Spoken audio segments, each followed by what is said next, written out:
swarms of zombies to attack. Stay vigilant. When faced with a zombie attack, the new weapons and utility items may come in handy. First, let's look at the new weapons. The M134 and the flamethrower. These weapons will help you deal heavy damage to zombies and eliminate them more effectively. You can also use the stealth serum and lure grenade. With these items and weapons, you can formulate your ideal strategy. Additionally, by utilizing the bonus special trait and special trait system, you can modify your gear and improve your combat capabilities. On the battlefield of Zombie Uprising mode, you can get schematics needed to make modifications. Take them to the workstation to forge or modify fabled equipment traits. In addition to the new gear and systems for fighting zombies, we made some improvements to the gameplay experience, including a new room feature, a more convenient access tab, loss replays, highlights, as well as firearm adjustments, improvements to teaming up, and more.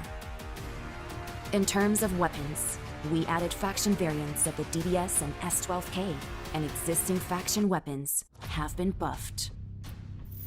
Additionally, starting from this season, you can use the room feature in Metro Royale to organize a match and fight alongside friends. Also, team up functionality has been improved. When teaming up, teammates won't be able to change their loadout settings once they've readied up.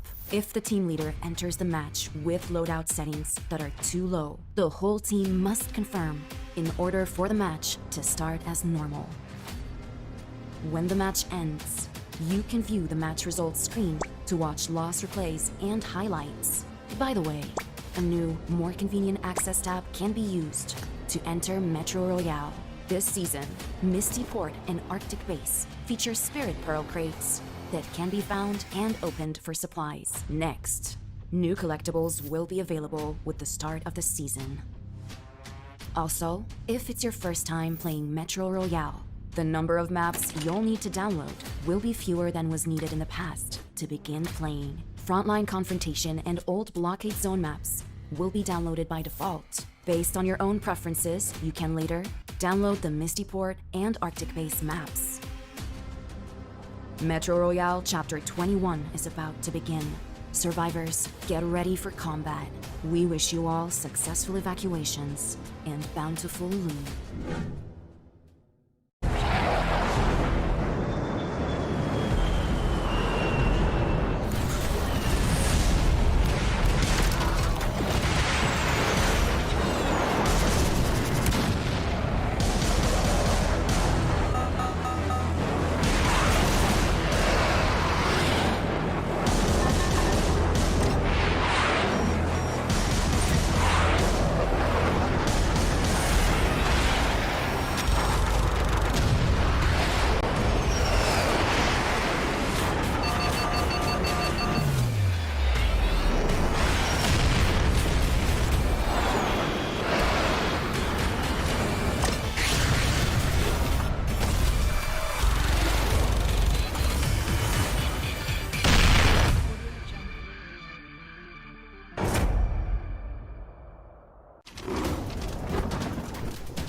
Bir turnuva hayatında ne kadar çok şeyi değiştirebilir?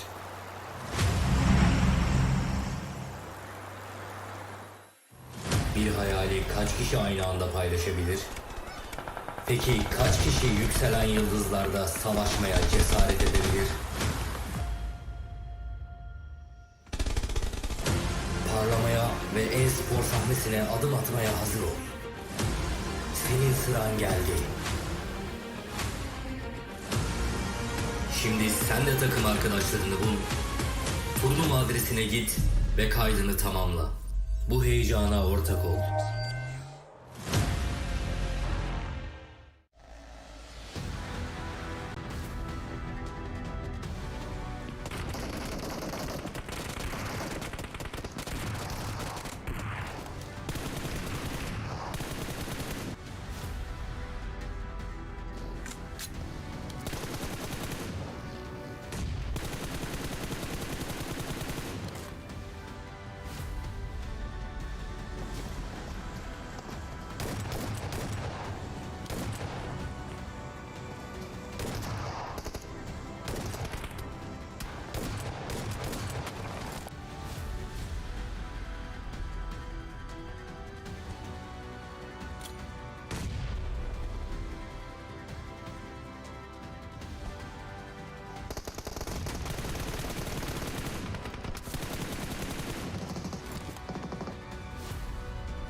Welcome back to the PUBG Mobile World Cup. My name is Tim Worlds Gaming, and I'm joined here by Brute Force. If you guys want to introduce yourselves.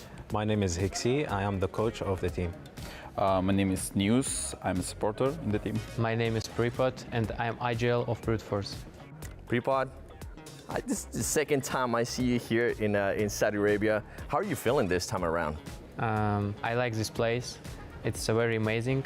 Organization is on a high level. I like Riyadh. It's a very good tournament. It's amazing tournament for me, and I like to be here. It is a lot of great experience for you guys, right? Because last year was your guys' first big major tournament. Is that correct? It was PMGC in Malaysia. Was it in Malaysia? Yeah. Was that your first one? First one big world. Yes. Okay. So now that you're starting to get more international events under your belt, what is your confidence feeling like coming into this event? On PMGC, we do a lot of mistakes, and after PMGC, we start improving, understand what we need to do about our mistakes, and already on PMSL, we fix a lot of mistakes and make more new one. So now we are preparing better in PMSL. And this time you guys actually have a new player, right? Yeah. And that player is going to be Freezer. That's his first time at a big global event. Last PMSL was his first ever competitive tournament. And he handled that great. Yeah, How do you guys think he's going to be able to handle the PMWC? He will perform good because he is very confident in his moves. Only one problem that he have, it's no experience. But he never nervous. He every time smile, every time want to play. If we lose, he tell guys, go play every time. So it's our power, you know? Yeah. Trust me, he will be young star. Yeah. He will? Yeah. Out of all the teams that are here, which one are you guys the one that are looking forward to fight the most during the match? Alpha 7, yeah. Of course Alpha 7. Okay, I mean, they do tend to be more aggressive. Do you feel like that fits your playing style better? A team that's aggressive? It's interesting fight with them because it's very aggressive team. I never meet more aggressive team than them. So it's very interesting, and I like to fight with them. You know, every time something new, and you need to think what they will do to beat them. So it's very interesting. Yeah. And, I like it. Our game style also tend to be some on the edges and aggressive gameplay, which will be like a similar style to Alpha 7. So I think we're gonna fight with them a lot in this tournament. Ooh, I like hearing that. I like creating some rivalry, especially since you guys have now, as I was mentioning earlier, you're starting to come now more towards global events. So it would be great to have that rivalry. I mean, you already got a bit of the hair too with Alpha 7. Usually tends to do. They didn't do it this year. Maybe they're trying to break that second place curse that they currently have. Throughout all the matches, which map do you think is going to be more favorable to your playing style? Do you think it's going to be Sandhawk that we play one time? Do you think it's going to be Erangel that we play 3 times, or Miramar that we play 2 times? Erangel. I think Erangel, yeah, it's better.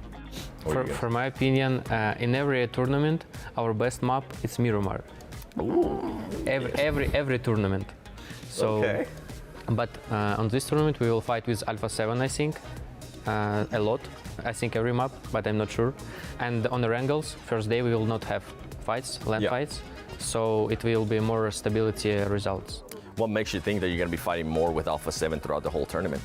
Through analysis, and we know like their game style is similar to our game style, but the guys have very good confidence and a very great mentality. And it doesn't matter if it's Alpha 7 or any team.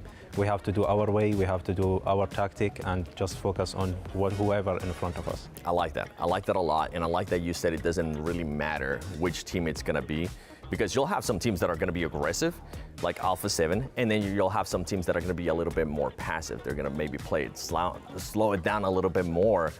Do you feel like those teams that tend to play a little bit slower, do you think that benefits you, or do you think that makes you double think certain things during the fight? A lot of teams from our sides in different maps, they tend to play more slower, not more passive. And we play slow too. I think this is gonna be a little bit problematic for our team, but we are ready to face whoever in front of us. So that's a great thing then, right? Because if you have experience already playing with those slow teams, and you also like to play aggressive like Alpha 7, like those Brazilian teams, that's already an advantage, I feel like, because the thing that we have seen, especially in the past, teams that end up being champions have that switch. They're able to go from slow to fast. They don't really have to think about it. Some of the other teams kind of crumble under that pressure. They're not able to make that switch. And with you guys, I feel like that's going to be a great Exactly. recipe. We have this mentality. We have good confidence. Each player has a very good gun skill, but in last PMSL, most of the team tend to play faster, and we had this advantage. I think in this tournament, a lot of teams will play slower and play more on the edge, especially from our side, like for MV in Erangel and in Miramar Alpha 7. I'm not gonna say it's gonna be a problem for us, but we already know that they're gonna be in front of us or somewhere nearby. You already prepare for it, pretty much. Of course. Hey, man, you'll be surprised. Sometimes when people get to a major event, even though they are prepared, they let the nervous get to them. And something that I like about you guys that we have gotten a chance to talk outside of this interview is that you guys are always confident. You guys always seem ready. Whenever I might ask you, you guys have an answer for it, and I like that. Let's dial it back a little bit. Let's just have some fun here. What's your favorite gun to use right now in the game? I like M4, but more emotions give me DBS, you know, because when I play instead someone with DBS, I die every time. Okay. If I shoot someone, he will not die, you know, every time. So I'm very angry when I play with DBS. I like AKM. Oh, yeah. He's the best with AKM, I swear. Okay, all right. Any like M14 maybe? It's classic. Yeah, of course. All right. It's actually proper used to use UMP and like close range SMGs, but after he broke some PMSL tables, he switched to DBS. Were you getting some nightmares out of the DBS? No nightmares, but You just close your eyes and all you hear is that. sometimes, yeah. It's not just you, by the way. Of course. It's everybody. Even us at the talent, we're like, all we hear is just that. When you close range, that's literally all you hear. That's all you hear. Will we maybe see any of you guys sniping if the opportunity arrives, especially in Miramar? No. No. We had before the player who play with sometimes with snipers, but now he's not with us. So. Okay, fair enough. And I was asking that question mostly for Hot Jukes because I know he's one of the casters for English. Yeah. He's been wanting to see somebody start using the sniper like old times. It's that's just not where the game currently is. Now, at an offline event, what is your guys' routine throughout the day? Obviously, we have all this media having to do all that, but do you guys still have enough time to maybe practice, review some extra stuff that you need to? We have time for everything, but yesterday we stay in arena 10 hours. It was a little bit hard, you know. After this, we was very tired. So we skipped the meeting of yesterday is to double it today and like double prepare for the tomorrow tournament. Right on. Well, hey, boys, I appreciate your time. I'm happy to see you guys back as champions of your PMSL, which is quite impressive, and I can't wait to see what you guys do in the future.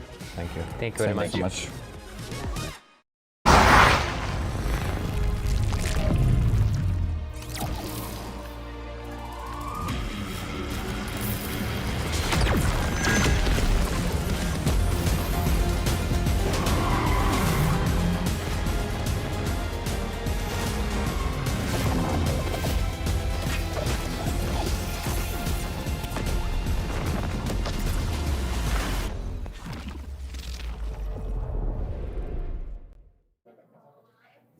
Iced coffee for Ginny! That is not a matcha. But thanks, bro. Don't worry about it. Either way, let's talk about yesterday, particularly here at PMWC. Yeah, yesterday was actually quite a surprise. We had teams that had really high expectations going into day two, you know, namely Falcons and Vampire Esports, and they just didn't show up. You know, actually, the teams that did show up, Alliance and Tianba, phenomenal performances. Absolutely amazing. They racked up so many points, and Tianba didn't even get a chicken dinner, and they absolutely destroyed the rest of the rosters. So I'm really excited about that. But you know what happens today? It's the last day of the group stage.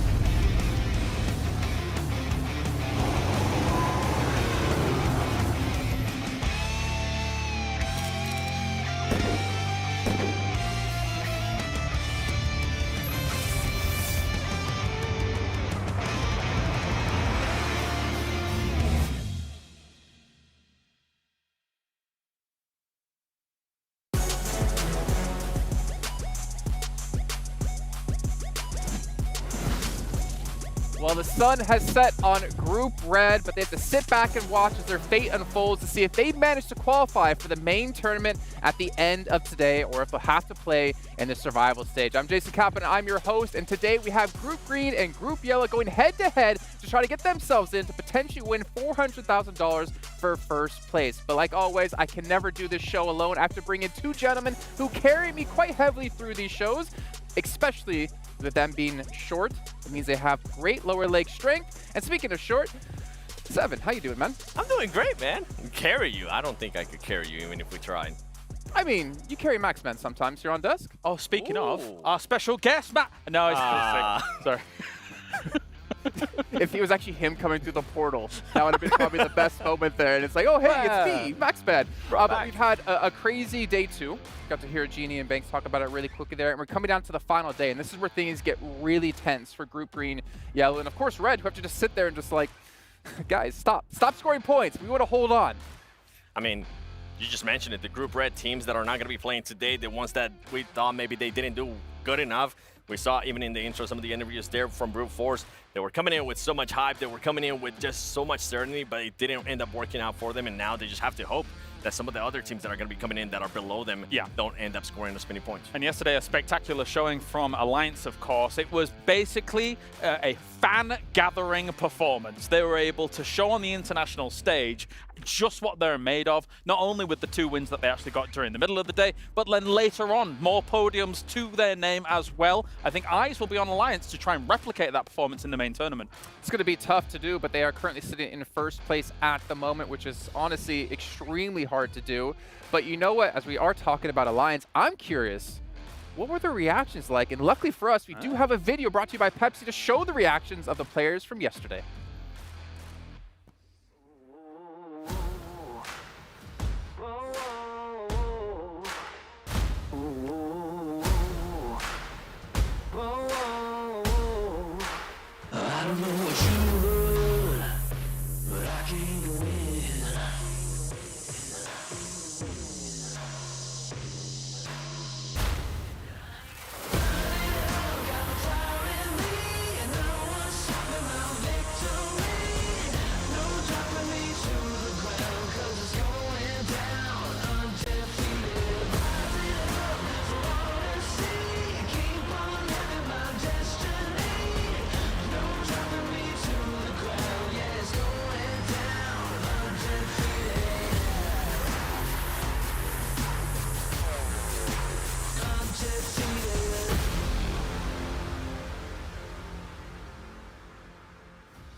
Man, Alliance have to be happy with the performance yesterday, and for them, they get to sit back knowing they're qualified, have today to maybe look things over, have tomorrow, have the next 2 days thereafter, and then of course one more day past that, so that's how many days in total, 7?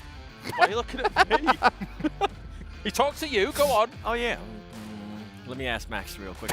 We know he's not good. That's like 5 days off of them really getting to fine-tune their gameplay and figure things out of what they can do to potentially take home the trophy. Like, this is the perfect situation to be in if you're Alliance. The thing is that I think that they are currently leading the approach to the tournament right now. If you're thinking about all the other teams, they're not utilizing the same kind of splits that Alliance were in those first 2 days. So teams are going to be looking at them and trying to emulate some of that and put that into their play for the main tournament. I think that was the most impressive out of them, right? The splits that they were able to do, but not only the splits that they were doing, how proactive they were being while doing those splits. I mean, we saw some of their players being able to get different angles, keeping that proactiveness going, making sure that whatever happened towards the end of the game, they were able to secure that chicken dinner.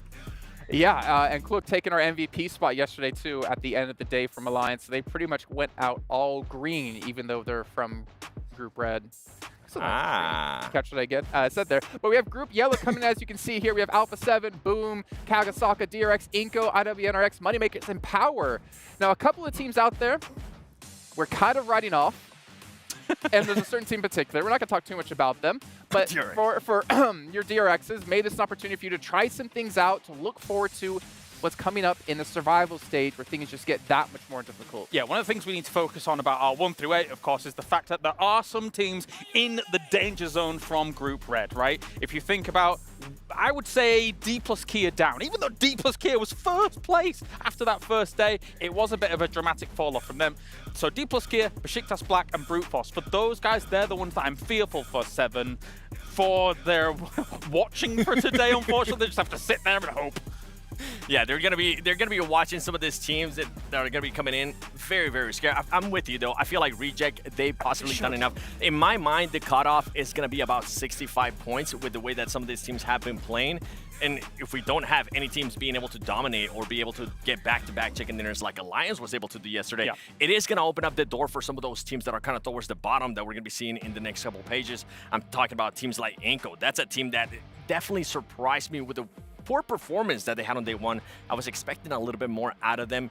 And then if we're going to keep talking about some of the other teams, TJB, I can't wait to see what that team's going to be doing as well. Yeah, definitely. I think when it comes to China, obviously we've seen Tiamba really shine, Jason, and TJB needs to follow suit. I just wanted to say really quickly for a team like Brute Force, 17 points is keeping you right now in our top 12. So if any of these teams start to pass you, you're going to continually fall down. You have to hope that somehow TJB, Moneymakers, obviously quite a few teams have to kind of go up there into the top end side. But it's pretty possible considering the point gaps we have. I mean, just look at the teams that you currently have outside of the top 12. You have TJB, we saw what they were able to do whenever they were popping off. Team Falcons, Vampire Esports, and on top of that, we have Boom Esports, Mad Bulls, Inko. These are teams that are definitely capable of getting into that top 12 and passing Brute Force. Yeah, you say it's definitely possible, Jason. It's almost certain in a lobby like this that they are going to fall out. Like the fact that we have what are wolves at the door looking to break it down for today that didn't necessarily have the best first day, they're going to come in so hungry into the second day, right? Okay, we are elite teams here in PUBG Mobile. Our first day didn't go well. We need to show the world why we are elite. We're talking about being hungry. What about being thirsty here? Team Liquid, they start off the day strong, taking a victory for themselves, but from there on after, we didn't really see too much out of them, 7. Yeah, and for Team Liquid, besides that Sandhawk match, I mean, we were able to kind of mention it too during the first Erangel. Their rotations were just a bit off. I felt like they were playing a little bit passive, and I actually got a chance to sit down and talk with Knight, their coach, and he was telling me, especially in the first Erangel that we were critiquing a lot, what happened there, it was that the whole team was just focused on trying to third-party a fight between two teams, and then they ended up rotating absolutely blind. Zero scouting. But the thing is, I went back and watched Team Liquid, and whenever they did have an option to just dominate the center of the circle, they were still just too passive. They weren't being proactive. They weren't being the aggressiveness, the Brazilian team that we're kind of used to seeing out of Brazil. Yeah, and some of their moves kind of came back to what I was saying yesterday, which was sometimes these teams leave it too late and a bit desperate, right? We were talking about the Erangel game where they're sending it in between the Falcons split, trying to find themselves a spot, but it's just too late. You even mentioned, talking to their coach, that they weren't scouting things out and weren't even thinking about some of the wider rotates that have actually been a hallmark of some of their successes in the past. So I think Team Liquid can adjust a few knobs here and there and get themselves to a winning spot today. The thing I'll say for them is they don't need to come first place at the end of the group stage. Right. Obviously, you can win a lot more money the higher rankings you go up, but the thing is you don't want to play in survival, period. 4 teams coming from survival into the main event. You want to avoid that the best you possibly can. So just qualify. That should be the focus. And with the way they're playing, even with that one win and not really performing too well later on, it's going to be enough. I'm so glad you mentioned that, and it kind of sparked a little light bulb on my head, because that's exactly what Knight told me, the coach. They're looking to just aim for about 69 points, just being able to qualify. And I told them, what's going to happen if you do end up performing really well in the first 3 games? Do you maybe, if you see teams like Team Falcons, Vampire Esports, that might not be performing well, you're going to be like hunting them down? He said, no, we're going to be looking to get even more money and just keep moving up the leaderboard. You know what I'm looking for? I'm looking to see who are our casters starting off the day, and I'm hearing they're actually going to be here on stage. We got Blank and Jackie, and gentlemen, today, no holds barred. Everyone should be going for this, trying to qualify to the main event. What's your take? Man, Jason, I feel like it's been that way the whole way through. Past 2 days of competition have been intense, Blank. There's been some key beats. Run me through what you think's been the major moments. Well, I think right now we're kind of looking at Tiamba, really. Like, it's a crazy run-up from them. I don't think a lot of people were expecting them to hit this one. Leon's with the 1v everyone in his Outrageous. match. Alliance getting the back-to-back. This is some crazy teams up towards the top. I think that, realistically, now that Red Team's out, Jackie, maybe there's a chance for some of these other squads. Oh yeah, the quality of competition has really been ramping up, and today with the group swap, I think it's going to be intense, Jason, so lock in. Well, let me get my belt buckled in. I'm actually not wearing a belt today, but yeah, obviously it should be buckled in just like all the teams. But I do kind of... Locked what is in? that? Nice. I was locked in. Or like locking arms. Is that what you meant? I don't know. No, we're not doing that. I don't know. But it's... I don't know how I feel as well. Saying that about Liquid, just trying to qualify, I feel like if you're rotating blind, which you did mention that Knight said, like, how can you be doing that at this stage? I mean, obviously, maybe just one match, not a big deal, but I feel like you should be kind of having an understanding of how you want to play things out, and just kind of full sending it isn't necessarily the right move to see. It doesn't give me a lot of confidence in the team if they do qualify to the main event. Yeah, that's the biggest question mark, especially after what we saw yesterday out of them. It's just how focused are they going to be? Are you going to be getting distracted by a fight happening between 2 teams and then debating, okay, are we going to third-party this or we're not going to third-party this? And this is also what I was talking about. I feel like they're just being too passive. Before, that team would have been able to either send it or focus on something else, and I'm hoping that decision-making for them is a little bit faster today. Yeah, I think Team Liquid fares best in like rolling hills scenarios, like in Erangel, as well as maybe moving into Miramar as well. Flat kind of fields where they're trying to do these kinds of things, as well as maybe compound play. Doesn't fully, in my opinion, play to their play style, but we've talked a lot about Team Liquid. Luckily for them, their Miramar was good. I mean, the thing is, right, you can't say it's pressure because they've been in a situation before known as loops back at PMGC. But one team that does have an insane amount of pressure, probably the most pressure out of any team out there, and we're going to find out if they can become Diamonds or Cole, it's going to be Vampire. They are out of the bubble at the moment.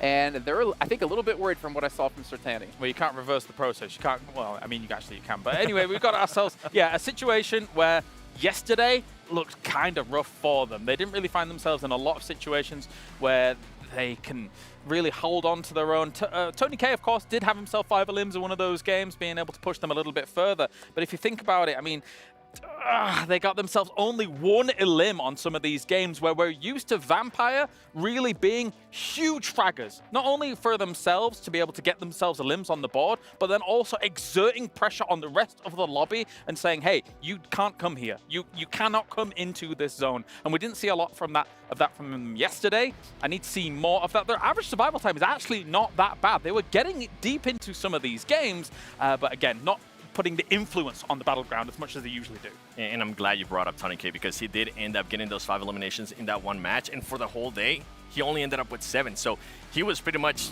he ghosted the whole team for the rest of the day, and I feel like we keep saying this over and over again for Vampire Esports. They definitely need to have Tony K being able to perform great, being able to frag out like we're used to seeing him. Just to put a kind of stop on that for everything as well, Jason. Again, here for this for PMWC for the mid-season, this is their toughest challenge yet, and they have to rise to the occasion because, again, in terms of invitationals, in terms of qualifications, this is the hardest task that they're ever going to have on this stage so far. Well, they were the trendsetters back at the previous mid-season events. Let's see if they can be a trendsetter today. For you guys at home or watching, you can hear our predictions, obviously, about who we expect to do well, who to potentially qualify. Want to hear what you guys have to say? You can head over to stcplay.gg and get your predictions in. But as you can see behind me, we got 8 seconds left to go. It's the final day of group stage here at the PUBG Mobile World Cup. So let's send it on the stage so we can kick some things off.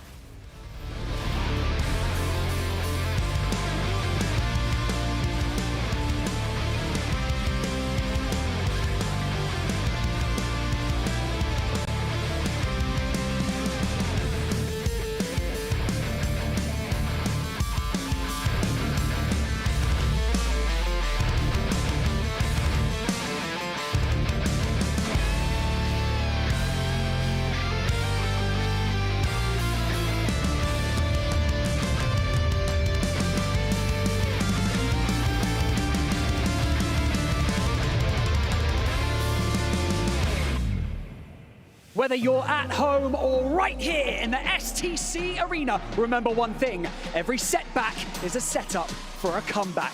Our teams are on the precipice of greatness as just 6 maps remain in our group stage. My name is Dawood Sandstorm, and I am your host alongside Barney Banks. Ladies and gentlemen, welcome to day 3 of the PUBG Mobile World Cup here at the ESPORTS World Cup. It is all or nothing today for these teams, and like we mentioned yesterday, you only have one chance at a first impression. Yes, that's right, Sandstorm, and these final maps will pave the way for each of our players, as their journey is still only just beginning. But that survival stage is looming in the darkness. It's beckoning each of our teams into its clutches. It's pretty dramatic, to be honest. Yes, Barney, very dramatic indeed. You might want to hold off on the next coffee. Anyways, 16 teams have the opportunity to change their course here today. So without further ado, let's meet them, starting off with Group Yellow and Istanbul Wildcats. Next, Ruya.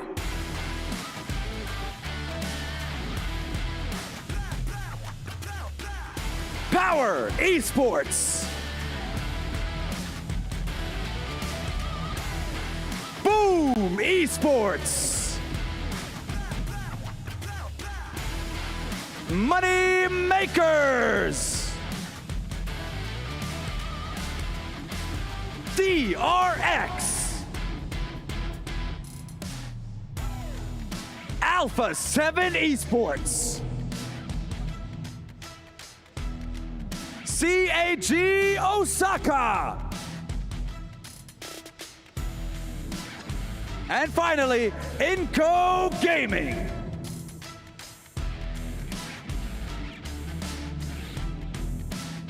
Now heading over to Group Green, starting off with Vampire Esports. Alaula IHC Esports. Team Falcons. TJB Esports. Talon Esports. Team Liquid. Mad Bulls. Harami Bro.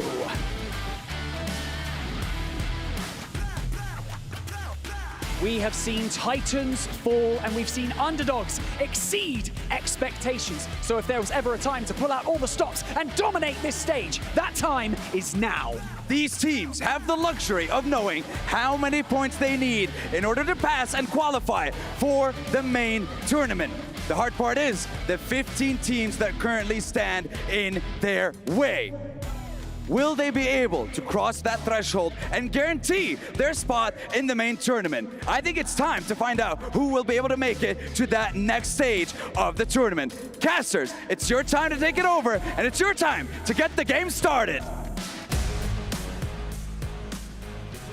Oh, thank you, Banks and Sandstorm down on the stage, setting the scene, getting the energy flowing, and that is the way to do it. The moves down the ramp, Blank, they're looking dripped out today. We got to deliver when it comes to the commentary because, boy, do these teams deserve it in today's matchups. Yeah, I mean, it was sublime from Mr. Barney and Sandstorm himself. The fact that they'd never tripped on that ramp, it looked pretty rickety. But it's also going to require some divine intervention for some of these squads in the room with us today because, honestly, they do need to pump those numbers up. And that's the difficulty for a lot of these teams. Luckily, we said it before, we'll say it again.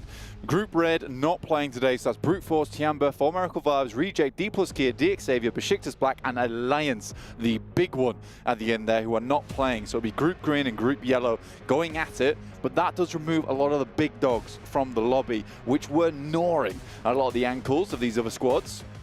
Getting in there early, sneaking up on them, having a nibble, seeing if they can climb up the ranking themselves. Oh, I like that, bro. I like that. That's a good analogy. That's kind of a fun one to start us off.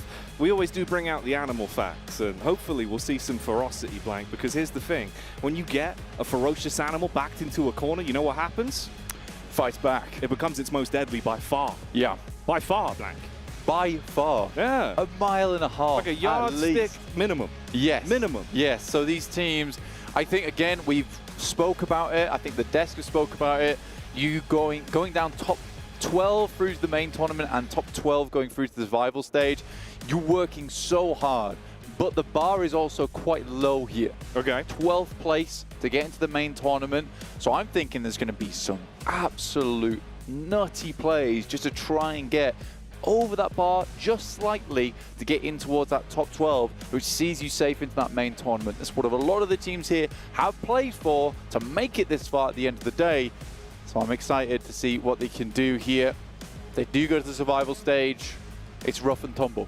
Yeah, it don't get any easier, bud. Like, it's really going to be a bit of a spin cycle, I suppose, on maximum velocity, and you got to contend with that. It is like taking a brick, throwing it into the tumble dryer, and watching the whole thing just detonate, because that's the quality of competition you got to bring out. The stage deserves it.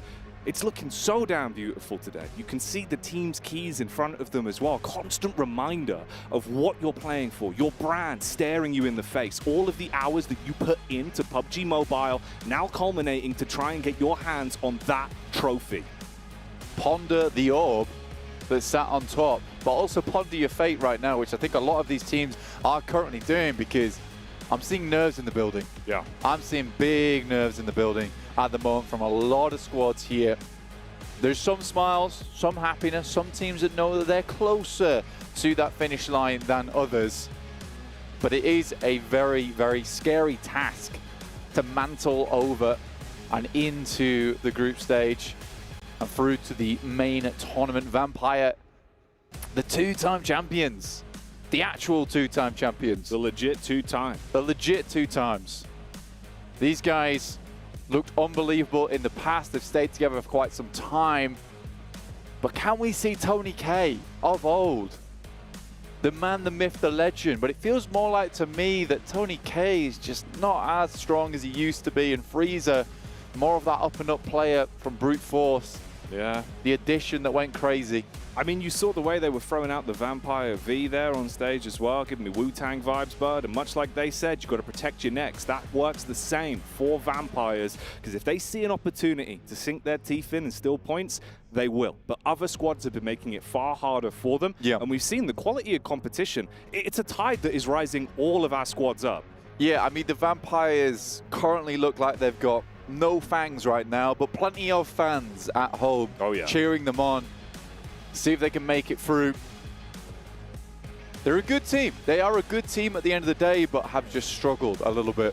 But so have plenty of teams. I mean, even Team Liquid, my pick, the Blank's pick. The #1 for Blank. He predicted them to take it. Not doing awesomely. I mean, they had that single chicken dinner, but I personally didn't expect the kind of play, kind of competition. I suppose I sort of should have done, seeing a lot of the different regions playing. Like the overall play, the overall competition in PUBG Mobile has been unbelievable. And you can only thank the PUBG Mobile team for this, because the new format has been a big reset for a lot of these teams. They only want the best on the stage, and overall it has just raised that tide in terms of skill for a lot of these teams so far.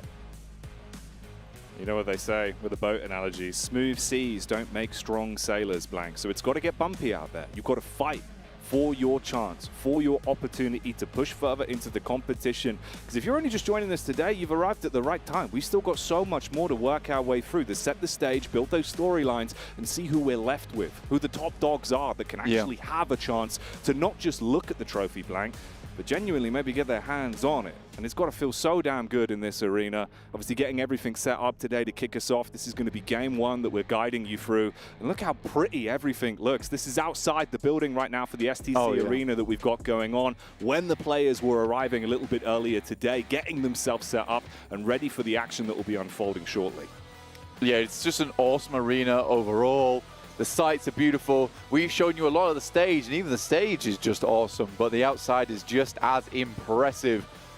We'll be heading into the game very, very shortly. There's been a great tournament so far. There's been ups and downs, emotions galore. For you to Alliance, it's been a little bit more happiness, I would say, in that camp. I mean, the thing is, it was turbulent. You know, if you missed it yesterday, guys, you did yourself a disservice. Leon's the lion, incredible bro. play, right? Like, he was literally going ballistic. This guy was literally the animal in the lobby. Oh, yeah. He literally was the lion of the lobby. Unbelievable plays coming through from this dude over and over as well, even towards the end of the day yesterday. But we've had astonishing play so far. Again, I will say that Leon's victory over on that Erangel might just be the chicken dinner of the entire tournament.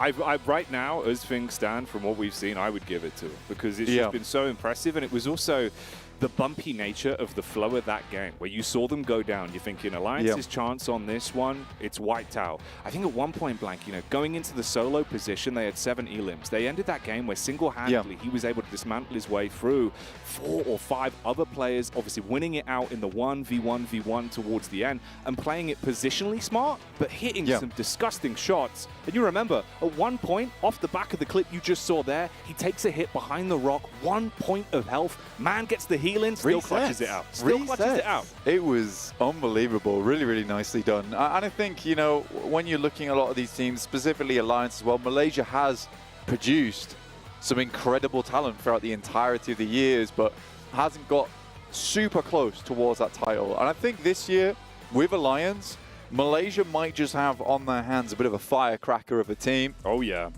Mate, the Malaysian Massive have got to be going crazy on the socials for that one. Make sure you're getting your support out for them because they've been looking damn good. They're doing you justice.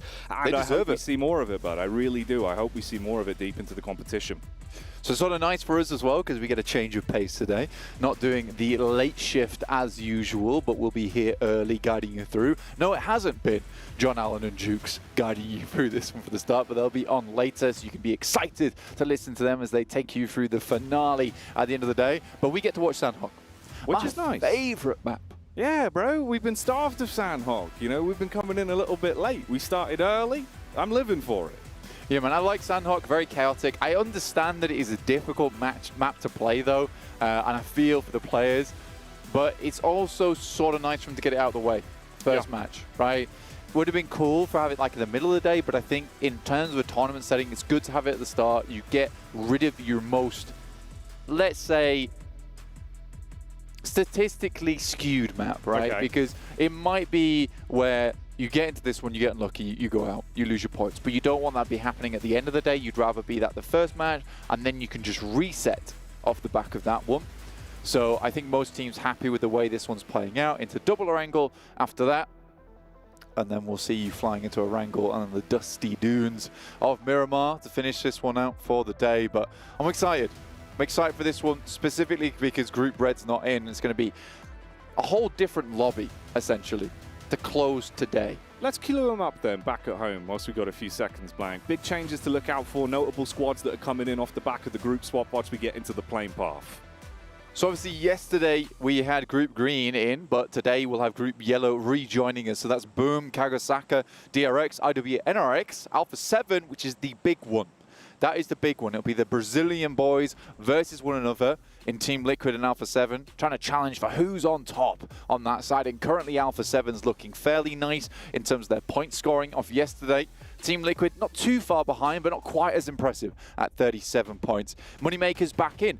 Honestly, they were a surprise. And I was talking to some of them in the elevator. In fact, I got a very brief conversation, but they were saying that it's a whole different ballpark playing here in the international tournament. Oh, yeah. And I was saying, look, you guys seemed a lot more aggressive in EMEA. And they were saying, well, EMEA is very different to an international scene. We've got to play more passive. We can't be taking these aggressive plays all the time. So it would be nice to see Moneymakers make it into that top 12. And remember, you can't talk about the best in the business, that #1, without having your mind instantly jump to the GT20 Pro Blank. That device that will get you playing out of your mind. You want to play like you do Alliance, that's probably the way to go, but that screen is going to get you dialed in quick. But yeah, if you don't want the phone, you do you, man. But you got to know that UDO does use this phone. Oh, yeah. They do indeed. If you want to outplay the rest, you got to play with the best with the GT20 Pro. But we do have our teams on our map at the moment, all dropped in, circle down towards the southwest. Team Liquid losing a player in chief to Tongji about only. We'll take him out there. What an unfortunate start. Again, it feels like Team Liquid's constantly playing with 3 players. Man, it's been happening time and time again. I think you really have cursed them with that #1 spot prediction, but it's unfortunate. You know, Team Liquid liquidated. They've been put into the TJB banded blender and turned to a pulp to start that one off. So down to a 3 immediately. Same side of the coin for either one of them, though. That's 3 players alive for either squad there. And dropping in with 3, potentially. I'm not sure, because I don't see another elimination on the board. Curious start to the day. Alpha 7 over on our eastern side. Kampong Lakawi split. I like this one. It's a very aggressive split, in fact, I would say. Because usually you would have a team in Kampong that might switch up over towards the Kawi. You look over that ridge side, you get an easy pick off from the players. But I do think that if anyone can do it, it would be Alpha 7 for me that would be able to make that hold in that position. Every single one of those players is fairly confident with how each other players can respond to those threats. But we do have Inko on our screen, creeping up over towards the Mad Bulls, hoping to shake the boat for them a little bit with this nade. Oh, that's a perfect 3-pointer. Money ball coming out for Inko instantly. Straight through the window onto Tulika. Looks to confirm that one, and it's done. I mean, there's a nice bounce back with a nade, but it's going to go wide. Fleetcase looking to try pick up the response, but he's got out blank. He's already dipped back. I mean, the response time was horrible on that. Fleetcase didn't even try and help his boy in Tulika. I understand the rest of his team's not there, but it seems like it was just one assailant. Vehicle comes through, though, will flatten him. Okay, the Bonnet getting some splattering-based action in to kick this one off then. We told you it was going to be a bit of a spicy day, and off the back of the drops, it's going that way. Elevated angle going to be utilized. You've got a nice spread here between the 2 sides that are locked into this encounter. Inko looking to play with the elevation. Balls clear around towards the wayside. Few bullets coming in downrange. Trying to cut him off the angle there on the rock. Zerich, low HP, no meds to be spoken of, and one nade to change things around. But it's English who gets taken on from behind. Vitali, a great angle he's been holding. Swooped right towards the backside of this team. And they lost a player, but it's feeling like Inko should get a full reset on this one. Here's your elevated peak.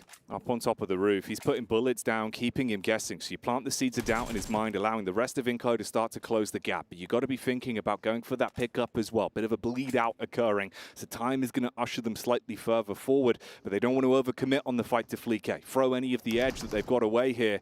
You take a few pot shots. No one over engages yet. But time's getting pretty close on this. Yeah, Nunez desperately wants to get in here. That's a nice nade sent over the top, actually. I really like that. Followed up with the immediate push. Yes, he'll take a frag off the back of it, but getting the Nabete back up on his feet might be quite difficult now, so the teams will have to respond quickly, but Zerich is not making this easy. Oh, Zerich going in. So much damage off the back of the engagement. Clears onto the first. They're quite low as well. There could be a build from it, but no. Back in the line. They shut down the Mad Bulls. Oh, mate. Oh, dude. He was on it. He was on it. It felt like he had him. He's gone. I think he's pulled off the res there because I'm pretty sure he started it. But that wasn't a case where you could fumble.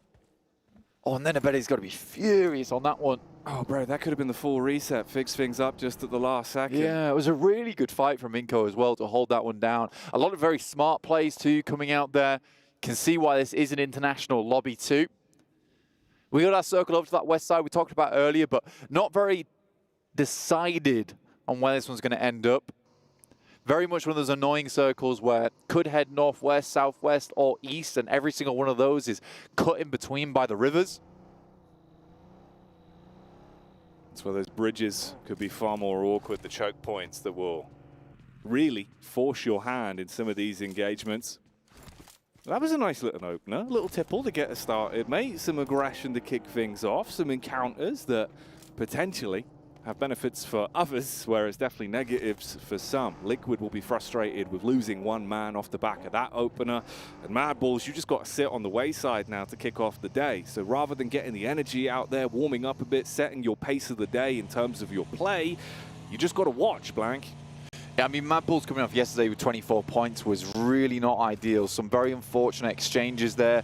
We talked about the fact that, you know, Leon's basically ruined the entirety of the day for Mad Balls. They could have had a big game. This could have easily been a game where they had another extra 10 points set on board, but picked them apart there. So going out early in Sandhawk, yes, it's one of our more unreliable maps in terms of picking up points, but still, going out this early without even confirming the flush, that's tough. I think they do get one elimination off Nenebete, but that is it.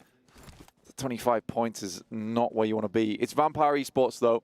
16th place currently, 26 points.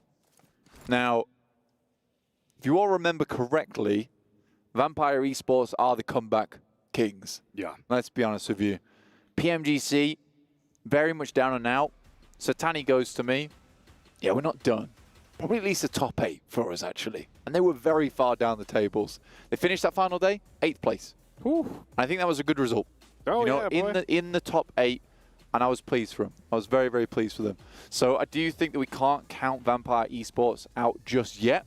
We'll have to leave that one up to Jukes and John when we hit the halfway mark on the day. See how the storyline develops there.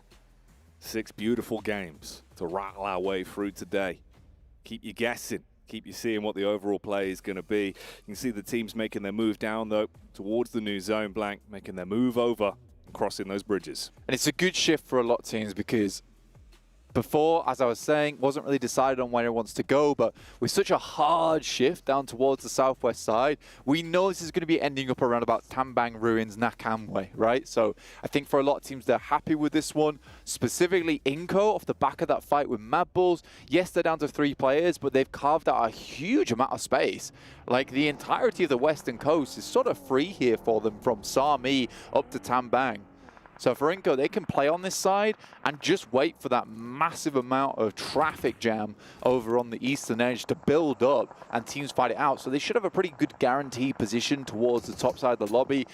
Harami, bro, bad time. Bad times for Harami, bro. Yeah, the bros are right now looking at each other and saying, bro, what is happening? Very, very much so. Yeah. It's not great. Currently down in 18 points after their initial innings yesterday. I think they had some good moments, but in my mind, it's just they're not where they need to be right now.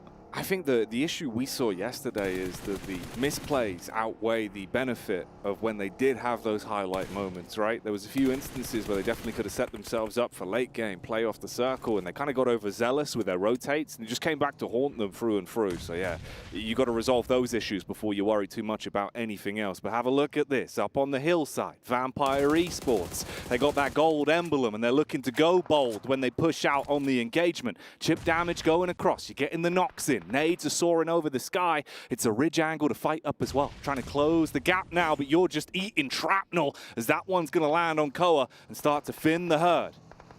Seems like it was foretold that these guys would be taking a bit of a comeback here, but Bishke's not been spotted. This is awkward. There it is. He goes.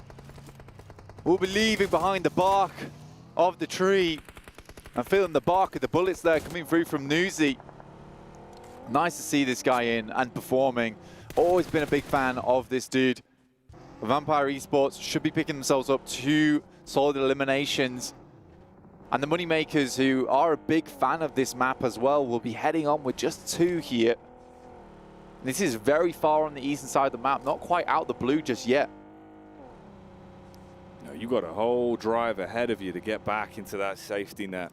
An unfortunate way to start things off for them. We got to look back onto what occurred with Bro as well when TJB played it perfect with the cover, the old pop-up surprise, hit him with the Jackbox play. Yeah, it really was, but they weren't looking like clowns when they jumped out that box. They were looking like absolute eliminators, so very nice to see from Pubgmobile. Not a bad team by any stretch of the word. I mean, 39 points right now. They're doing well. They are doing very, very well. So our PEL representatives came to this one, heard a lot of the banter about China not being as strong anymore, and have just annihilated this lobby. Tiamba definitely up towards that top side. QZ with his nose in his phone. I don't know how he sees anything, but he seems to see everything when he's playing the game. Hey man, you can't deny he's been getting results from it, so fair enough. Works out well. Oh. Cheeky rotate on a move there, Moneymakers, as they were forced to just bail out. They know their main focus is just getting somewhere safe to try and take care of themselves and reset. Limited time to scavenge much loot to work with as well. So you're going from bad to worse and consistently under a lot of pressure here, close towards Liquid's location. Yeah, because Painan becomes a real focal point here. Now, Moneymakers actually have played a lot in Painan in the past. It's one of their drop spots that they head over to quite early in the game. Falcons, though, dropping out the vehicle, losing 1. This is the Kogasaka, a team that just really hasn't impressed overall, but we expect more from the Falcons, dude. Don't lose this fight, man. Oh dear. I mean, there is room for the trade and maybe a bit of a bigger play off the back of it as well, as Top turns the tides when they come running back in. It looked like they had set themselves up for that. That was the Osaka gut punch. Now you're just taking hits from all over the shop. Other teams getting involved in, well, keeping the issues going. How do you even build back from this? Man's got a DBS. Whole squad's gone down. You felt like you had control of the compound. Falcons have reset from it, and they've got the nades to play off. I don't know about this one, bro. That should be a nice nade. Doesn't go far enough. Kogasaka looking for the DBS through the window. Oh, gets top on the jump shot, but will be shut down pretty instantaneously. So Falcons live on with the 3. Top takes 2 of those eliminations. Icy on the lookout, though. Playing overlook for the rest of the team, ensuring there's no rotations coming through. But yeah, this is quite a pleasant part of the map. If you're a team like DRX currently holding some of these compounds on the outside, Inco as well, these are the type of positions that can win you games. If you can live in Painan, though, if you can hold out in Painan, you know, there's a lot to be said about that spot. It just gives you so much protection. The issue is that it can field a lot of teams. So he has a little bit of a squeeze in that spot of the map. If you're okay with that, if you like to go on the underground in London, you'll be fine. Mind the gap, because there isn't many of them.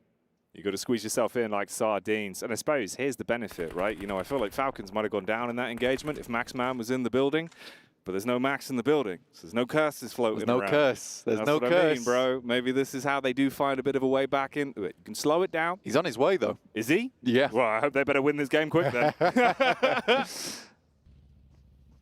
I do interact. Now, there was a curious thing just in the terms of the body language. Talk about the circle in a sec.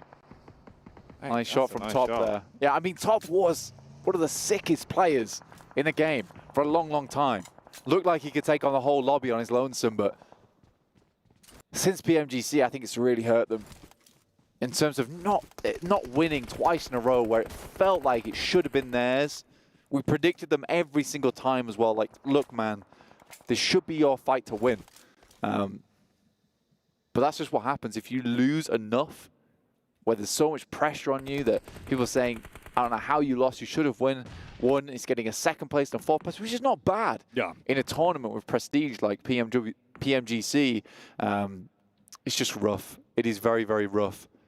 But hopefully the hunger is still there. Anyway, as I was saying, over on the eastern side, we do get a Painan finish.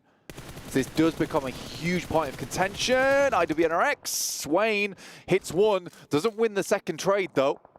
Oh, bro, this is going to get a bit rough now. Okay, so Falcons, they went for the two-player peak, trying to make him make a snap decision on which player to prioritize. They barely lived their way through it, but Icy, cold in the veins, able to keep himself composed, can get the rest of Falcons back on their feet and try and see if they can build from it. But pressure will continue to mount with the squads that are close by. Boomer on the move as well. You've got Alpha 7s rotate up on screens. Meanwhile, TJB getting stuck into the fight with Inco and putting the pressure back there.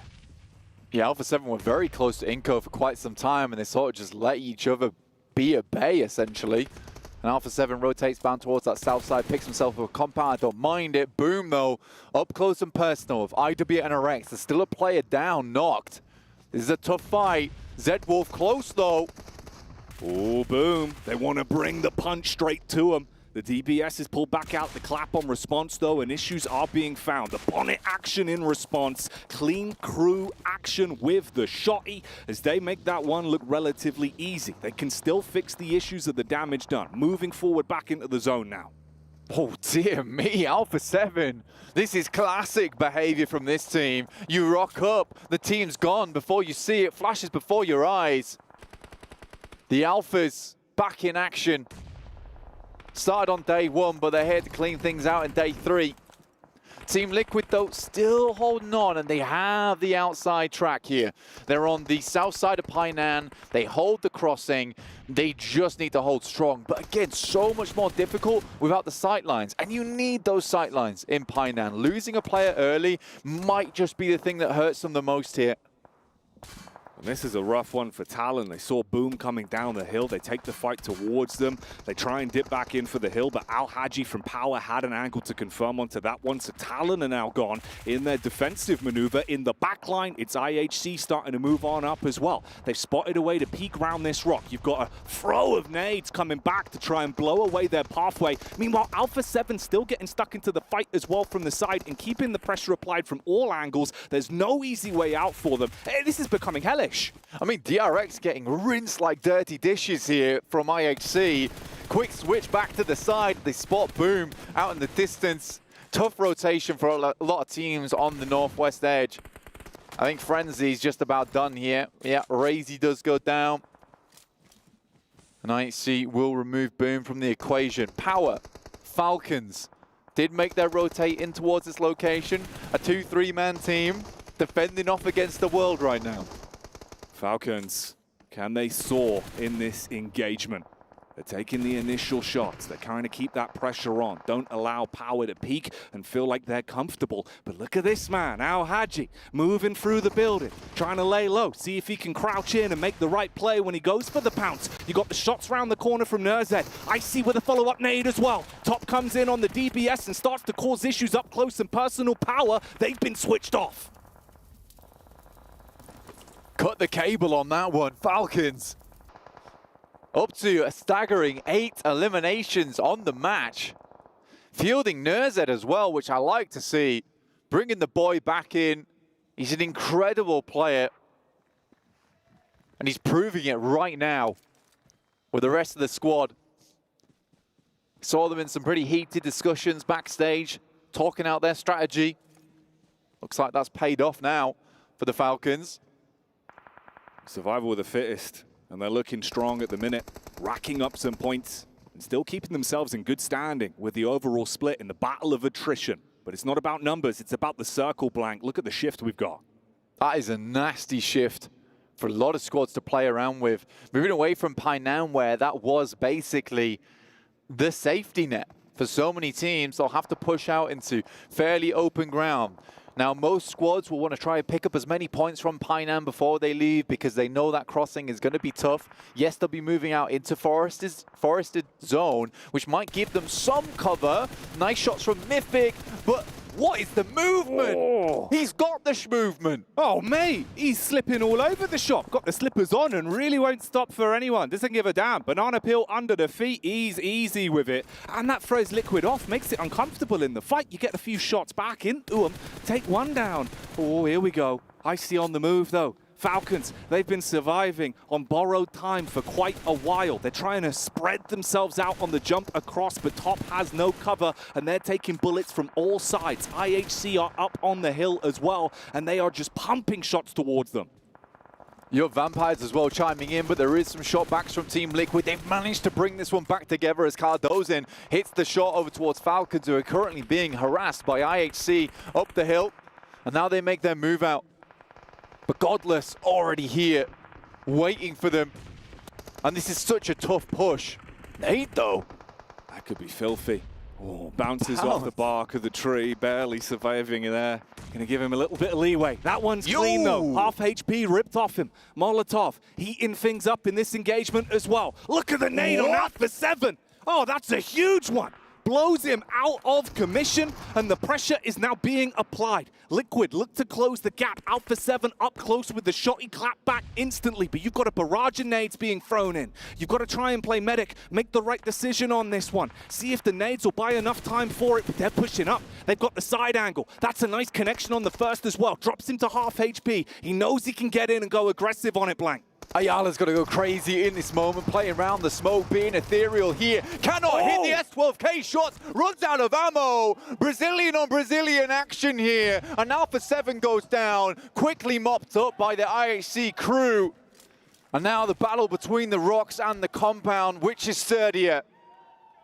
Man, these nades, teaching everyone a lesson right now. Godless with the holy hand grenades, blowing everyone away and causing issues inside the battleground. And now it goes down to this, IHC versus TGB. You got the angle set up, playing off those different positions. IHC have been looking kind of mean in some of these fights, Blank, but both squads looking relatively evenly matched inside of this opening game of the day. Alula, IHC open things up with an 11 elimination game. But it's TJB that's got to come to them as the circle moves up towards the north side. Can they handle a push like this? The geometry here, fantastic. But already Flower down from TJB, a bad nade and a bad miss. Oh, it's going to make it more awkward. Pressure potentially getting to them, and the zone nipping at their heels. Look at the position you've got to play with. It's so uncomfortable. There's basically nothing they can do from this spot, and IHC damn well know it. As they go running on in, and IHC kick off the day with a chicken dinner. 15 elims there. To finish things off, Alula IHC, what a game from them. Topping the charts right now, 66 points after that match. That is unbelievably well done. A really, really solid change of pace for them as well. Just pushed over towards that side. Yes, they got the circle in the end, but I really like the decision making. Let's head over towards that rocky face because they knew there'd be so many teams coming out from Painan. They wanted unpredictable angles to play off the back of. They even push out over towards the hillside, so they're proactive in their gameplay. Very, very nice play from them, and Godless has been on point throughout this entire tournament. Man, his decision-making on that one, pushing ahead of the squad, getting stuck in with the utility usage, but also his gun skill as well. Yeah. Proving so lucrative for them and setting themselves up for success. They were just dialed in when it came to decision-making of who they needed to prioritize in those fights there. That's clean to watch. It's frustrating for Team Liquid, I would say, too, because being dropped down to 3 players so early there is very rough. Considering we saw how they were managing 2 fights at the same time when they were in a horrible position to play in. And the movement coming through from Ayala at the end, not even an entire S12K man could take him down. He was back and forward. Look at the dodge in here, the jukes all over the place. Swaps the mag, and we'll find the elim. But TJB just looks scared. Yeah, and no really wonder. Did. IHC looked very scary. And they were Lanimals. They were Lanimals, unleashed and just taking confidence inside of that one. So yeah, I mean, how do you clap back against that, bro? You could see where they were like, I don't know, the nades have gone wrong. I'm scared.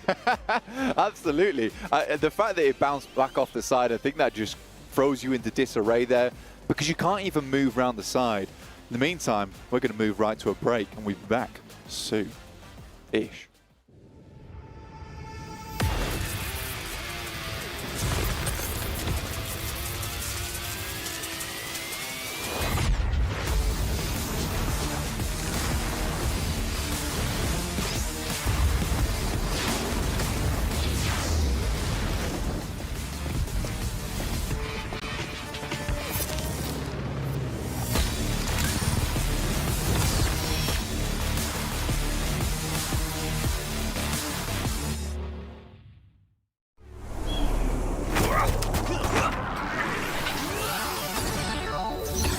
Ready, set, go.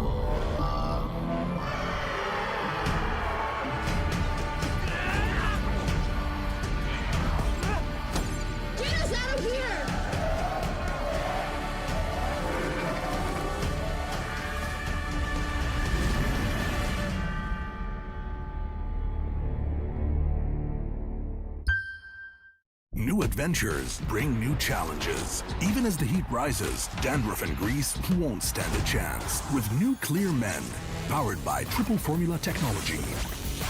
To eliminate dandruff, itch, and grease, gives you 8 hours of freshness and 100% dandruff-free hair. New Clear Men, 0% dandruff, 100% confidence.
Welcome back, everyone, to the PUBG Mobile World Cup as our first match of the day has finished off.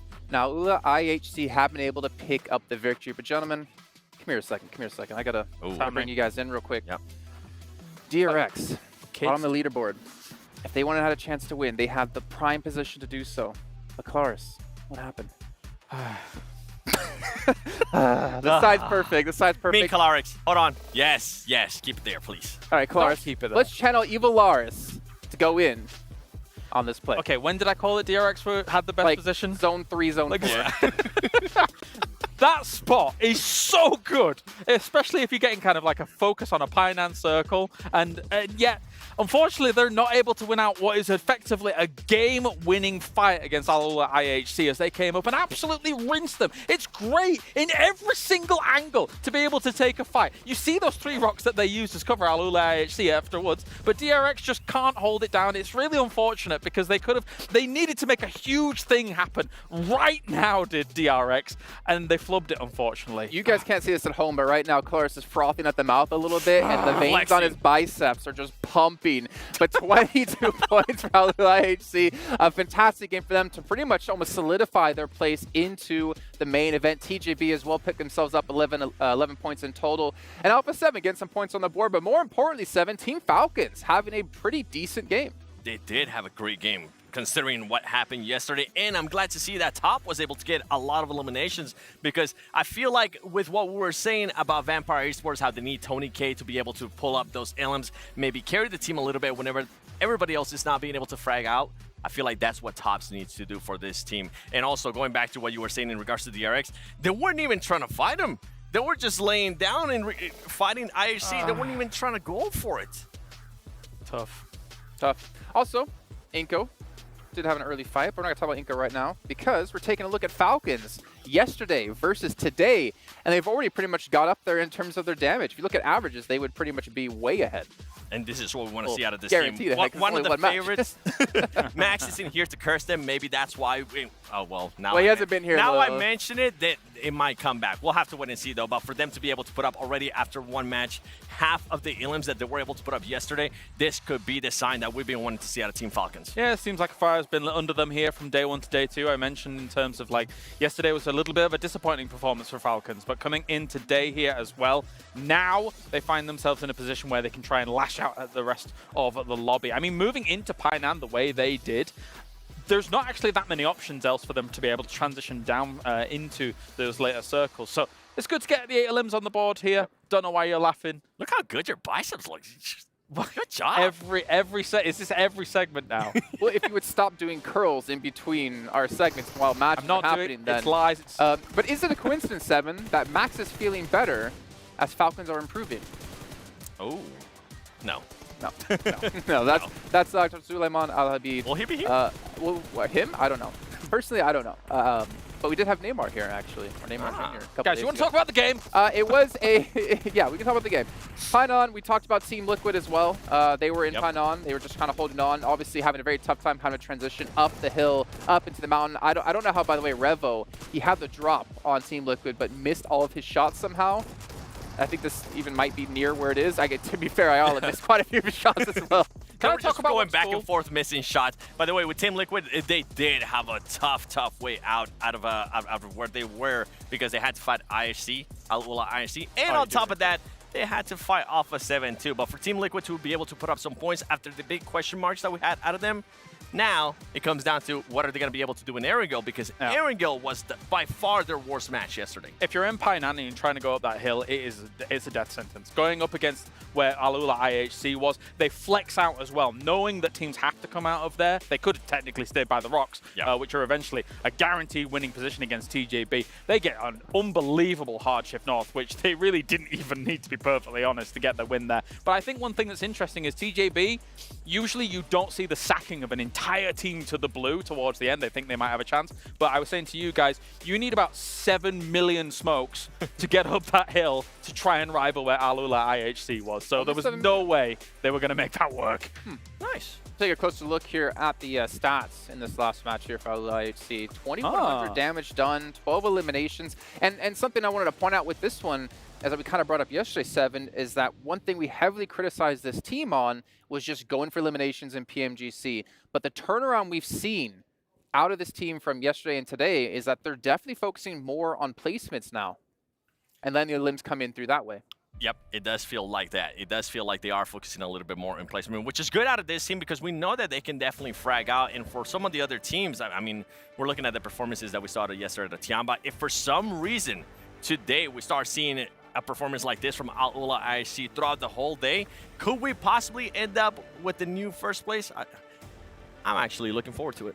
Them damage numbers are not Sandhawk numbers. That's beyond Sandhawk numbers here, Jason. You know what I just realized, by the way, is that you guys are positioned directly in a line right in front of me, but I can see over Seven's head to see Kalaris' face. It's great. Take a look at our overalls so you can see Alliance, obviously not playing any more matches, but Al-Ula IHC have been able to move themselves up into 6th place, which means Brute Force has dropped down onto the 2nd page here. So they're going to be qualified through here for Al-Ula IHC, and now, you know, D+, Besiktas, getting a little bit worried for them. I mean, with the games to play for Al-Ula IHC, they're basically guaranteed to make the main tournament here. And this is a team that actually, I mean, I had actually some question marks coming into the...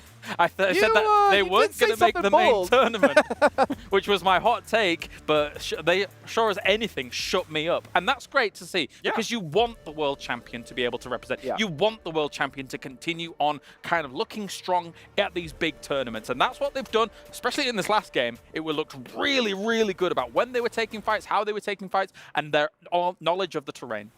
And I think you were completely fair in being harsh on them and saying that as well, considering how they played at PMSL, how they barely qualified into this event. But take a look here at the 2nd page. You can see Brute Force has dropped actually into 10th place because Alpha 7 has surpassed them here.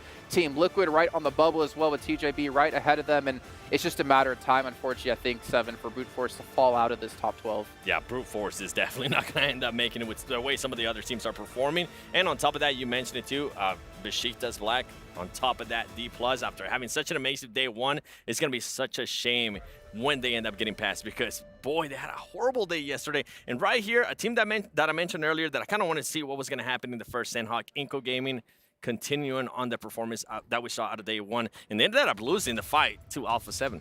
But they did destroy Mad Bulls, to be fair. Yeah. That looked pretty good. Yeah, I thought you were going to get a little bit more out of that one. Nah, I wouldn't. I mean, where they currently are, if they would have been a little bit higher in the leaderboard, yeah, I'll be probably a little bit happier.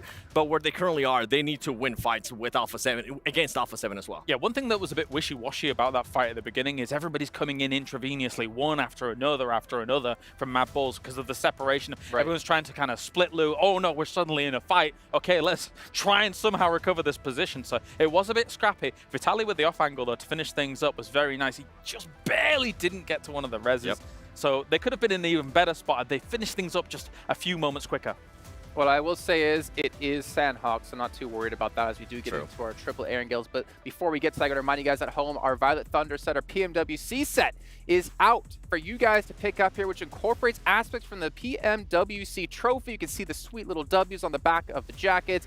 Honestly, the set looks amazing, and you guys need to make sure to pick this one up because you are going to eventually run out of time. Eventually, it's going to be gone, and you won't have the opportunity to use it. But for us, for now, it's time to head back to our casters to kick off our second match of the day with our triple Aaron Gills with Blink and Jackie.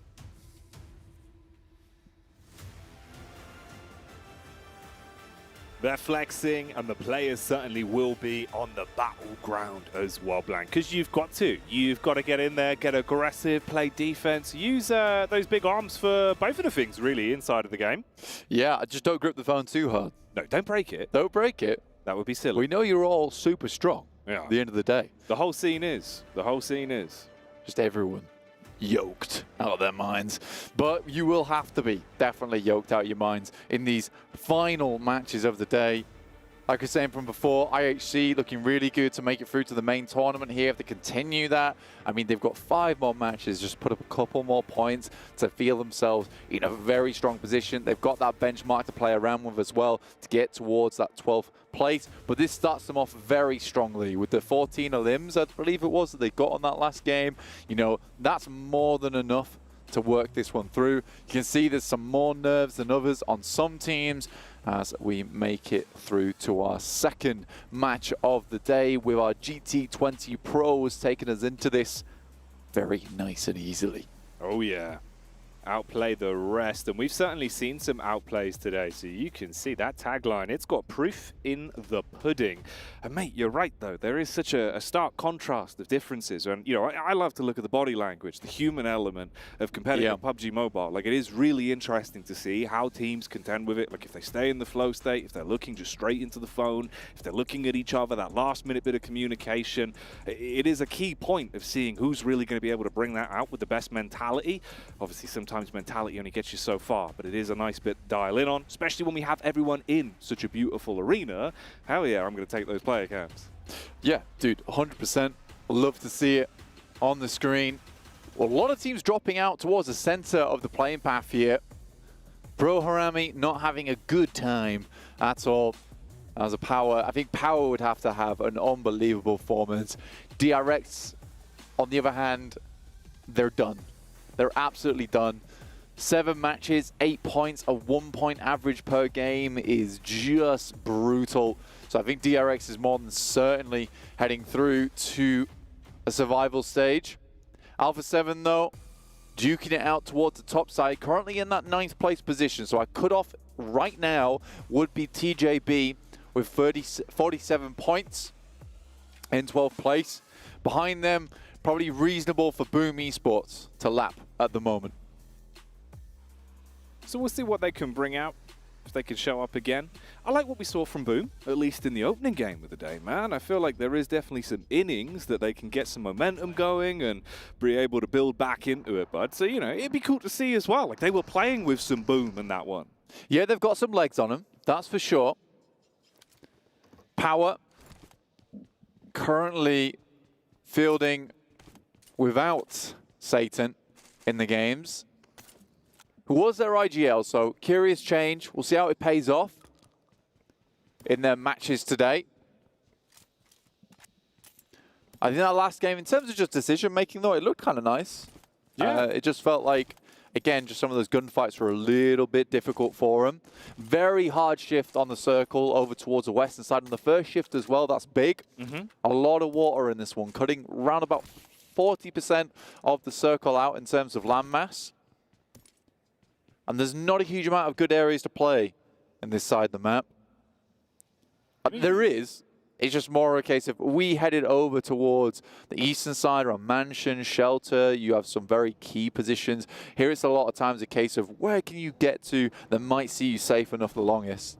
You did that quite quickly, the 40%. And it looks pretty accurate. Thanks, obviously. Did you do cartography? Have you looked at maps before, top down? You know the lay of the land? Well, you're easily able to figure it out? I think have been looking at maps for the last 4 years on PUBG Mobile. Yeah, you've basically learned cartography from that. Yeah, pretty much. I could map out a region. Yeah, it's funny, at Blank's house, you walk in, he literally just has all of the map screen layouts just all over his house. Yeah. It's like that meme, you know, where they're just pointing. Where is they? Where are they? Where are they? You know the one, I can't remember who it is, but you know what I mean. That I know meme, what you're saying. you know the meme. I know the meme. Yeah, I that's know what your you're house, saying. bro. That's you with a That's conspiracy board of just PUBG Oh, maps. yeah, where he's like this. Yeah. Charlie Day. Yeah, there you go. There you go, perfect. Pepe Salvia. He's trying to find it, but that's Blank for PUBG Mobile Chicken Dinners. I've just got drop spots galore in the household. The wallpaper is just a wrangle. It actually is. It's very pretty, honestly. thank you. It suits your style. You've got nice little trees as well, foliage in the house. Yeah. I live outside. Yeah, it feels that way. Right now, some of these teams do feel like they're living outside in the cold in terms of the point scoring, at least, down towards the bottom of the tables. And it is a little bit sparse right now. I mean, you go down from 16th place, and the drop-off's pretty big, where a lot of other teams have soaked up these points, and it feels sort of fair where we're going to be placing a lot of our survival teams. Kag Osaka losing a player early on here. First elimination going to Havlik from the Moneymakers. This is down towards the southwest side of the map with Kag playing in Primorsk.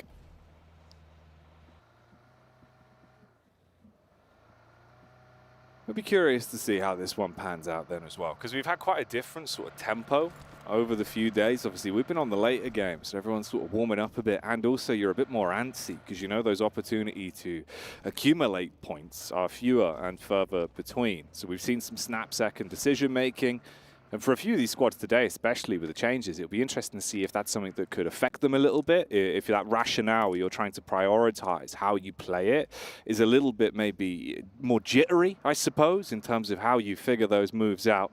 So we'll see. Like you say, though, but I was actually kind of okay with how Power played that one. Like, Al Hadji was hitting some blinders, but the problem was you were just swamped with other squads around you. They felt a little bit out of position through potentially no fault of their own. But, yeah, always rooting for a bit of power action. It was a tough spot on the map, honestly. I think that you had to take up some strong positions early on. I think IHC as well as TJB both make a correct decision to head towards the west side. And just pick up those spots rather trying to fight for Painan. Because it did look like it was going to be a Painan finish. And we got that hard shift over to the west side.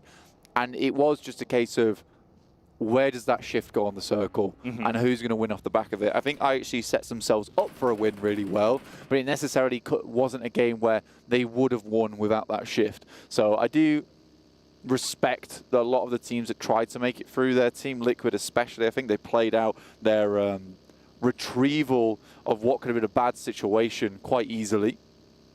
Yeah, from that opening, like, what, you know, minute and a half, it looked rough, where you're just thinking, all right, you're down to a 3 immediately. For them to have the legs on it to actually withstand for that long. And potentially, mate, a couple shots of difference. Maybe if the circle goes their way a little bit, could have been better for them. Could have been even better. So hopefully that is just a start to the day, and they can start getting some points going. Or your prediction for Team Liquid in that #1 spot come the end of the event might not look so good. Oh, dude, I know. Right now they're right on the cusp, though. 13th place. Anything can happen over 3 days, I think. But right now they're certainly not displaying as the best team in the lobby. I think that's pretty clear right now. And I'm not afraid to say that. Well, no, that's okay. You'd be a liar. I would be a straight liar. I'd be a straight liar. And I think there are just better teams currently in the lobby who are playing much more consistently than them. I guess like it's a case of, look, they've lost a player early quite a few times, but that's still a mistake that you're making. I think they're doing some pretty aggressive scouting, and losing players off the back of that is never ideal. Vampire's playing this weird playstyle where they will be out in the blue for a long, long time too, so they're not being as aggressive as we've seen them in the past, just taking names in the circle. Talon have been a bit of a surpriser, 53 points currently. Still 5 more matches to play for them too, so again, another team that could do fairly well here. Yeah, they've looked pretty good, actually. And I've noticed the camaraderie amongst them, like the way they're operating even outside of the games when we get towards the end of the day. The vibe in the team looks good. It feels like they bounce off each other really well, so there's clearly some good energy there. And it always helps, man. You know, keeping yourself dialed in, bigging each other up, give it some gas when someone's playing well. That mentality can be so huge for us. Yeah, Talon, if they can maintain that, it would be sick. You'd like to see it. They've been picking their fights well. Next circle. Zone 2, after our initial encircling, let's say. Alpha 7 currently up towards North George, but very central circle, I would say, on this one. Heads towards a lot of teams have already made their way in. I think this is fairly forgiving for quite a few squads. There's still some water in this one, but not enough that it would make players complain. I do like when Moneymakers are playing, setting themselves up on that ridge on the west side. It's a decent spot to play. I think what we're looking at the moment is DRX trying to set up in that compound that is towards that south side that we saw 4MV playing just yesterday, I believe it was. You got Liquid on the move on screen as well. I've been touching on hoping for a bit of a better one here today. Going into game 2. Still feels kind of crazy we're on game 2, but early shift for this. And it's been delivering with the early momentum. It's cool to see everyone getting sort of dialed in immediately as they came into the STC arena as well and got themselves sat down. And that's Talon that we were talking about that are coming down all the way top side. Slowly making their way in towards the zone now. You've got Alpha 7 ahead of you. Alula IHC as well down there. And man, every time I look over to that map screen, I just see Tulica staring out at me. It's like a beacon that draws my eyes in. And he did deliver yesterday. But again, bro, like it's just one of those where you want Tulica to have that extra support from the rest of the squad. And sometimes it feels like it isn't there as much as you'd expect it to be. I think it's a team that gets in their own head very easily as well, just with some of the mentalities on that team, the personalities themselves. And I think for Mad Bulls, that game really crushed their confidence because I think it was a well-played game, a good innings in terms of making a bad situation into a good one, only to get backstabbed twice and leave both players on the high ground to just one dude. Pretty painful, pretty unreasonable, and I think that has really cut their gameplay quite a bit. 25 points is a struggle position to be in. This is where you'd need a big chicken dinner towards the beginning of the day, and I would say that's one of these 2 angles that we'll be doing. You'd need to see them pop off in those for them to have that like good chance where you don't feel too nervous going into that 6th game. And Inco, they hopped out and were looking to edgeguard somewhat on the rotate. They caught whiff of Vampire, but they go wide and look like they have been able to bypass them at least, make their move round. Meanwhile, Alula IHC do take a first connection off the back of Talon. Ooh, that's isolated as well. You can crash straight into the building. Make sure you confirm that one. Grab the elim off the back of it. Hell, even the Overwatch was making that one look easy. Yeah, bro, 100%. For Talon, that was an easy pickup. Alpha 7 off in the distance. This is a good position to be playing out the rest of the game. IHC, though, losing a player, not ideal. They can try and gatekeep. They have this warehouse to play around with, but they still are on the northern side. And our next circle's coming in too, which again, very reasonable. Not a lot has changed in terms of the space that teams are playing. It's just, again, pushing everyone slowly but surely closer to one another. But we are moving away from that compound that sits on that south side.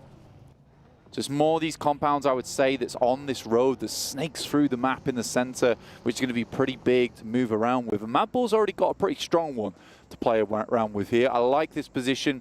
Yes, they have the overlook coming through from DRX above them, but still, strong spot to play. A lot of good sight lines that look out towards this north and south side. They've got the read on it.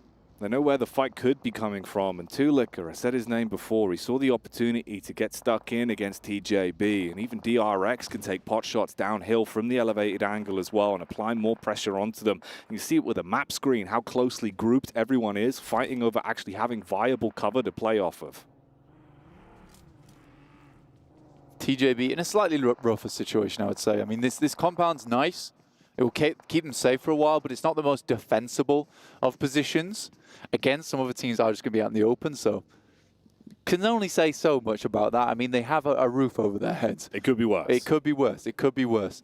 But a lot of teams try and play around this ridge side on the western edge. Difficult, though, because you know at some point, with the way this circle's going, you're likely going to have to pass through the fields that sit on that west side, where you have DRX, Mad Bulls, TJB all looking that way. Kago Saka, who lost a player earlier on, and making their way up from that southern edge. And you know that Moneymakers know about this. They already took a shot towards them, removed one of their players from the team, so they should have the read on a play like this one. And Mattoon is getting dangerously close to their location. Yeah, he really is pushing up. Ahead of the pack. He's got a little bit of backup at least. But Moneymakers, off the back of the prior game, probably want to try and give themselves some extra stock in this one. See if they can get some more points accumulated. Already finding 1 elim point into this outing so far. Needing to climb those rankings. Down in 15 at the minute. Overall spread looking good. Bro team as well, keeping it a bit further back. The Bros have had some ups and downs, dude, and it feels like a few of these situations, it's been a very slippery slope for them. The talent's been there in some of the individual fights, but it's the positioning for me that keeps me guessing. Yeah, again, for Bro Harami, it feels like they make some good decisions and then suddenly make a bad one for no apparent reason. And I think that is the difficulty, because I think they get nervous about some of the positions that they take. They're worried that it's not the best one in the circle. I think a lot of times you just have to commit to that decision. I think some of the teams in this lobby are very good at that.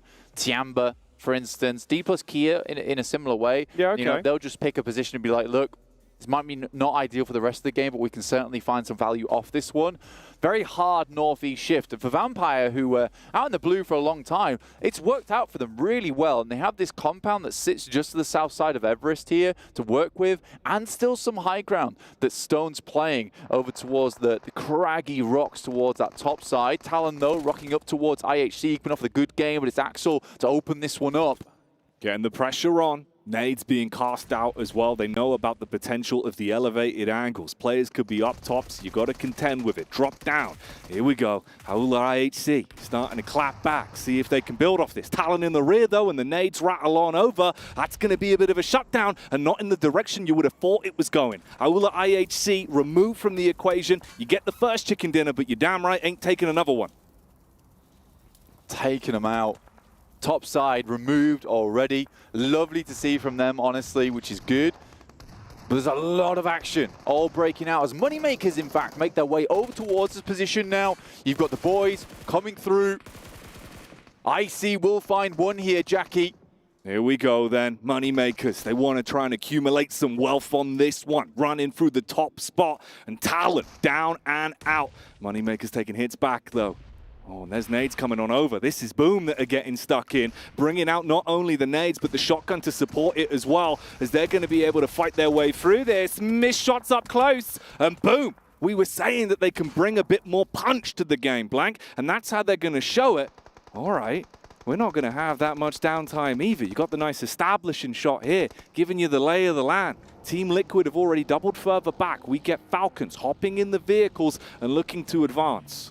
Yeah, Bro Harami, just make that move. And I think they could have made it a lot more slowly. Again, it's a case where they should have known that realistically there's going to be teams in this location taking up that compound. And I think they just think they have to go for that crash. But scouting it a little bit later, a little bit earlier, sorry, and getting the nades over, maybe some smokes to make that a bit of an easier transition.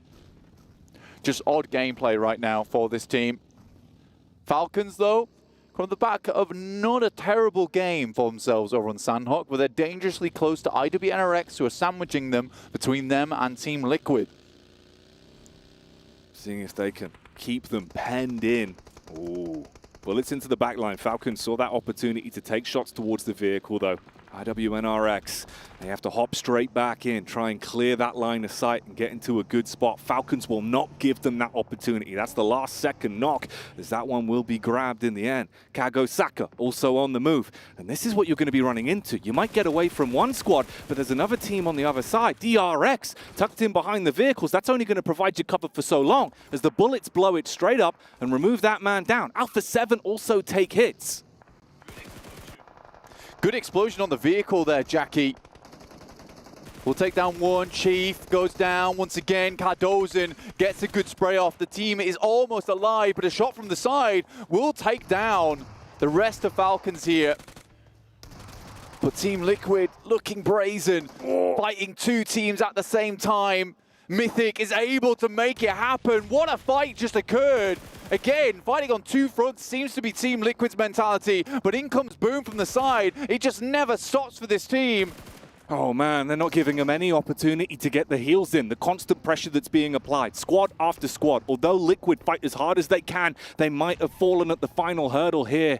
You're in a rough spot. Two players pushing up, looking to see if he can play medic whilst their focus is put onto Boom instead. And the real Boom is the nades that are raining down on top. Low HP off the contact. DRX really just want to finish this one off. They don't want the fight to go on for much longer, and that's the finishing piece. 6 elims, Team Liquid. Honestly, I would say not a bad result, considering the fact that they were just assaulted by several squads. In comes the Mad Bulls, and DRX seem to have just not noticed the other team that's in their camp right now. Flique moves forward, nade over the top, might get the splash onto the back of him, and it will hit him hard, but it's just QXZ. This has been an unreal fight on the southwest side. It's been action into action into action, and TJB are closing the gap as well. Mate, the fight that does not stop. The never-ending story here, with opportunities appearing around the map. Alpha 7 consistently putting bullets down range onto TJB that at this point are crumbling hard, losing any of the HP they had to work with. The nades are rattling in. Vampire also mid-bout, and it just does not stop. There's the pickup onto TJB as they'll commit for that one. And Alpha 7, 5 elim points in the back pocket as they clean house there. Kag Osaka. This is the fight that we saw against Vampire. They got the first contact off. Were able to deal some damage and shut him down a bit. They get the man back up, but he's low HP. Luckily tops himself back up to full. So he's going to be in a better spot for this. But Vampire, they got the spread. They got the understanding. And they got nades to help them out. Ooh, a double at the same time. Nice nade from the side. Another nade goes through over towards Naoto. Power's also chiming in, looking to clean house. And I think Vampire were able to secure the majority of those eliminations. Yes, they were. And again, with Vampire playing on this north side, they had so much room to work with, so much time to scout. This should be a Vampire win if they play their cards right. Mad Bulls desperately trying to extricate themselves from this valley that they've been inset towards. But it's Al Haji from Power taking shots. They find Tony K. He's in a bad position. Can he be rescued? This is going to be a big problem now. Power coming online. They take down the star man, the wonder child of Vampire. Peeping them, guessing with how to play this one. You didn't expect Power to find the opportunity, but they certainly have. Everyone else just trying to build themselves some kind of cover, some opportunity to break the line of sights, dashing out the smokes, backing themselves up, and only really wanting to engage if it's a worthwhile fight. For Dan's also moving up, but he's clearing so many angles. You can see the paranoia on the map screen, everyone trying to clear because of how closely grouped they are with limited cover between them. Yeah, Vampire, Tony K takes a really aggressive off angle there, gets punished for it, and now Power's in an even better spot for themselves in this compound. They can just take pot shots at everyone from. Again, we were speaking about the rotations. It looked smarter from Power on that last game, and it's paying off here. Mad Bulls has to wait for this next shift, though, hoping people have to move in, but that circle encompasses most teams other than Alpha 7, which is the real true threat to the Mad Bulls at the moment as they rotate in. Boom has got the oversight, and they're just going to have to razz this one in the vehicle, and I think they've only got one. What is that spray, though? Oh, mate, you said Alpha 7 with the true threat, but in reality, it's Boom that bring the heat straight out. Elevated peak just on the off angle. Firing off those shots. Dealing so much damage onto him, consistently spamming into the smokes with such little health pool to work with between them. Barely a thin shroud of the plumage of the smoke, giving them some kind of lifeline. One that's probably going to tick out very soon. Got to pass back all the supplies here.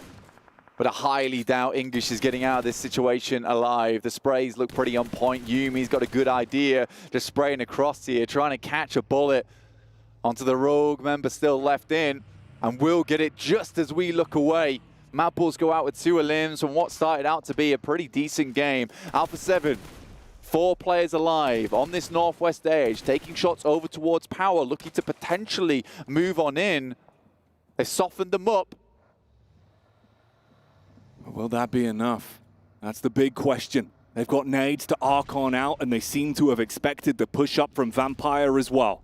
They're looking to bring down the wall, stop them from getting close. From smoke to smoke, they start to sliver their way further forward, looking for a better angle from the backside where there's limited cover, where they would be exposed to take those hits. You got the move up on the vehicle as well. There's a man from Inco lying in the wings as well, and the rest of the squad is still alive and kicking. Problems could arise on this one as everyone is being moved further forward. Revo's got a good idea on the location. Trying to toss them further in towards the backside of that smoke. Knocks the car out the way. But McGrellin taken down on the rotate. That's from Boom once again. You're having an absolute powerhouse of a game here. Just constantly finding these pickoffs. Going to the market and they're bringing back points. They're taking everything they want. Taking it off the shelf and putting it straight into the backpack, and they don't even really need to be in a position where they can take heavy damage. They've got range and they are utilizing it perfectly. Vampire, finally the nades start to connect from Alpha 7, but they're still taking so many shots. They're getting softened up, and this really is a fight for survival between the two of them, and it's not looking that great for Vampire right now.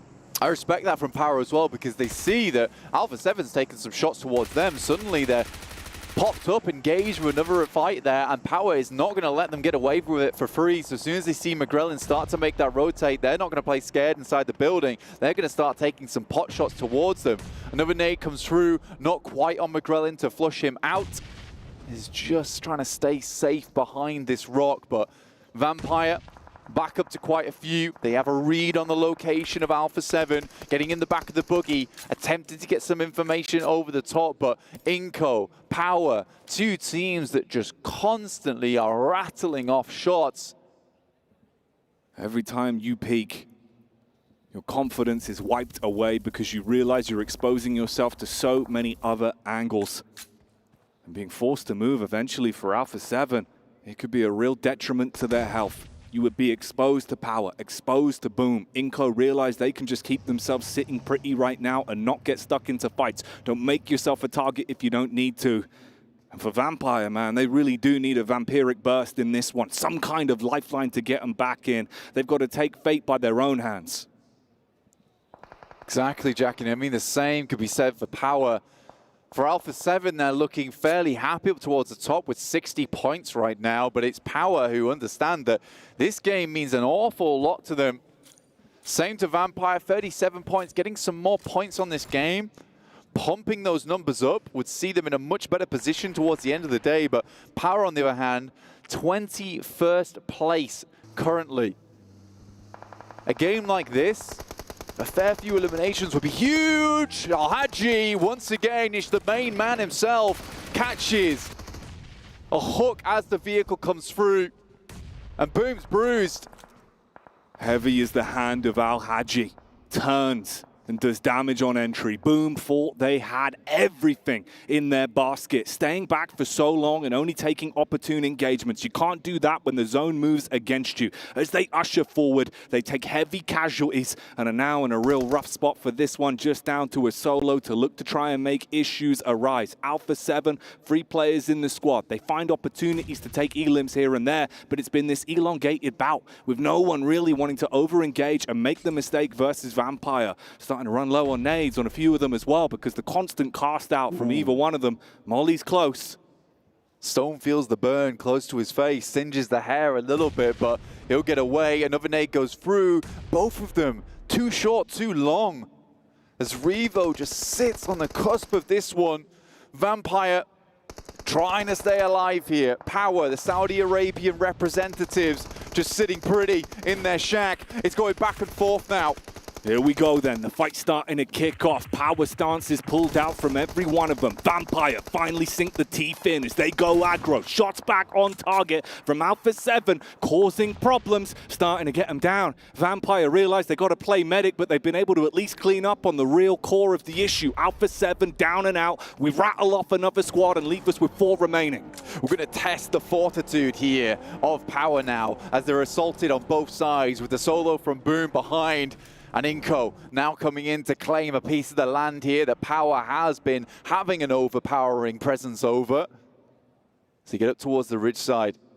How do they play out this game? They've got an awesome compound to work with, but can they have an awesome finish? Inco, they have the split. They've been so far back for so long, but now the tables turn. The shotgun lying in wait by the doorway for an opportunity. If Power reveal themselves, overcommit onto a fight, if Vampire draw their attention, the backstab, the burst from Inco could cause problems. Al-Haji switched onto it, boom, down and out. The last man finished off. There's the peak again as they start to strike in. You're causing problems. Power, they're bringing the energy up. Inco lose another man. They're starting to switch on him, Blank. Power sees everything in this lobby right now. They've got the divining rods here on the player's location. Inco's running away, but Power's not going to let them get away so easily, chasing them down into the smoke. Shrouded they might be, but Power's going to blow a hole. They jump in the vehicle, they go for the push. The first man loses out on contact though, but there's an instantaneous clap back.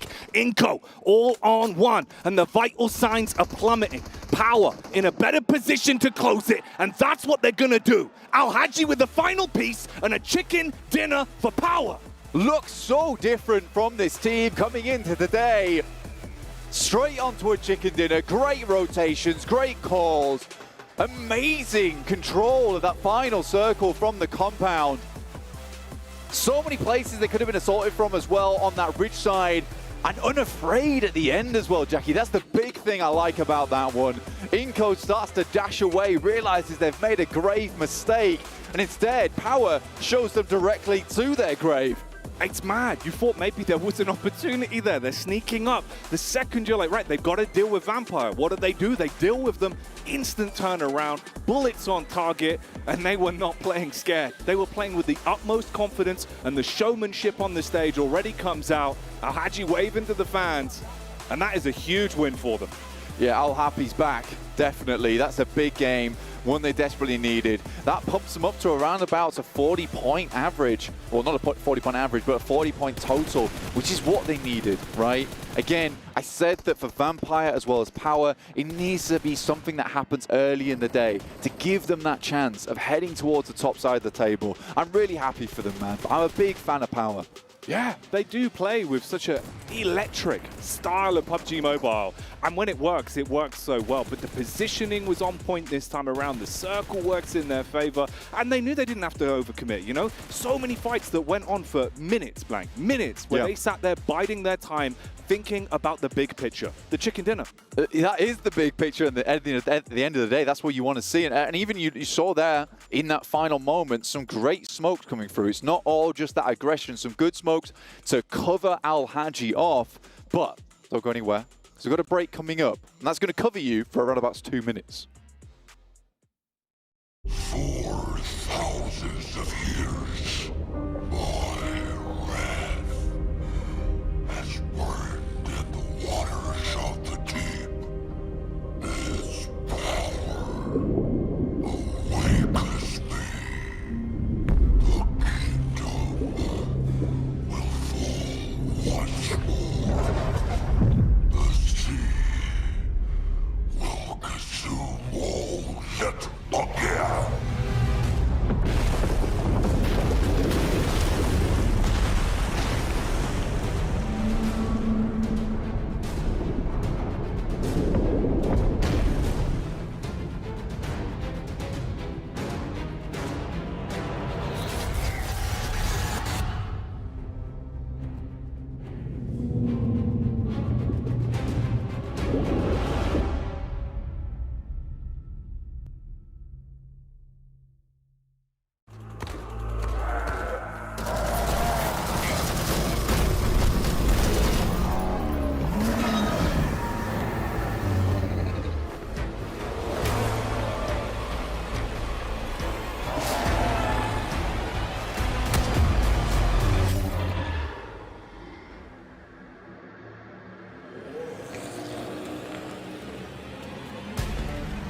Power coming up big with a win they desperately needed to get them back in the running for potentially making top 12.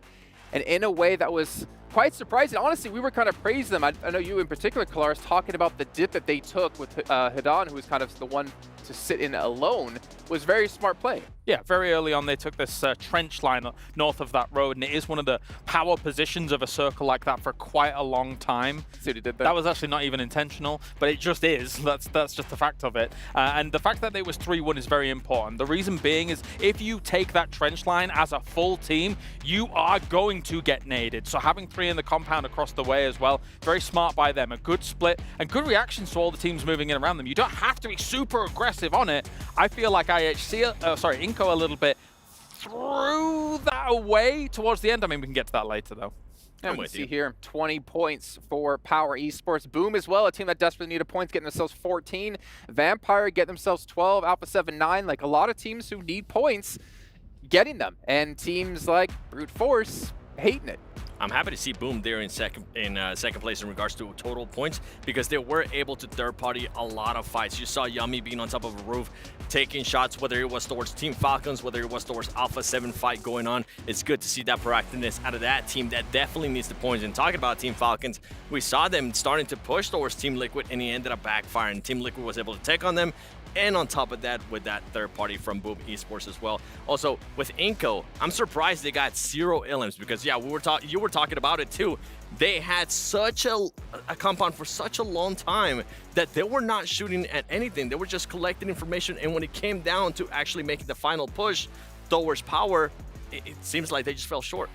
Yeah, I really like the push-up that eventually that they did on towards the compound that was there. But yeah, as you see, they're in Gatka for a long time. They're holding that down. They know that they have the circle, so that's fine. They don't have to move out too early. But I love that they did push up onto Power's compound to take the line towards the center of the circle. What I did not like was Inco moving up as close to the compound as they did of Powers and trying to go for nades, but really delaying when they were using the nades to then allow Power enough time to react to them pushing up so close. If you push up that close, you need to do it fast and swift and make sure you know exactly where Power is and take them out, and at least put in a bit of a knock or two whilst doing that. They could have sat basically in a line middle of the circle where Vitaly was, where the rocks were, and let the game come to them, but they did not. So Inco, I getting angry again.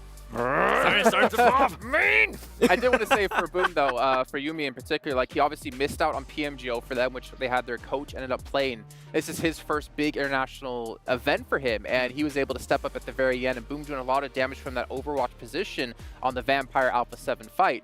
But also Power at the very end there, we saw Alhaje get 2 knocks. Yep. And then we saw Inca respawn by trying to go back and potentially go for the res. And then we were watching Power immediately get in that car, chase it down, and prevent them from getting the other player up. It's the perfect way to do it, right? If Inco allows them that opportunity to be able to just to exert themselves on it, things like that, then why on earth not? But a stalemate that kind of occurs up in the North 7, Alpha 7 and Vampire, that was a lot of util. It was. And at one point, we were even wondering how was Vampire getting all of that utility. It was because they were able to take on Kagosaka early on. They were able to clear that team. So I think that's why they just had so much utility to work with. Going back to what you were saying out of Power, it's good to see that they are at least able to make that switch happen. They were just so slow in that compound, not doing anything, but for them to make the switch, okay, we see the opening with Inco, let's go for it. It's good to see that out of them. It's actually one of my favorite circles of the tournament so far, kind of finishes, because it really shows kind of a lot of interesting dynamics about how things can go down. The Alpha 7 Vampire, I'm going to call it a stalemate because it was mutually assured destruction. There's different ways you can approach that, but they approached it in that we're going to get as many elims as possible. We're probably not winning this game. Let's just see what we can do from here on out. But I can't believe how much util they went in, firstly. But if you're doing this kind of fight, you're not going to have the util that you need to get on towards Power's compound. It is almost impossible to make that push down there. So it was fascinating to watch. Well, on top of that, you had the Vampire Esports whenever they were making that push across the street. I don't think they were expecting another player, which was the last player standing from Boom, to be there and stopping that kind of push out of them. I think it caught them by a surprise, as you could see them kind of freak out a little bit more. And with that utility, they didn't have any smokes. They just there's no way they were going to be making that push successfully. So what if we put our imagination caps on here for a second? Because as we were watching the match, of course, you did point out the position Hidan had Power, that dip, that trench was very strong. And you were saying if you're one of these teams like Vampire, like Alpha 7, you crash that, take that position away because it's so strong. What if we imagine that Vampire Alpha 7 did do that? Do you think Power still would have won in the end with having 3 people in that compound, or do you think it was very realistic for the whole match to change completely?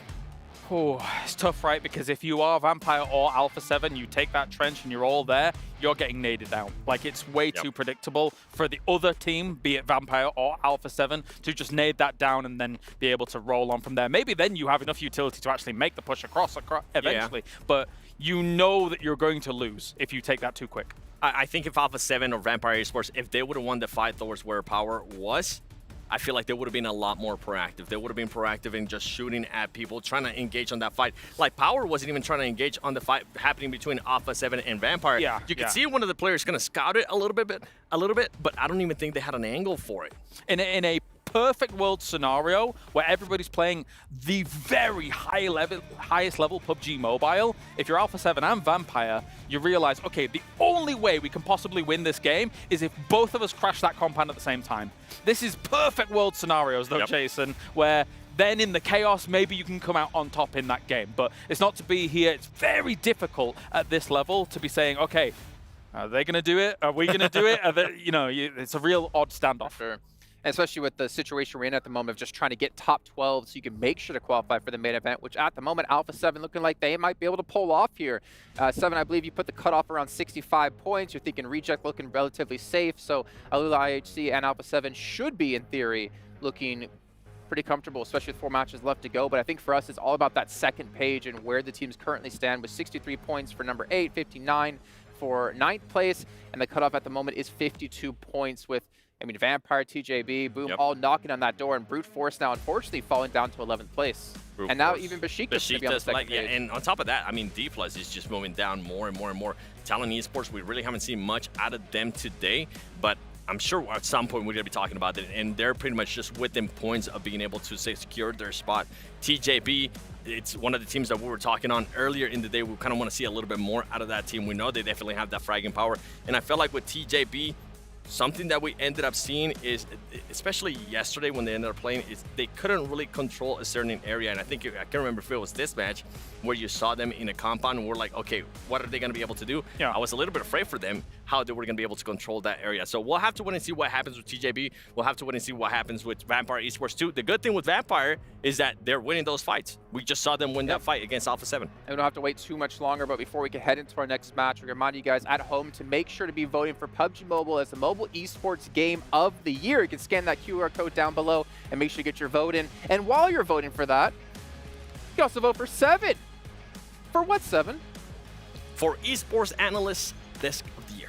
There you go. Make sure you get a vote in for him as well. But in the meantime, we're going to head down to the stage really quickly to go to Sandstorm, actually, as an interview with our winning team of Power. And we are here in the STC Arena with Kante from Power Esports after they managed to get their first winner chicken dinner in the group stage. And of course, we're going to be jumping right into the questions. Kante, first of all, congratulations. You got yourself the first winner chicken dinner. How does it feel? حصلت أول chicken dinner في مرحلة المجموعات. كيف شعورك بعد ما حصلت الفوز؟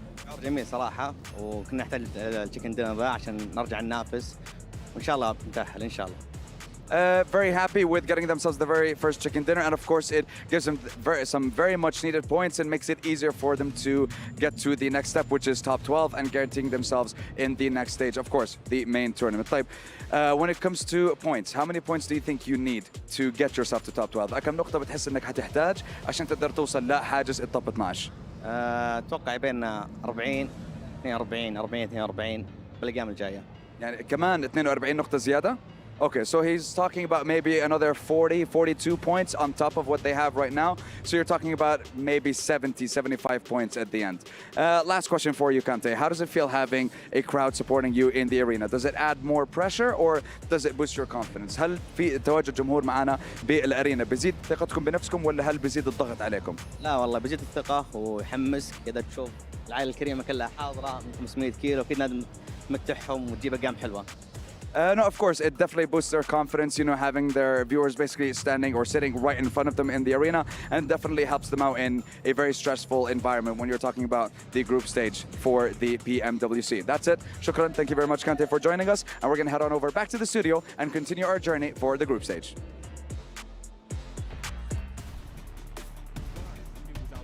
IHC picking up the opening chicken dinner of the day. Power then step up to the plate and claim one for themselves with the heroics that was shown from Al Haji. Now we move on to the third match of the day. Blank, last outing for me and you. You know we got to give this one some gas. Give it justice for the building we're in. We're going to press the foot to the pedal here because we're getting into our angle, our third one of the day, and then we're going to close things out with the JJ, the John and Jukes. We've got all the players on screen for you here for your beautiful viewing pleasure at home, but I'm not sure if it's going to be too much of a pleasure for some of the players inside this lobby because some will be going home at the end of the day.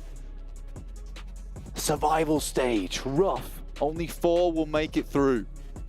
They will indeed, Blank, and they'll be making it through on those GT20 Pros, those bad boy phones that are getting them dialed in and playing the best they absolutely can. 144 hertz sounds kind of good, right? Ooh, yeah, that's very nice. You can see everything, every minute detail. That's how Power was able to catch out Inko. Easy peasy, lemon squeezy. Maybe that's just Al Haji's eyes. They run at like, 240 hertz. Yo. Like he's just sat there, he sees it all. He's got the 360 hertz eyeballs. Oh man. That would be insane. Sees everything, like even behind him. Yeah. Got the 360-degree angle, and it looked like it. That's how they knew about Inko. That's how they knew, dude. God it was damn. easy peasy. I mean, to be honest with you, for Al Haji, he has played well, but we have to give credit to the rest of the team. Oh, yeah. You know, bringing Satan out, having a bit of a reshuffle for themselves, it's honestly a decision within the team that you had to make. Like, it's worked out well for them. That's actually a massive caveat to factor in as well. You think about the fact they get that chicken dinner with the changes. That's huge for them, bud. You gotta think that's going to dial you in as well with this It's like it's still working. Yeah. It's still working, and we can make this work going into the end of the day. Really loving it for them. If you see right now where they are, they jumped up quite a bit. You got to remember they were in 19 points down towards the bottom of the lobby. 18th place. This is more manageable. And with the fact that going up to 12th, it's 39 points to 52, right? It's not that much of a jump for them. It's not that much of a jump. Another good game, and that's what we want to see out of Power. It's what Vampire want to achieve as well with their 46, and if Team Liquid keep losing that fourth player, man, ooh, they might be opening up the gates. Man, it's terrifying that this keeps happening in and out. You know, you got to feel for them in some of these drops that they've been running into. Problems arising, keeping you guessing. We'll see how it goes. Ooh. Right now, though, we're thrown into a fight. Kago Saka, they're going to get struck down. Kago Saka just not having the best of the games. Man's going to have to leap off the top of the building like an assassin with the blade in hand. But the VSS silence. He's creeping around, and I think he's been spotted. Garnet about to be carved. Beautiful Ruby, but will be leaving the game. Oh, he had the Ramsey in his hands, but can't use it to chop anyone up. No butcher blade actions here. No fresh meat on the chopping block. As you got Bro moving on up to confirm those and wipe out the stragglers. Kago Saka at this point losing this early in the match. 2 players.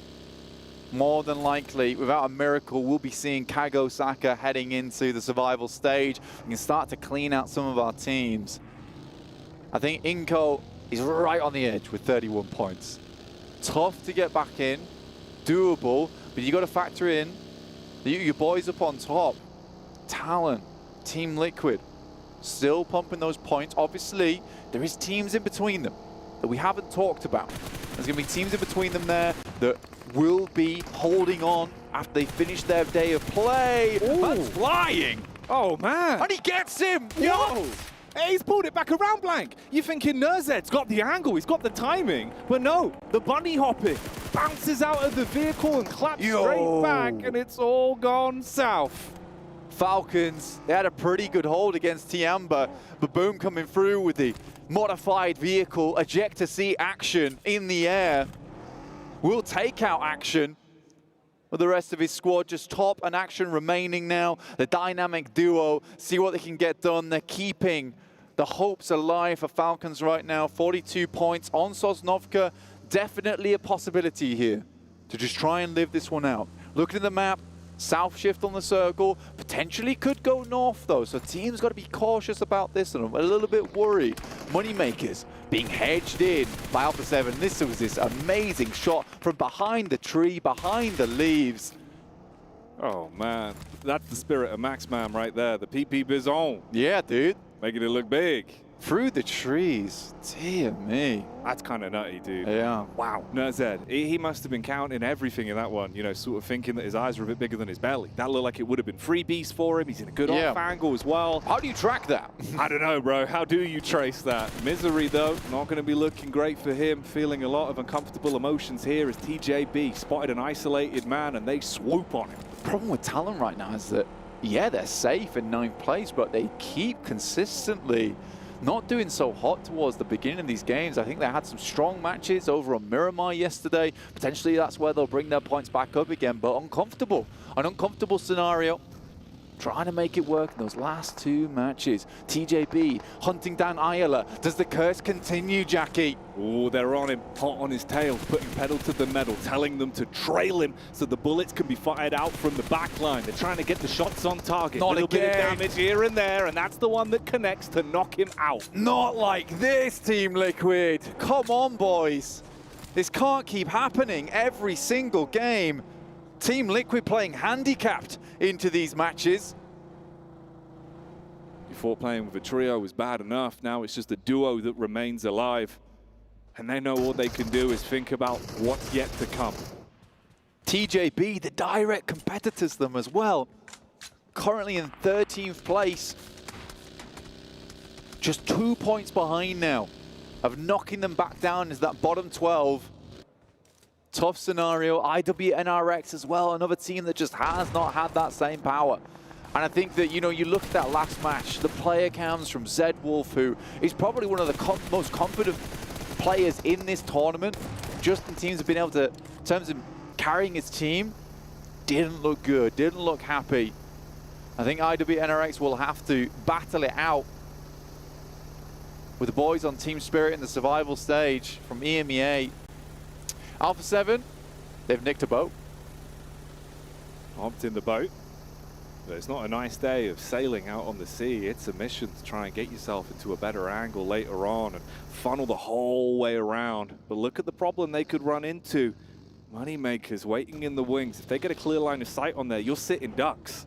Yeah, it's the issue. They kind of have like semi-win, semi-loss here in the sense that Moneymakers could take shots out towards them as they make this crossing, but they have stolen a vehicle that Moneymakers potentially might really need in the coming moments of the game.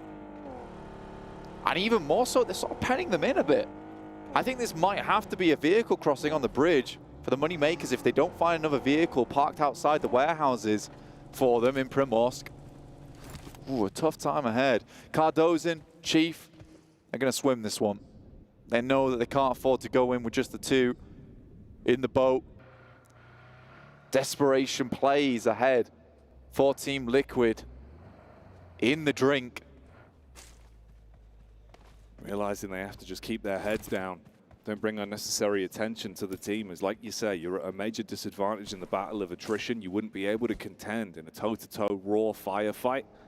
That was Talon as well, refueling and setting themselves back up in the zone for now, potentially debating where that next shift's going to go and how they should reposition when that happens. A lot of squads confirming onto Sosnovka here. They think it's going to be a Sozzy finish, and I think that's reasonable. Like I said, though, there's still a chance for this to move hard north, but no, directly onto Sosnovka. Teams like IHC, Inco, Moneymakers, Power, who would have loved for this one to head further towards that north side to give them some more time. This is crunched out. Both the bridges, essentially. So quick rotations are necessary, and you know there's going to be people holding on the outside, waiting for you to make your crossing.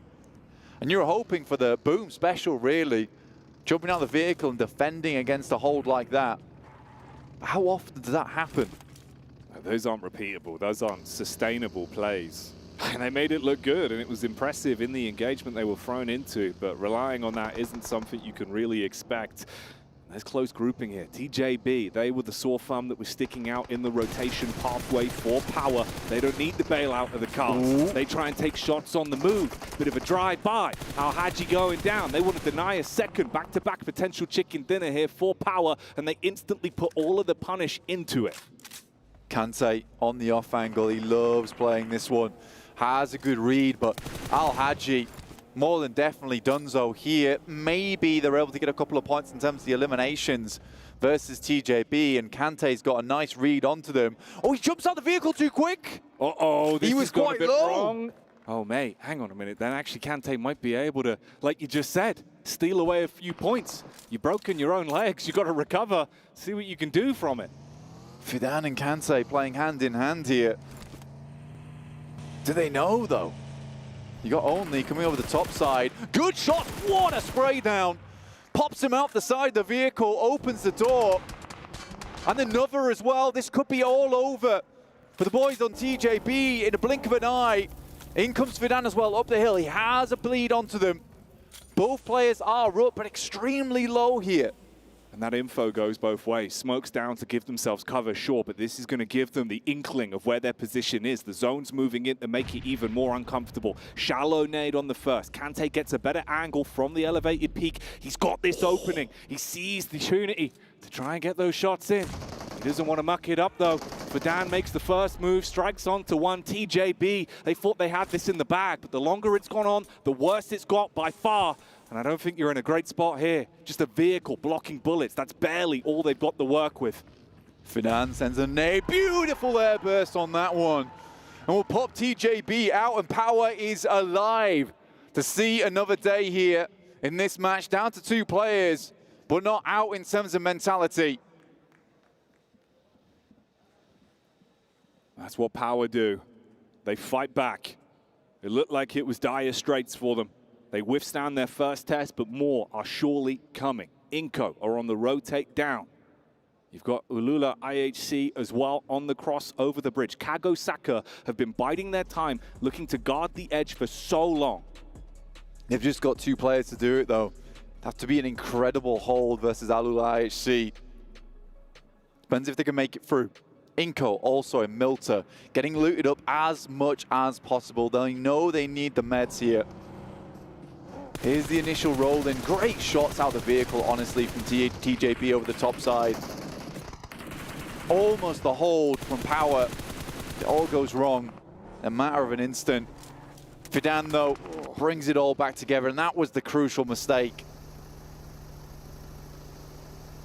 You get the power POV as well. They took that extra time to reassess, reloot, offer the crates, grab themselves a boat. Going for the wide rotate the whole way around the back, setting up with the circle in the forefront of their minds. Meanwhile, DRX, it always feels like every time we see them, they're in such a rough spot. They had a glimpse of potential to start off today, but that was quickly taken away. Taking stock of the circle right now. You got Falcons playing up towards Observatory, staying out of too much trouble for themselves. IWB and RX set themselves up on a wide split on that northwest edge. Alpha 7 playing a little bit more interesting. Inco coming around on that north side, could be backstabbing onto IHC. They don't want to go for the Milta bridge push, and I think that's reasonable considering where the circle is. You know there's going to be a lot of teams in that area. Might just be safer to go for this one. But do they know IHC's here? IHC were taking so long to go for this. They felt comfortable. They had the meds. They had the supplies. Now they start to make their moves. There is a bit of space in the timing between both of these squads that are slowly making their late rotate in. Everyone else very tightly grouped. Moneymakers and Power, though, similar sort of situation for them coming in from the coastal side. Moneymakers have really taken their time on this as well. Remember, they were in Primorsk for quite some time. They wait for the guys on Alpha 7 to already make their crossing before they decide to go for theirs. Primorsk, huge city as well, so you can get a lot of loot in that area, a lot of meds to make this journey easier. There's a loot crate out in the water as well. Maybe Moneymakers pick that one up, but you got to admit, there must be eyes on that one. They do pop out. I think shots might have gone their way. Currently still up as 4. to make landfall. Power might be spotted, though. Oh, they're swimming in. This is dangerous. Power might actually be able to hold them out. Power went for the quick move, favoring the speed to get themselves onto the beach and at least set up and have that angle to work with. And yeah, they are taking shots. Bullets downrange. Bit of peppering going on. Meanwhile, we join Aula IHC that have gotten themselves into a better position, but Inco could crash in the backline and they're forced to fight out with Alpha 7. A bit of an exchange. Trades going either way. Alpha 7 debating what they can even really do from this. You know, you got to leave the man that's now down and get a bit further back. An over-aggressive play, honestly, from Carrillo. Out off that western side, dies the play zone. And again, they had the inside track on this circle. They could have held them out quite easily. And I think you've got to anticipate the teams coming in from Milta most likely would want to go for that long crossing over the north side of the map through to the western bridge. So I think Alpha 7 has just bit off a little bit more they can chew. They do take down Ziol, but losing a player in a strong position where they were is not feeling good. But look at this, Moneymakers opting to get rid of the vehicle, the boat, and instead just swim it in. Power takes a bit more of a strongman's mentality. They just send it. Yeah, they go straight in. Don't want to give the opportunity for another team to take snipe shots down at them and pepper them with bullets. But Tulika, he loves these long-range firefights, and it plays into his book. Hits the first as he's able to take out one on the cross, and now he's a bit suspicious. He's clearing towards the coast, so Power might have given the game away a little bit here. We got the move up from Vampire as well with a very fragmented Team Liquid. They went down early in terms of the numbers, and you're basically trapped, penned in whilst the push comes up. The saving grace, at least, is the boom engage from the sideline and get a bit of damage back on the Vampire. Tony K, though, this man can be lethal. How good is he in terms of getting the nade in through the window? Goes far, wide, in fact. Chief opting to hold on to the pin. Doesn't want to waste grenades. And Tony K from the side is Bro Harami, who've come up on top and have taken too long on this engagement. Out comes Chief with the nade. Could be huge, in fact. Finds the second knock on them. Will look to clean up as well, and that's 2 eliminations that, honestly, Team Liquid desperately needed. Remember, this is the 2-man squad. Confirms one, looks for another. It would be Bro Harami to steal that one away, but fantastic job from Team Liquid to live this one out, and I think the Vampire just thought they had way more space. There's no space between these two now. They finally push up, realizing they have to cut their losses and at least grab that one elim point off the back of the fight they started with Chief in Team Liquid. Falcons were up on the top side. They were locked in. Horn smashing against each other with Boom. And they commit to the bout on that one, leaving it down to just a solo. Nice nade to kick off the engagement at least, but it's the backstab that's causing problems for him. He's taking shots towards the rear. Got to push further forward. There's 2 Falcons members ahead of him, and they're going to be able to get that one on target. Falcons, bit of revenge onto Boom from earlier. House of Leaves there for Yumi, but like a house of cards, it comes crumbling down in the face of the dynamic duo themselves, Action and Top, playing together for so long. Kante over the top here, does find Havlik, in fact, and Fidan's onto Bro Harami. What is happening here for this duo? If the question is, can Kante? Well, he certainly can in that fight.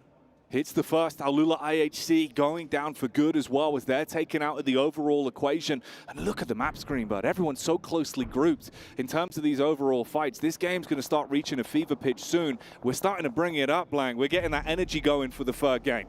I mean, IWNRX just passing over the top side of the airstrip, getting the propeller going, and are about to take off, in fact, as they start to clear down on this south side. DRX, for the first time in a long time, have themselves a central position in the zone. But is it too little too late for this team? Only 4 matches remain for the boys in a 0 elimination game so far, despite the amount of presence and space that they have been given in this match. Here's the push up round the side. Bring in the vehicle, reset things. See if they can get themselves picked back up. I wonder if they're aware of this, though, as well. Down towards the trees. They barely miss Icy Boss, who's had his belly down on the ground for quite some time. We saw that split up from the duo in Moneymakers. They opted to go for different positions and keep their noses clean. Don't engage into any unnecessary fights here. And this man's lucky. Barely protected by the shrubs. Surely he sees them, and they're in the vehicle, man. They have very good sight lines down to the floor here, and they've passed by him twice. Icy's going to have to hit at some point. The blue's pushing him in, and he has the perfect backstab. 5 grenades in the pocket as well. They're out of line of sight as well. This could be huge for Icy. Icy, if he can throw the clip in and slay from far away, he could leave Bro down on the DECK. Meanwhile, though, that's what's happening to Vampire as they are out of commission. Removed again. Another squad being thinned as the herd is getting ushered inwards. This time, this backstab, we've seen how important and how powerful solos have been throughout this event so far. Blank, can he be another one in the list of them? See the smoke off in the distance, have a quick peek over towards it, but Bro Harami, they've got to get further into this circle. Alpha 7, it's McGrellin, the duo here, Mafioso on side as well. Nade's going across towards Team Liquid. Cardozin blocks the first one on the rock. He's just dancing around it, using the smoke to his advantage. Crossing this road ain't going to be easy for the boys on Alpha 7. Solo remaining here for Team Liquid, but 12 teams. He has to go a lot further here. Quick heal up for Federales. Meanwhile, Top, again, seizes the opportunity against Talon. You can see how problems are arising there. That was the last man standing for them. Talon, they lost Misery in the initial moments of this game. It felt like he was taken away within seconds. They were forced to fight with a free. Now none remains for the Clawed Beasts as Falcons upset them. Everyone slowly edges further forward. Mad Balls on screens here. Tulika, he got his first elimination, taking the shots down onto Moneymakers, but he didn't clean house. He left 2 of them alive. And Bishke just hiding behind Fidan from Power. Next circle will lock a lot of these players into a cage match on the side of this hill. Mad Balls pushing through. Soez down from DRX. DRX is just crumbling as players get closer. It's just almost like they get a debuff. They're afflicted by the presence of other players. Icy stepping up versus Bro Harami. This is what we wanted to see. He's got this one for free as well. Had the smart play with the smoke, but they dive straight back in. They've isolated him and spotted out the one man. Now scratching their heads, wondering where the partner is. Where's the duo at a point like this? That's not so good, though. Explodes the vehicle, and Jappy just falls because of it. I get the mentality, you want to explode the vehicle because it is close to exploding in the first place, but at least let your teammates leave. Nade of the top from IWNRX, telling about how this northern angle could be good for them, but they're scaling up the hill. Top here on this lonesome. The Falcons' wings have been clipped, but he's still going. Seeing if he can cause some issues. IWNRX on the clear round the corner. They wanted to try and keep themselves alive in this one, but Power, they're on the exact opposite end of things. Down and out. Inco as well, taking heavy casualties. Mad Balls, unfortunately, taking Fleek out of action for a sec there, detonating the vehicle. A lot of scrappy gameplay going on right now, but Top, he keeps it large. Living his movie from the elevated peak, trying to get the tracing off as well. Damage into the back line, looks to confirm the first knock that he got off the back of this one, racking up the numbers as he brings himself up to 7 elims. Massive game for Top here, and a game they desperately needed as well. Feels almost like a Leon scenario. Inco coming through, looks to steal here. The DBS goes crazy, does so much damage to Nenebete, but he steps a bit too far forward. But what a game regardless from Top there. I think he just starts to feel it in those last moments. It's a bit too big for himself, but 9 limbs to finish off the game. What a good one from him, an action to save what started out as a very, very rough match. 7 teams remain. DRX slowly but surely being culled on the eastern side. Mad Bulls with a big old split along the southern coast. You've got English holding, watching for these teams. Alpha 7, Team Liquid, Inco, all from the same region on that side towards the north, duking it out. See who's the best of the best. There we go then. Let's see if this is going to be the best engagement they can possibly take here. Zerich lucky to be alive off the back of the damage established there. Cardozin finally down as Alpha 7 spot the last man for Liquid and lop the head off the horse. No chance for that to carry on as Liquid are out. Harami Bro though, pushing up. They got the meds to work with. The paranoia's kicking in. Mad Balls, they need to get grouped up here. They got the shots from the far back angle. There's the detonation on the vehicle that will shut down the first. Sideline swipe again. Trades back onto Zerich. Awesome angle here from English. He has full sight lines all the way across. They planned this perfectly. And Bro Harami down to just one player. DRX able to steal away a lot of them there, but now they have the angle. They know there's a team above them, and they're asking for English. Do you see them? Do you know where they are? Give some information back so Tulika and Fleeke can potentially get something done off the back of this. Alpha 7 is out. Inco will lay them bare. This is over towards that northern side. They've cleared out both Alpha 7, Liquid now. It is all their terrain to play with. QXZ going down to Tulika, let off the leash once again. The Bulls are seeing red, and Tulika is the one that's looking to come out with that aggression, put his best foot forward and take the fight towards them. Two squads with 3 players alive. DRX down to just the duo. Inco, they've been biding their time throughout the flow of this game. Can they step up towards the dire straits? Bullets being put down range as well. DRX panicking, sweating bullets in the engagements they're thrown into, with shots coming in from either squad still in. Yeah, they're sat a little lost towards the center of the circle.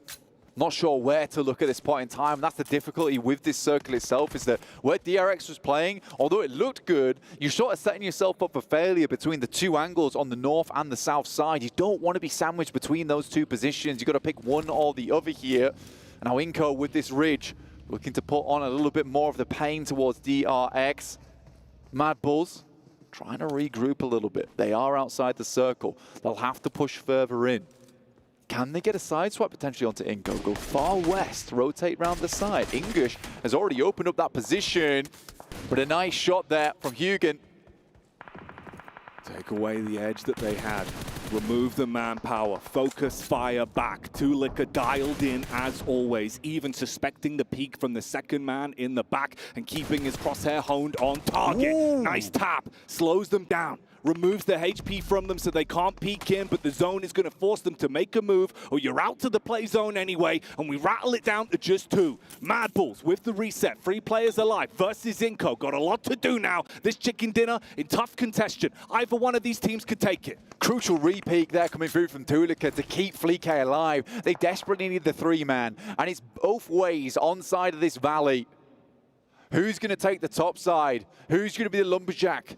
Chop down these trees and chop down the opposition. It's Inco, Mad Bulls, toe-to-toe right now. As both teams edge ever closer to one another. He's got the bead, he spots one, he's just going to unleash the barrage. There's no repeat from the rest of the team, but they have an angle now. Tulika, the human hatchet for Mad Bulls, swinging wildly, cutting his way through the jungle and looking to take down the opposition. The opening engagement gives them establishing damage, but they still need to be aware of the positions that Inco have. The Bulls preparing to charge here. Inco holding back, scared a little bit. As they hear the thump of the feet on the north side. Mad Bulls have done terrifically well. Good splits. Hold them in this game. Inco's relying on re-peaks, refrags here. Mad Bulls just going to wolf pack it on the south side. Hope to open up something. Honestly, if they just brazenly head over towards that northern edge, find Garrix, potentially are able to bring something up. Quick scout in the buggy. Really useful bit of utility is that vehicle, just in terms of being able to angle yourself where these players are. And they're playing scared now. Vitali tries to fortify that position over towards Nenabete. They dial it back to the defense. They want to play tenacious on this one, but they've got to get the confidence back up.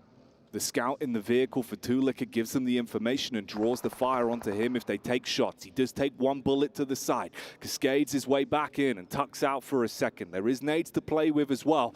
It goes both ways though. Mobility is there. There's a vehicle for Inco and a nade soaring through the sky. Ooh, that's a great nade, in fact. Hits Tulika incredibly hard here. He's got the level 3s though on.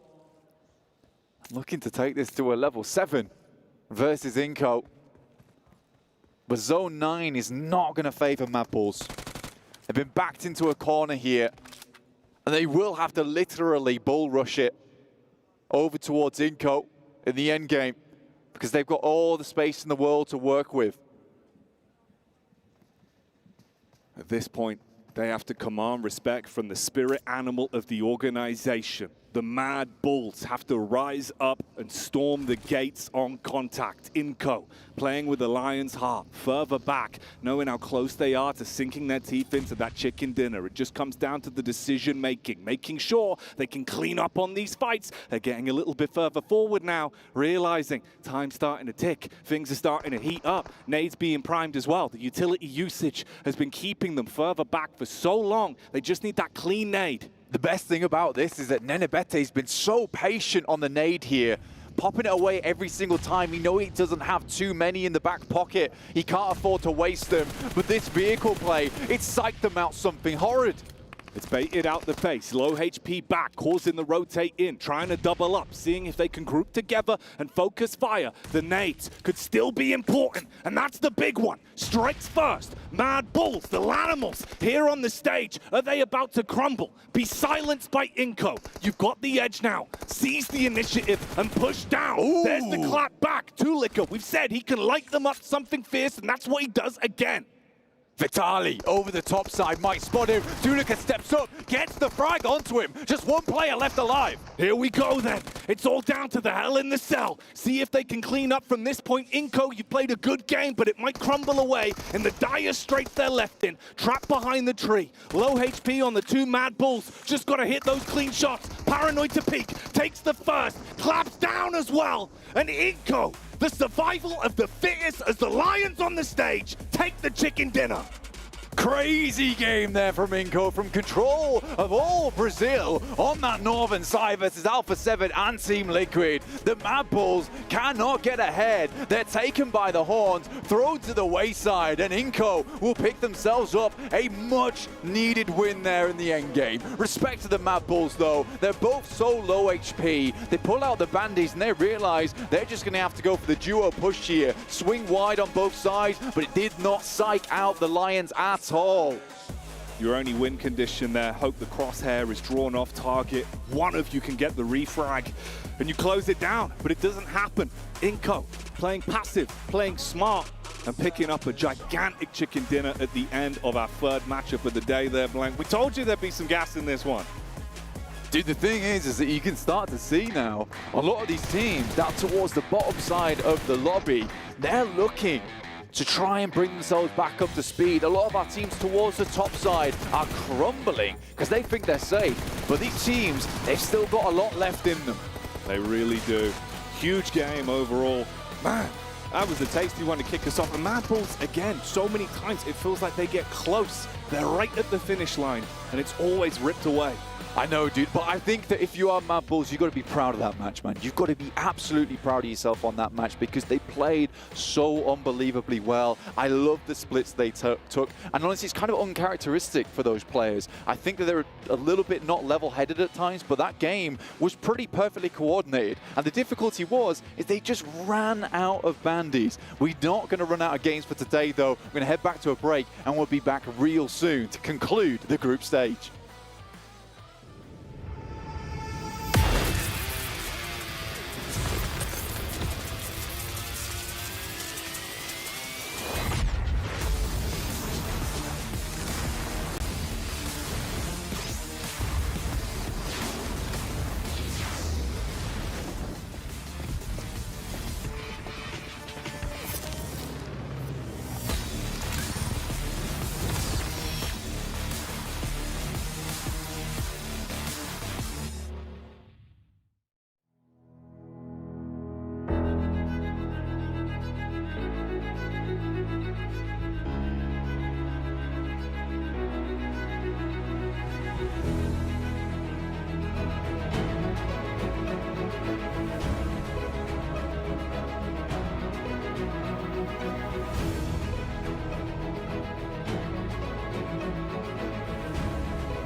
Hi guys, Ginny here. We are in the Boulevard with the players from Team Liquid who've had a great day today on stage. We're gonna play a game of who is most likely to. We're gonna ask the questions. All you guys have to do is point. So the first question is, who is most likely to get eliminated first in a match? Quem é o mais provável de ser eliminado?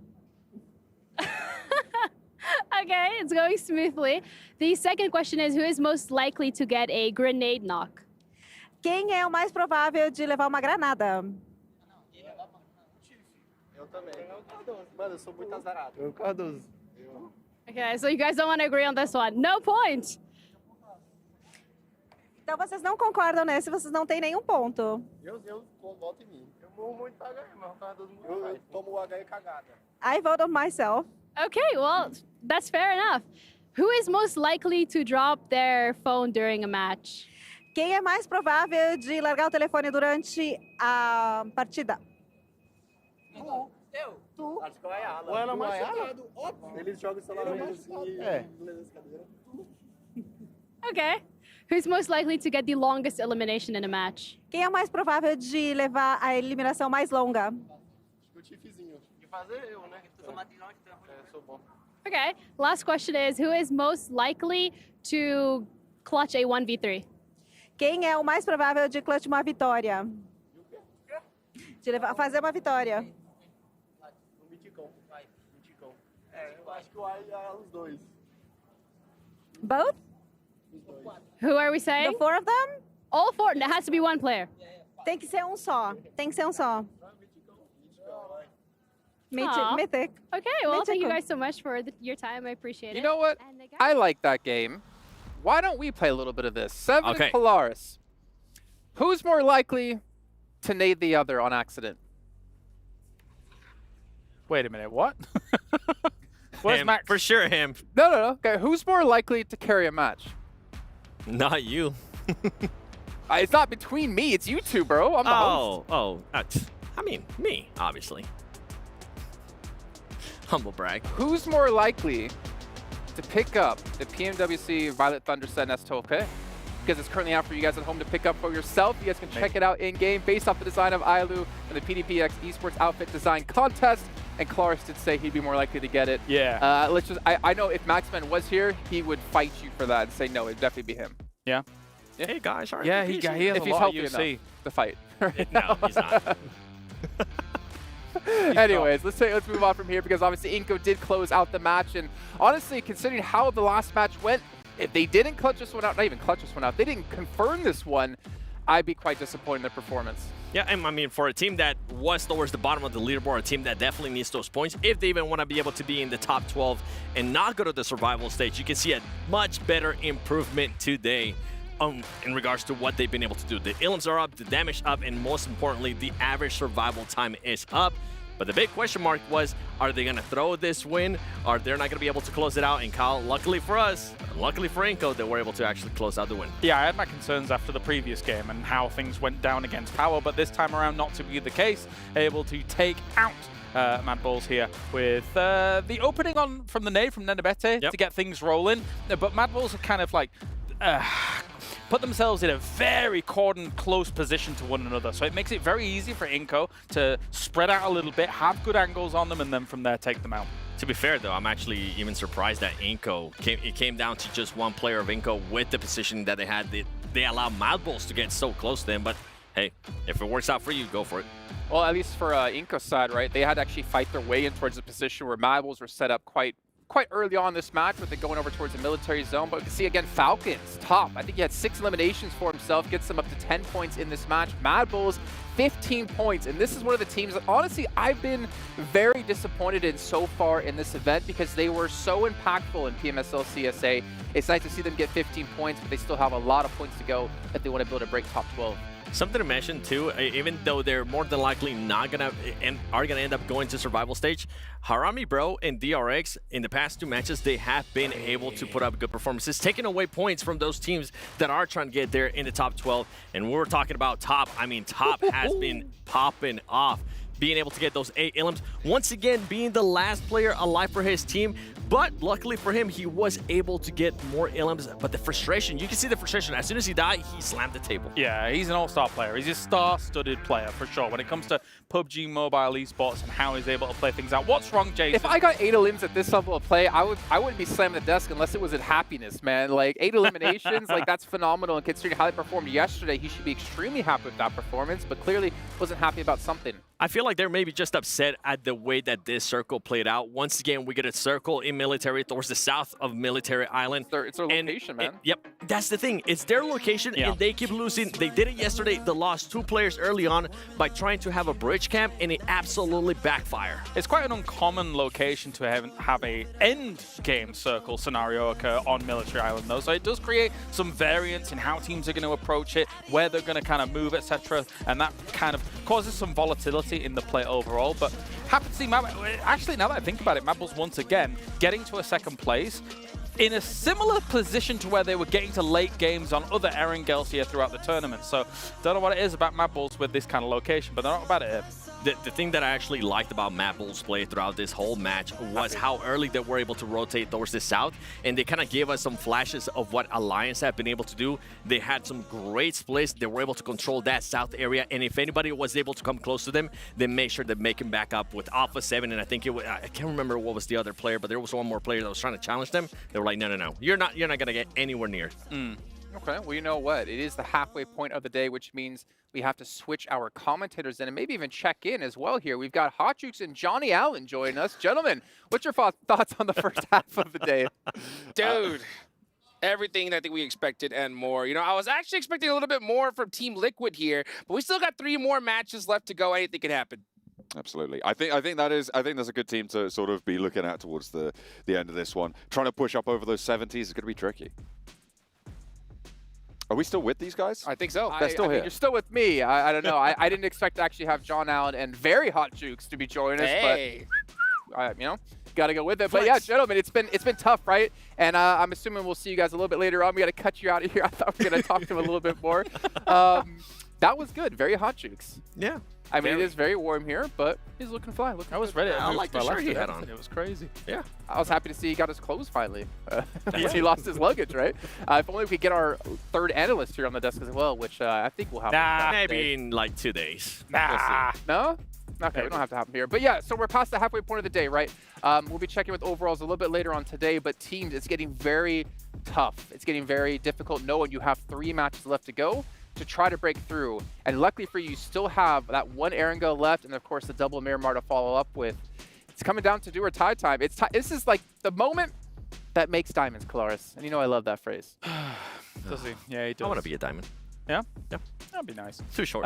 Well, I mean, the thing is that I need to hark on the idea that, once again, DRX actually had a position where it's a winning location. I'm not going to, well, yeah, I am going to say exactly what I say. It feels like they're able to find the winning locations, but it feels like they're never able to shoot any bullets from the winning locations every single time. Soez goes down early, and then it's problematic for them. They were always going to have a hard time anyway today. They're so passive. They don't even shoot. It's like free elims, free points. Yeah.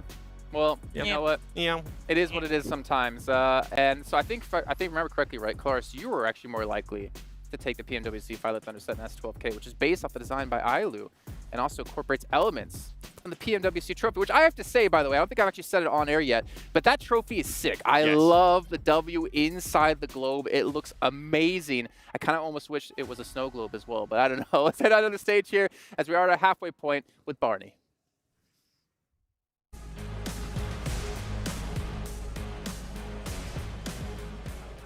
Welcome, ladies and gentlemen, to the halftime show with Sandstorm and Barney.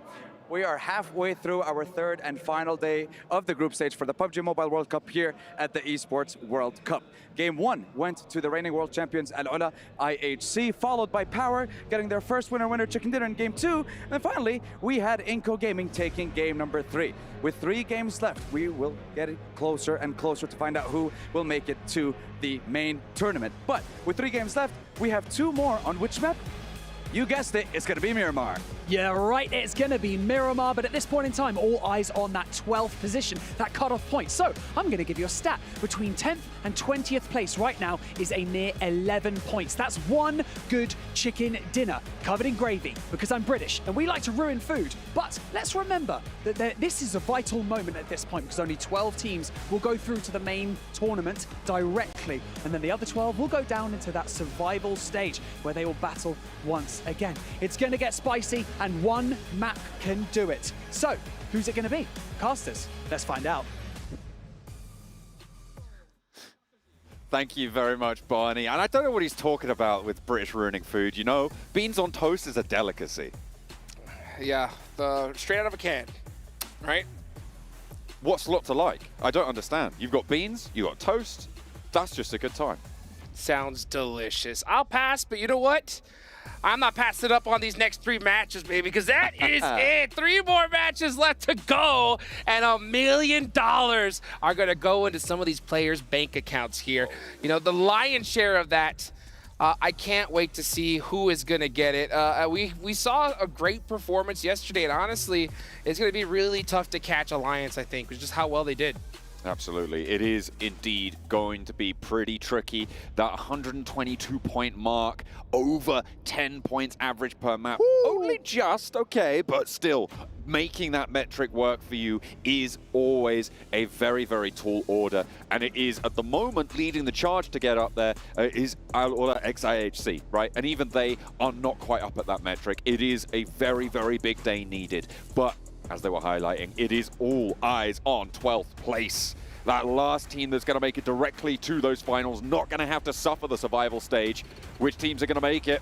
Let's get into our final Erangel of the group stages. Novo over towards South George as we head on in for our final pass over the grassy pastures with dual gaming chipsets and 144Hz AMOLED screen. The GT20 Pro will equip teams with up to 120 FPS, which is also the first batch of supported devices, offering esports level performance and visually stunning experiences in the 2024 PMWC.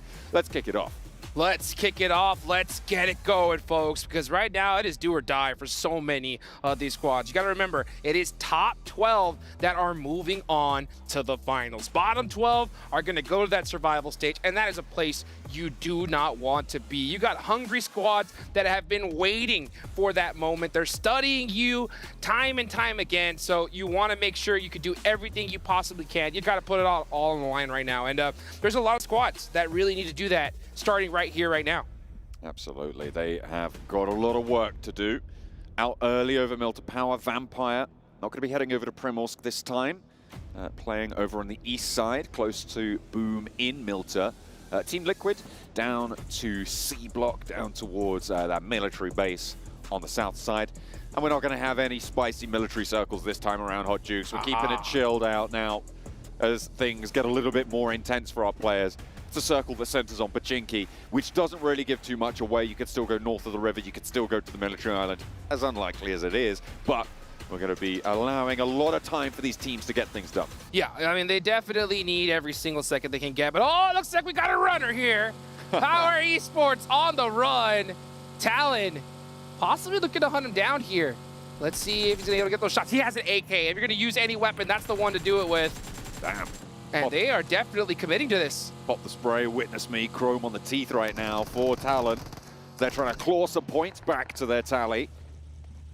On the chase, they're already sitting at the top end of the teams playing today. You can see they're on 60 points right now. They want to keep that one going. We were looking the other day at where we think that bubble's going to be. It's likely around the low 70s is where we're going to see that 12th place sit. So if you can push up over 80 points today, that would be phenomenal. 3 games to get 20 points for Talon, it's doable. Yeah, totally doable for sure. And right now that cutoff is going to be where Brute Force is, 53 points. They're going to get passed up for sure. So hopefully we can see them do something in the survival stage. But there's a lot of big names here that still need to cross that gap. I'm looking at you, Vampire Esports. I mean, even, you know, Inco Gaming, they had a great game, that last one. That definitely helped them out here. Oh, look at that. A little pistol action there. I don't think he's shooting at anyone. He's shooting at Severny for TJP, and currently nobody is in Saverny. Getting their fingers warm. He's just getting rid of the ammo. It's quicker than opening your inventory. Just shoot the bullets, you know? Just shoot him up. And you can just see he's just mad. He's there just punching those fists in the air, trying to find that M4. Let's see if he could do it. So now he's starting to get looted up, which is great for him. But at the same time, man, they got some work ahead of them. They have 52 points right now. So TJB, we should see them in that top 12 as long as they have a good, consistent few games. But you know, when this is that moment, right? You got to clutch it up. You got to be able to get it done here and now, and you can't let those nerves get to you. No, you definitely can't. You've got to be able to hold your nerve when it matters. And coming into this one, it is just going to be a question of keeping up the pace for the teams at the top of the block right now that they're currently playing in, right? We've got Alpha 7 leading from the top, 72 points already, which is pretty good news for them. This is a team, obviously, that people have expected to do well. Likely going to be able to get up towards the top of those tables towards the end of today. I wouldn't expect anything different from them. So hopefully they're able to keep up that pace as well. Currently in North George, and actually a pretty difficult rotation if Alula XIHC try and get ahead of them on that river crossing. The question is, how do they navigate that? They've got a lot of options open to them from that northwest side. We're seeing quite a lot of teams down to the southeast, I think, right now of this map in general. We're on board with IWNRX right now, and they are one of the furthest west of this set of teams out further east. Yeah, I mean, this is a very cookie-cutter type zone right here, so yeah, there's nothing too special about it. These teams know this circle like the back of their hand. So Alpha 7, they're just getting looted up, ready to go for this one. You do have quite a few squads that have already centered up, but teams are definitely, I think, prioritizing loot right now, and they're not in a big hurry because I think this is that calm after that military storm we saw last game. So at the end of the day, though, you got to make it into top 12. That is the minimum result. And I actually got to have breakfast with Knight from Team Liquid. Oh, lucky you. That's right. That's right. So I got to have a good, long chat with him. And, I mean, for those of you that don't know, this guy here is one of the most winning coaches in PUBG Mobile. For the past, I believe it's like 5 A-tier events that he's been a part of. Yeah. First place, every single one in different regions, you know? So to be a part of a huge org of Team Liquid is incredible. And I got to get a glimpse of just how well these guys train beforehand. You know, before a big event like this, they all meet up, they all stay in a place for about a month, scrim every single day against the top teams, and even fly out to different regions as well to prepare for a tournament like this. And, you know, Team Liquid, they did talk about just going back to the basics today, you know, just trying not to make mistakes, because that's one thing he stressed on. I was asking, you know, like, hey, you know, as a coach, you've coached so many different teams, had success. What do you feel is like the biggest problem a lot of these players have? And he just said it's just tiny mistakes that happen one by one after the other, right? If one player makes a small mistake, you can't point fingers at them. You got to be able to have that reset and continue the game on right now. As you look at CAG Osaka taking some shots on the Boom Esports. They are just trying to slow down those rotations as teams start to make their way more central. If you didn't catch it, by the way, there was a long-form interview on the HQ show with Knight as well. So make sure you check that out. He was covering a bunch of those points, talking over the match they won. They're talking over their Sandhawk chicken dinner. Yes. The entirety of that match. So definitely good to get a chat with him over there. And obviously you had a chat with him over, what, a pancake and a coffee? Oh, yeah. Something like that for breakfast? I'm not too sure. I haven't. Good old plate of shakshuka. What was it? What did he eat for breakfast? Did you check? I believe it was just eggs and beef sausage. Okay, that's a breakfast of champions. That's right what there. it is.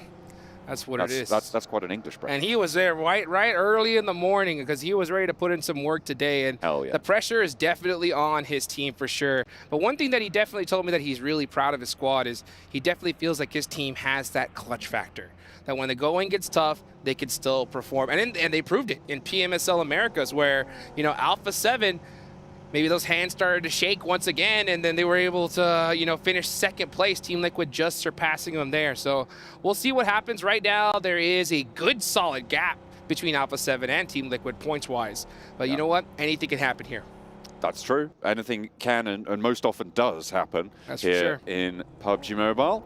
Team Falcons moving on the south coast right now, trying to scout their way in. A couple of inroads potentially going to become available to them right now. Again, still not too much conflict. You can see top Run around, grabbing a little bit more loot, not quite satisfied. Still is going to have that level 3 helmet, that level 3 vest as well. So they're pretty decked right now. I mean, I'm not too sure what more he could really be looking for there. Maybe, you know, a med kit.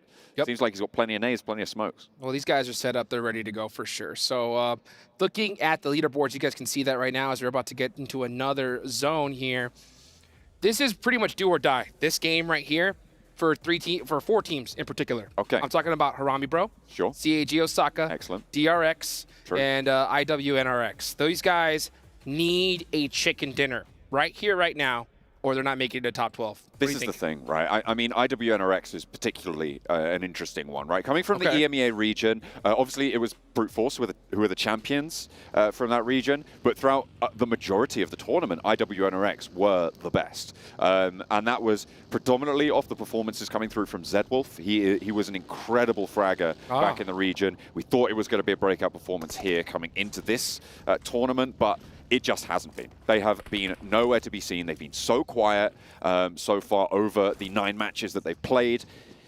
It's just not enough. And it's really unfortunate because I think Zedwolf definitely has the talent, right? And it's just somewhere along the line, it hasn't connected to what's going on in this tournament. And it's slightly disappointing. Yeah, well, they're not out of the race just yet. I mean, there's still this match and 2 more left to go. You could definitely soak up a lot of points, but the problem... They probably need like 50 to 60 points, though. Yeah, and that's what I'm saying is, like, in order for it to happen, we need a double-digit elimination chicken dinner right here. If it doesn't happen, it's nail in the coffin. I'm going to say for all 4 of those squads here. So I'd agree with that. Yeah, it is. It's possible, but not probable with the way they've been playing so far. And at the end of the day, there are so many good squads here. And we saw Gary go crazy in the last match there with a nice little 2v1 to win the game. Hitting them with the snail trail. Gary. Able to slow them down enough. TJB on the northeast side, close by to Inko.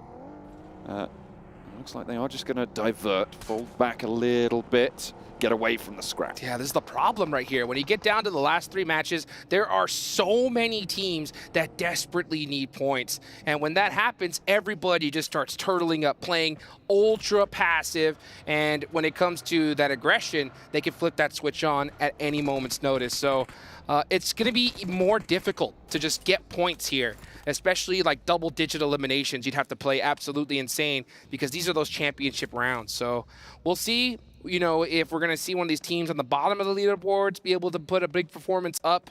But right now, it's not looking too good. Even if you're, honestly, even if you're Mad Bulls, Power Esports, I'd try to get it done right here and now because those last 2 matches, you never know what's going to happen. What was it Barney said? Between like 10th and 20th, it's like 10 points or something like that? Or it looks like, yeah, like 11 points between Team Liquid and Mad Bulls right now, which is a huge, huge jump up in placements for what is ostensibly one good game compared to everyone else, right? You just need that profit, that breakout performance. So we'll have to see if that is in the back pocket, if they've got the rockets to strap to their shoes, blast themselves up the table.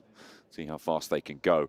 Right now, major feature of the circle. Let's talk a little bit about that. Okay. Potato Hill on the east, Pachinki sandwiching it off on the west. The circle just about to pop, heads up towards Potato Hill. So the north part of that Potato Hill position going to be really, really hard fought over. CAG Osaka right now hold it. Are they going to be able to withstand the pressure? They're going to need to, that's for sure, because they're one of those teams that, like I said, need a double-digit elimination chicken dinner right here, right now, or we're going to have to see them in the survival stage and risk watching their key get crushed right in front of their own eyeballs. Owie. That's going to sting. That's for sure. So, meanwhile, you got teams like Team Liquid, Falcons. Those guys need to put up some points on the board. They're all the way on the south side right here. They're going to have to push through quite a few squads. And with that desperation time coming right here, right now, oh, man, it's going to be very, very difficult. So let's see how it happens. You can see Team Falcons trying to make a safe rotation, already starting to get popped at by Vampire. And that's the problem. With a zone like this, pretty much every single spot, central circle, is already taken. Absolutely, and given the fact that there's no casualties right now of this match, it's going to only exacerbate that problem, right? That's right. It's just making it worse with 16 teams all trying to cram themselves in. Now is where things are going to start to heat up, where that kettle pressure is starting to whistle. And it's whistling hard. And the problem is that nobody wants to open up that can just yet, because if they're the first to engage into a fight, the chances of getting third-partied right now are like 99%. So, you know, everybody is just waiting, hoping that somebody gets a little antsy and starts, you know, maybe a crazy push happens, and then that third party will come in right after. So we'll see what happens here. That's not how you... What? Hang on a minute. Very interesting. That needs an insurance claim right there. Oh, yeah. Who's at fault? Definitely the buggy. It's classic Mythic. Oh, dear. Come on. Uh-oh, here we go. They're on the road. Team Liquid. This is a bold send. I mean, they must know someone's up here. But CAG Osaka is too split right now. They are so severely split that they can't support each other. And he's going to get taken out right here, 3v1. I think a big misplay from CAG Osaka. You cannot try to take that much real estate in a zone like this. No, absolutely not. And that's what I was saying. It's going to be hard fought over. Can they withstand the pressure? The answer, no, right now. A point of their hold has been taken down, but they still have 3 players alive. And once they regroup those 3, Team Liquid can kind of act as that 4th player on their south edge, but it's just going to be so much more dangerous for them. Oh, man. Alula ex-IHC now clashing with IWNRX, who have been trying to push in for a little bit. Swain goes down, and we are finally starting to see these casualties coming through. A lot of them going to be happening over towards the west side near Pachinki. Going to see absolute chaos ring out here in the next few seconds. You can see a little IHA on the move. NRX going to have to sacrifice a player. Oh, and they're already down to 2 players. That's going to be quite difficult. Is he going to be able to get that knock? He doesn't.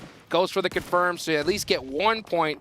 And they need every single one that they could get, because they are really struggling right now. NRX going to try to get this shot and gets taken out.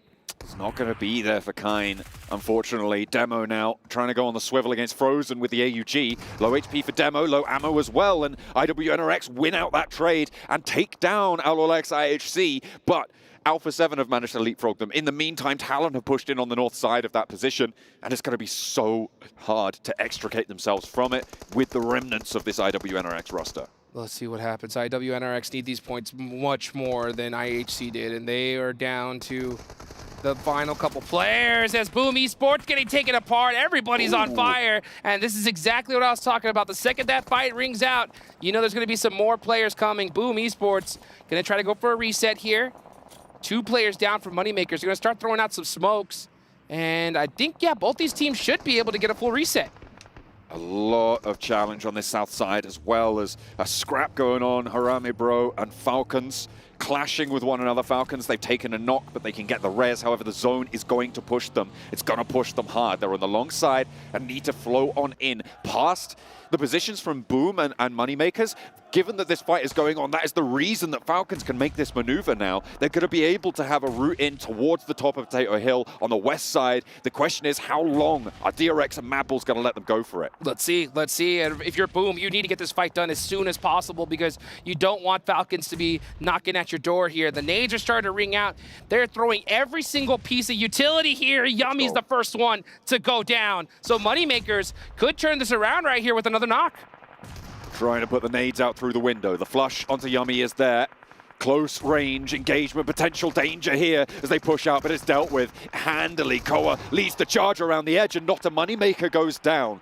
Easily taking control of those 2 players on the outside, but look, Falcons have made that move. They have surrounded this engagement, and the Moneymakers have bigger fish to fry.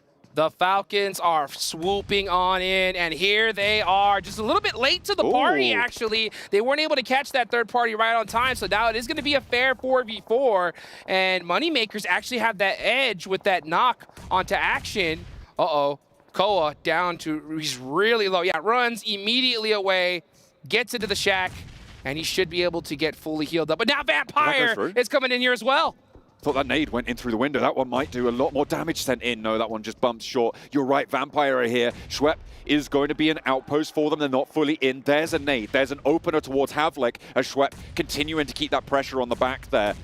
I'm not too sure about this Falcons push down the hill, but if they're sweeping out their sidelines trying to keep control, then they're going to have a better chance of pushing up towards CAG Osaka after this fight. But they need to conclude it first. 2 knocks now over towards the Moneymakers as the res comes in for Havlik, keeping 3 alive in the building, and the Falcons disengage. They said, forget this. We cannot handle this right now. Well, actually, never mind. You know, we're turning around. We're getting into the fight. We're going to go ahead and just take them head on.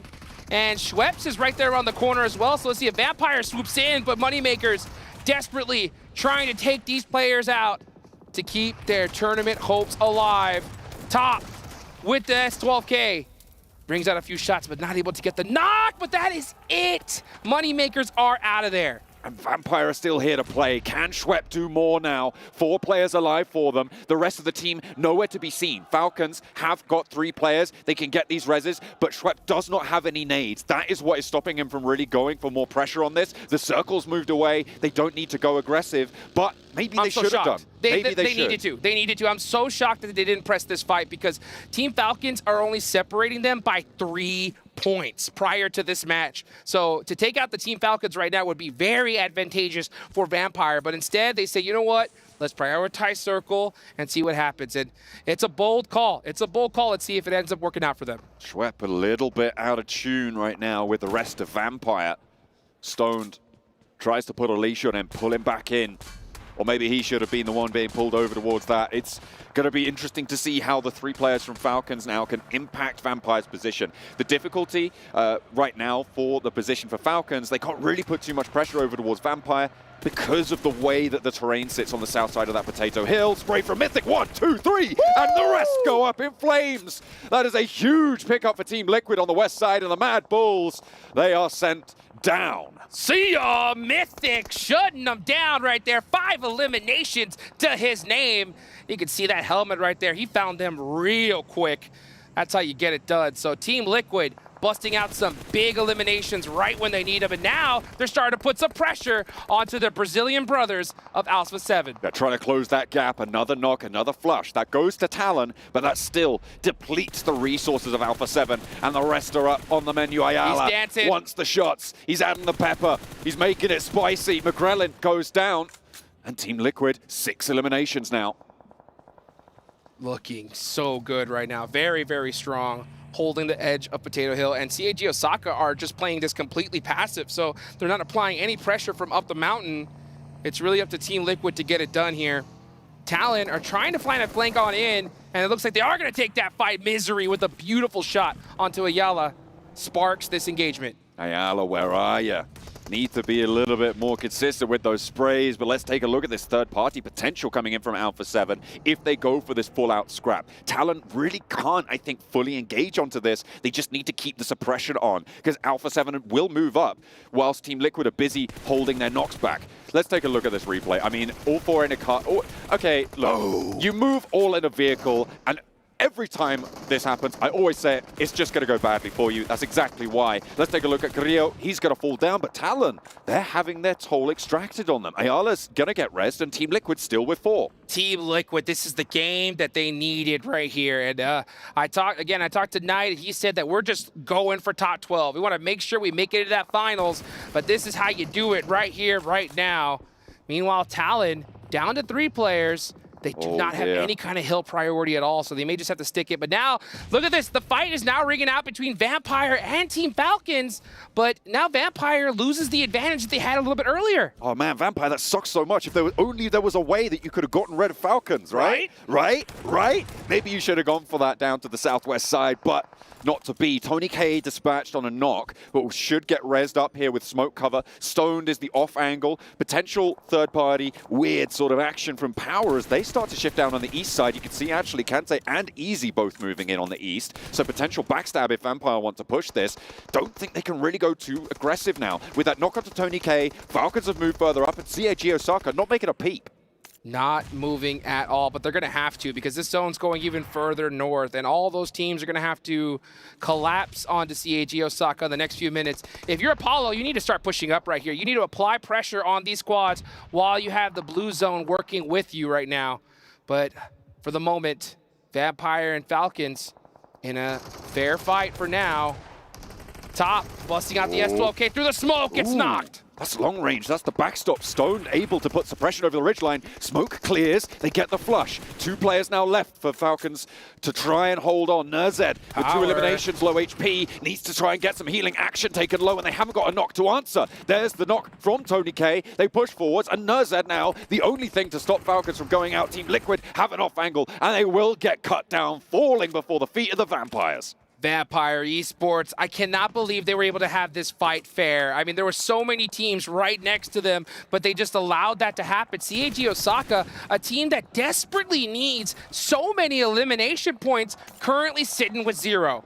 Those coffins getting nailed left and right now. Harame Bro, IWNRX, DRX, all out. Low point scoring games. You said you're counting them out. I think I'm agreeing with you. CAG Osaka on that lifeline. 3 players on the top of Potato Hill, holding off, fending off against some of the strongest teams in this tournament. They got to realize placement points aren't going to do it right now. They need both eliminations and placements if they want to make it into the finals. So, I mean, they had so many opportunities to third-party players, but instead just holding down their location for now. TJB on the move, only S. Gonna make some nice shots there. Puts a little bit of pressure onto Gary. Gonna try to blow up that vehicle as well. Oh, but the off angles are starting to ring out. Yeah. Only S is in big trouble. Inko moving out wide with Vitali to try and get the off angle, and that's exactly what you need. You just can't move on in now. There's full surround going on here. And it's going to be done and dusted for TJB on Erangel for the group stages. They've got 2 Miramars to play now.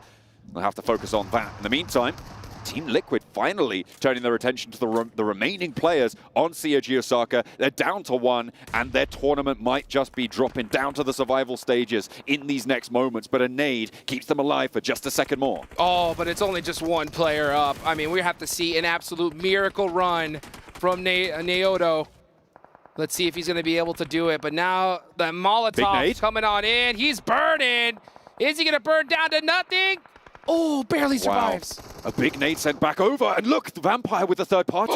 Team Liquid on the ropes now. 2 of their players are down. They only just got 1 res, and another re-knock comes through. Inko are there, and it's a third party, a 4th party as well, and Team Liquid fall. Naoto holds on the inside. CAG Osaka will finally fall, but Vampire hold the top. Vampire desperately need these points. Power Esports do as well. So let's see how they're going to be able to end up on this match here. Tony K, look at that, 6 eliminations from Vampire and a dominant position. That is a great result for them. Team Liquid getting pulled apart. That beautiful opening knock, and a lot of that was on Naoto from CAG Osaka, right? Getting that nade in, stopping Team Liquid dead in their tracks. They couldn't push up more to that building and finish the fight that they wanted to take. If they had that building, Vampire can't move in, Inko can't get third parties, but as it stands, Vampire now on the high ground. With Talon starting to falter, Power might want to sweep on through. Yeah, CAG Osaka had a big opportunity here, a dream circle, but just weren't able to take advantage of it. Just got completely outclassed by these other teams. So let's see who is going to make it into that top 12. And every single one of these teams that are in the match right now desperately needed. Talent Esports being the only one right now in 9th place. So they are sitting comfortable. But man, it's going to come down to that last match to see who makes that cutoff. Absolutely. It is going to be brutal. Right now, Power on the lower end of the tables for these teams playing, starting the match with 44 points. If they can keep things going, if they can keep it up, it will be good. But they currently don't have any eliminations, Hot Juice. That means that they're going to need to push real hard for this chicken dinner, more so than a lot of these other teams that are still in this fight. Nade over towards Newsy, not going to connect. Oof, they need pretty much every single elimination here. And it's going to be very difficult because they're going to have to do this fight with Vampire. Oh, but they're so spread out. They're completely 4-man splits. They're not in a position to take a team fight at all. They're just going to snake their way in and try and hope for the best here. Inko might be looking for this back-to-back, but if Nunes goes down like that, that nade might find Axel, but it's not even going to tag the damage. A knock on the front point for Inko is going to be worrying. But everybody's got so many angles to worry about. Vampire making their trudge forwards. It's not going to be easy. We'll see if they're able to make marks onto this circle. And they're gonna, I tell you that right now. Vampire, this is what they do best, with their back against the wall and just being able to shoot at anything that moves. So they're starting to apply that pressure. Schweppes loses helmet right there, so that's gonna be pretty interesting to see how they end up playing it out. They have the high ground. Everything should work out for them, but you can see Inko Gaming has their eyes locked on them for now. Spray from Schwepp and another knock over towards Verdan from Power on the northeast side. Nice and Vampire keeping control on this high ground. Vehicle still available for Inko, putting 2 players in it. That's dangerous, but they got to roll straight over towards Power. They want to sweep through. This is a 2-player push. There's a nade in hand. What are you doing? You're just going to get lit up. There's no answer as well. And Verdan is just going to be able to get res. They moved out, and Inko lose a really weird sort of fight. They try and push forwards in the buggy. 2 players completely exposed to high ground. I'm putting a big question mark on that. They could have just moved so slowly, but instead they just tried to full send it with the vehicle and got punished. That is Talon out now, and Vampire are just watching this happen from up top. Beautiful shot, though, from Nenebete. That was huge. Only 1 player remaining for Inco, and it is Nenebete able to land that shot. It's going to be good news. 3 players alive for Vampire, but only 2 active. Power have been biding their time with Inco trying to make that play and it not really working out. They've been given a lot more of an opportunity here, but Tony K moves forwards into a linchpin position. Vampire have got the res now, and they're playing on the high ground. Alhaj has the MG3 to full level 3'd out. This man is ready to go. He doesn't have quite a few 7.6 bullets left, but he has a full mag, and that is going to help him out big time. Meanwhile, Nenebete being a thorn in the side of both of these teams. Oh, I thought that might have just bobbled over, but no, it goes a bit down the hill. This is stage 8, by the way. This zone's going to go about to nothing. I think you're right. I think it's going to go pretty close. Tony in the middle for Vampire. And how much more iconic a Vampire style can you get, right? Yesterday, not great. They are starting to ramp up the pace, right? They're gathering their shadows around them.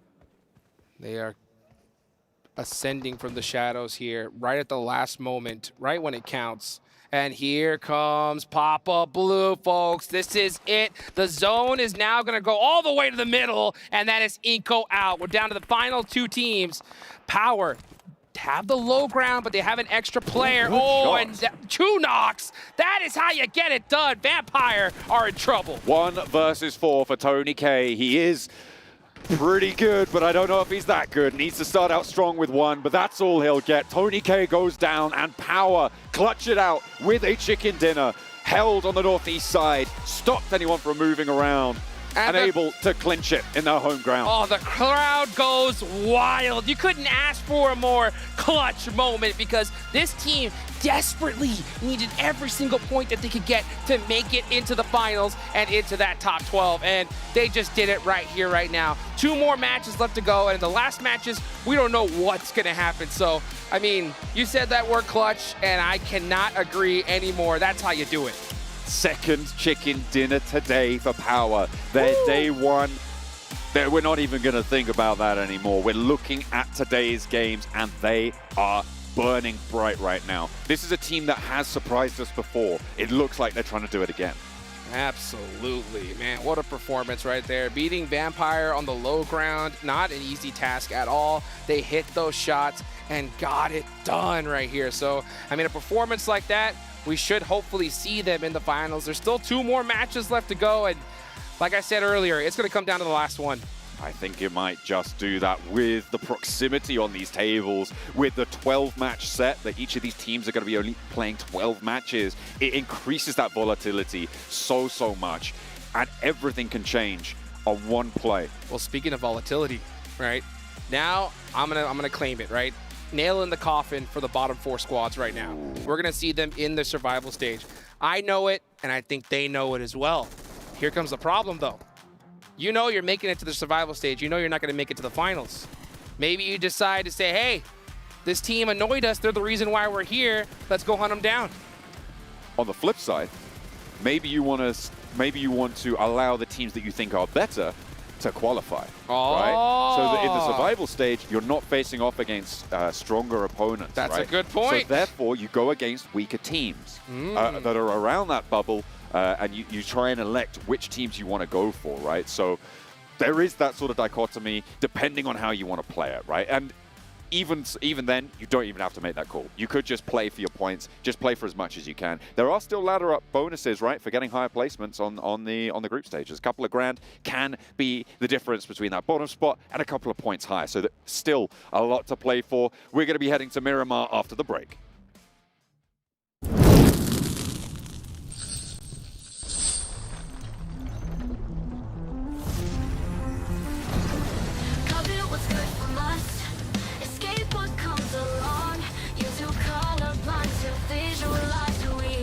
What they want to live for.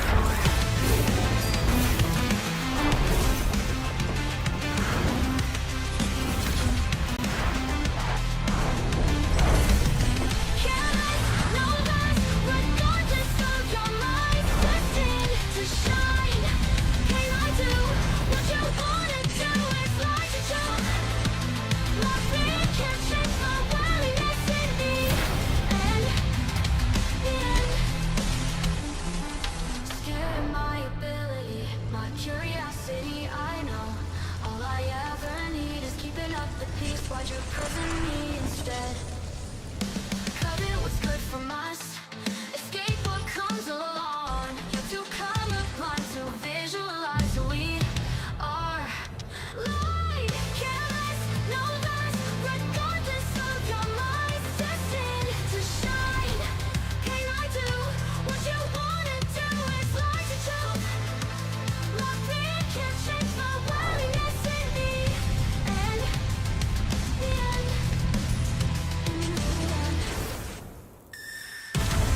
they wanna live for.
Power Esports take home another chicken dinner. Jason Kaplan joined by 7 Worlds Gaming and Kolar there on the end.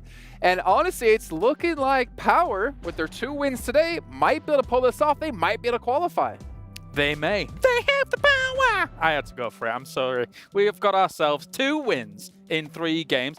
And overall, I mean, this one was very well done considering that these teams having to deal with Potato Hill, dealing with the high ground elevation. But for Vampire, as soon as that high ground elevation gets eliminated from the proceedings, they are done and donezo.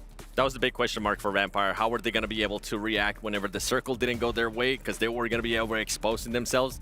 You end up backfiring. But, I mean, still, for Vampire, this is great points for this team. And Power, they have done so well today in Erangel. Not only the 2 chicken dinners, the first Erangel and now this second Erangel, but even earlier in between, on that second match, they ended up in 11th place, but with at least 6 elements. So it's good to see them being able to get, whenever they don't get placement points, they get those elimination points. I see another unfortunate finish for them here, only getting themselves 2 points. Mad Bull is getting absolutely destroyed by Mythic, losing all 4 players, and that kind of shows you why you don't rotate all players in one vehicle. But I really kind of want to see overalls. I don't know if we can jump to it right now because we didn't get to check in with it last game, and I'm curious how have things potentially have shifted up here considering what has gone down. And we are going to see, okay, so Talent have been able to make it up here into this page. Look who's not there anymore. D plus Kia. Now it's going to be in the second page as well as Reject. I mean, I still feel like Reject should be safe. I really want to look at that second page, though. I want to see how some of those other teams are currently setting, because I feel like it's going to be a lot closer now. Now we're not just going to be talking about some of the teams that we're going to... Oh, Besiktas. Completely out now. We were waiting for it. Look how D+ currently where they're at. I think D+, with the way that some of the teams are performing that are outside of the 12th spot, I don't think they're going to make it. Yeah, for Rejects, I mean, it's going to require quite a few of these teams to have a pretty decent 2 games to knock Reject out from my money. So yeah, it's still D+ that is really facing down the barrel here against these teams that are honestly gonna get themselves at least the points. So Power at the moment would be in if we stopped right now. However, they need to go into these Miramars and just pick up some amount of points. They need to be a little bit consistent. They need to win the games, but hold on to the amount of points that you're able to get in steadily. One team we did see there that's not in the running at the moment, TJB. We were talking about them a little bit when we were watching the game. They have not done much of anything here in day 2. Yeah, they just been so quiet. And we were kind of talking about this while we were watching the match, and you said how they just haven't really gotten the chance to control a compound like how they did yesterday. It's just been outside and fighting, not really being able to set themselves. I would say there was definitely 3 of their games where they kind of got towards the late game where it came off the back of having a decent compound for that circle. When it comes to these field fights and having to transition through those field fights to eventually try to get to a late game, it's not been as successful for TJB. So if they do get something on Miramar, great, good for them, as we dramatically zoom into Jason. But I think overall, Miramar's harder to find compounds on to make that happen compared to an Erangel, right? So it might be difficult for them. Well, we don't have too much time before heading to the next game, but I do want to give us a chance to talk about how Erangel has played out today here for a couple of teams. Actually, take a look here at Power in their first day of play up against their second day of play and kind of compare and show you guys at home how big of a step up it was for them and what a perfect time to make it happen as well here. Averaging over double the damage, the eliminations. This is perfect if Power want to qualify. Where was this team? Is this the actual Power? Yeah, I mean, average survival time is huge here for them, and considering what they've been able to do today. I do think that the first win from our Erangels was a bit more of a given compared to this second one. They really had to work for this second one. So yeah, they are gaining traction when it comes to the Battlegrounds. Another team that's gaining traction, Vampire, the defending champions for 2 years running. I almost want to see their stats as well, because day one, they didn't do terribly, but they didn't perform to the Vampire that we kind of expected coming into this event. What's up, Seven? You gave me like a dirty look. I felt like with Vampire on day one, we just felt like they were being a little bit too passive. Now we're starting to see Vampire take onto more fights, being able to be a little bit more aggressive too. I mean, we saw what they were able to do to just Falcons, and I can't remember what was the other. I think it was actually Falcons. Whenever Falcons was fighting between, let me check here, Moneymakers in a building. There you go. Yeah, might be right or not, but overall, I mean, with Vampire, the aggressiveness has finally come out. It's not just Tony K. We have actually seen some of the other players being able to step up their performance and start fragging out, and you can see it right there clearly today. There's a scenario where they were fortunate that it was Kagosaka above them on Potato Hill when they were battling down towards the south of it, because Kagosaka is one of the more passive teams in the lobby right now, and they were especially being passive because they were only 3 compared to 4. If they'd have peeked over whilst that fight was going on, which they could have absolutely had the ability to do so, that could have been the bell tolling for a Vampire in that moment, but that was not to be. They had no intention of peeking over. Any other team that was a little bit more aggressive could have really put the boot in. Yep. Yeah, we also had Team Liquid there as well, which I think they ended up finishing off themselves. But you guys at home who are watching, make sure from now until July 3rd, you are following PUBG Mobile Esports over on TikTok, and also do a victory dance, post a video, whether it's in-game or out of game, and use the hashtag PMWC victory dance, and you have a chance to win up to $3,000 in virtual gift cards. But for us, as we just finished talking about Vampires, time to hear from the team themselves as we head down to the stage. Welcome back to the main stage in the STC Arena, where I am joined by Vampire Esports coach. It's of course Sir Tanny. What would this competition be without us having a few chats on stage? Really enjoy. How are you doing? You okay? Yeah, I'm so great. Thank you for asking. Nice. Right, coming into this tournament, you're 2-time mid-season champions already. Lots of confidence coming here. But do you feel like yesterday you might have been a bit overconfident? Yeah, because we know we are the former champion before, so we came here just like a home. We will do our best, but yeah, yesterday is really complicated and it's really hard for us, so yeah. Okay, a bit of complications. All right, well, we spoke earlier today, and you mentioned that, you guys are going to switch things up a bit, maybe even switch a few drop locations as well. Why is that? Yeah, because for us, today is so many drop cash, so honestly, the first important thing is our point, so we don't want to drop cash with no reason, so yeah, we find some the good drop that available for us, so yeah, we will share it. And also some routes, how we play, the timing, everything is shared today.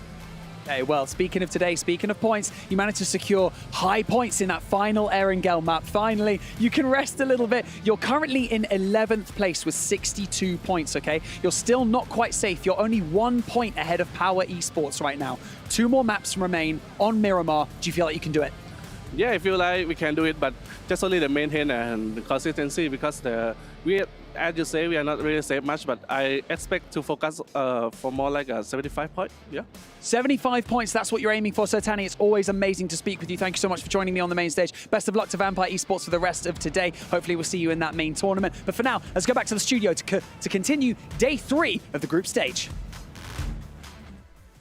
Oh, baby. 2 more matches left to go. And you can hear Sir Tanny himself say that he's aiming for 75 points. If that's the number that he's aiming for, I'm going to tell you right now, D+ Kia fans, you better be nervous. Absolutely. D+ Kia, obviously not playing today. They were on 63 points, right? So it's going to be quite interesting to see who's going to start to fall on down those tables. Obviously, Brute Force getting surpassed now, down in 17th place. We're starting to see teams drop below that margin. I think also Besiktas have dropped out of the top 12 from their group, from Group Red. Those are the teams that we're going to start to see tumbling down the tables over the course of these next 2 matches. And it's going to be pretty brutal. But you know what you need when it's getting brutal? What's that? The best equipment. With dual gaming chipsets and 144 Hz AMOLED screens, the GT20 Pro will equip teams with up to 120 FPS, which is also the first batch of supported devices, offering esports level performances and visually stunning experiences in the 2024 PMWC. Stunning. Stunning it is. And man, we're going to see some teams stunt on the rest of these guys here as we get into the last 2 matches of the day and of the group stage right here. $1 million going to be split amongst these squads at the end of these 2 matches here. So let's just see who's going to get that big money. Honestly, at this point, trying to catch Alliance, I think is going to be just a little bit too hard for this lobby. They did so well their first 2 days, but you know what? You could definitely see some squads surpassing some of the others. You got like Alpha 7, who could possibly try to hunt down Xavier, maybe even 4MV. And if they do really well in these next 2 matches, they do have El Bolso. They did get a plane drop, at least towards their area, so they're going to be looted up to the teeth. But they're going to have to get moving here very quickly, as it looks like we have a nice little southern zone here. Down to the southeast side, just sort of centering over towards Los Leones. So we're going to have an urban finish. I feel like that would be so cruel for a lot of these teams, right? Generally, when you go to those urban environments, it just gets so chaotic, and predicting it, even in like stage 7, becomes pretty close to impossible, right? Unless there's like just some wild, completely dominant position, but very unlikely to happen. I'd be interested to see how that would unfold, but I don't really want to see it, because I feel like I really want these teams to have a fair shout in towards the last of their matches, right? This match, next match, the only 2 times they're going to have to put on the board to jump up towards those 12th places. Oh, yes, they do. And I'll tell you what, Power Esports now have jumped right there to that 12th place position. So they've just reached that cutoff, but they got a lot of teams that are going to be hunting them down. You got Team Falcons, 1 point separation. Inco Gaming, 2 point separation. And then TJB just only a few more points down from that. So the job is not done yet, but Power with that last game, they have definitely put themselves in the running. Yeah, absolutely. Alpha 7 right now, the only team that's jumped over where I sort of think that bubble's going to be. And even then, they are not out of the woods, right? The fact that we've only got 2 more matches to play and all of these teams are still chasing that position makes me think that the bubble might be just that little bit lower, right? Because you're not going to see all of these teams have a super strong performance. If you can see the bulk of them getting towards 6 points in this match, that's when it's going to start to jump up towards that low 70s mark. And it's going to be really interesting to see where it all falls, right? Because as all of these teams start to get the same amount of points as each other, that bubble drops just that little bit, and it is still so dangerous. But let's loop back to something that you said in the previous match, right? CAG Osaka, Harame Bro, IWNRX, DRX, very unlikely it's they over. Make it. It's over for their group stages. They will get through to the survival stage. That's correct. If they don't make it up into 12th place, which for all intents and purposes, they already haven't.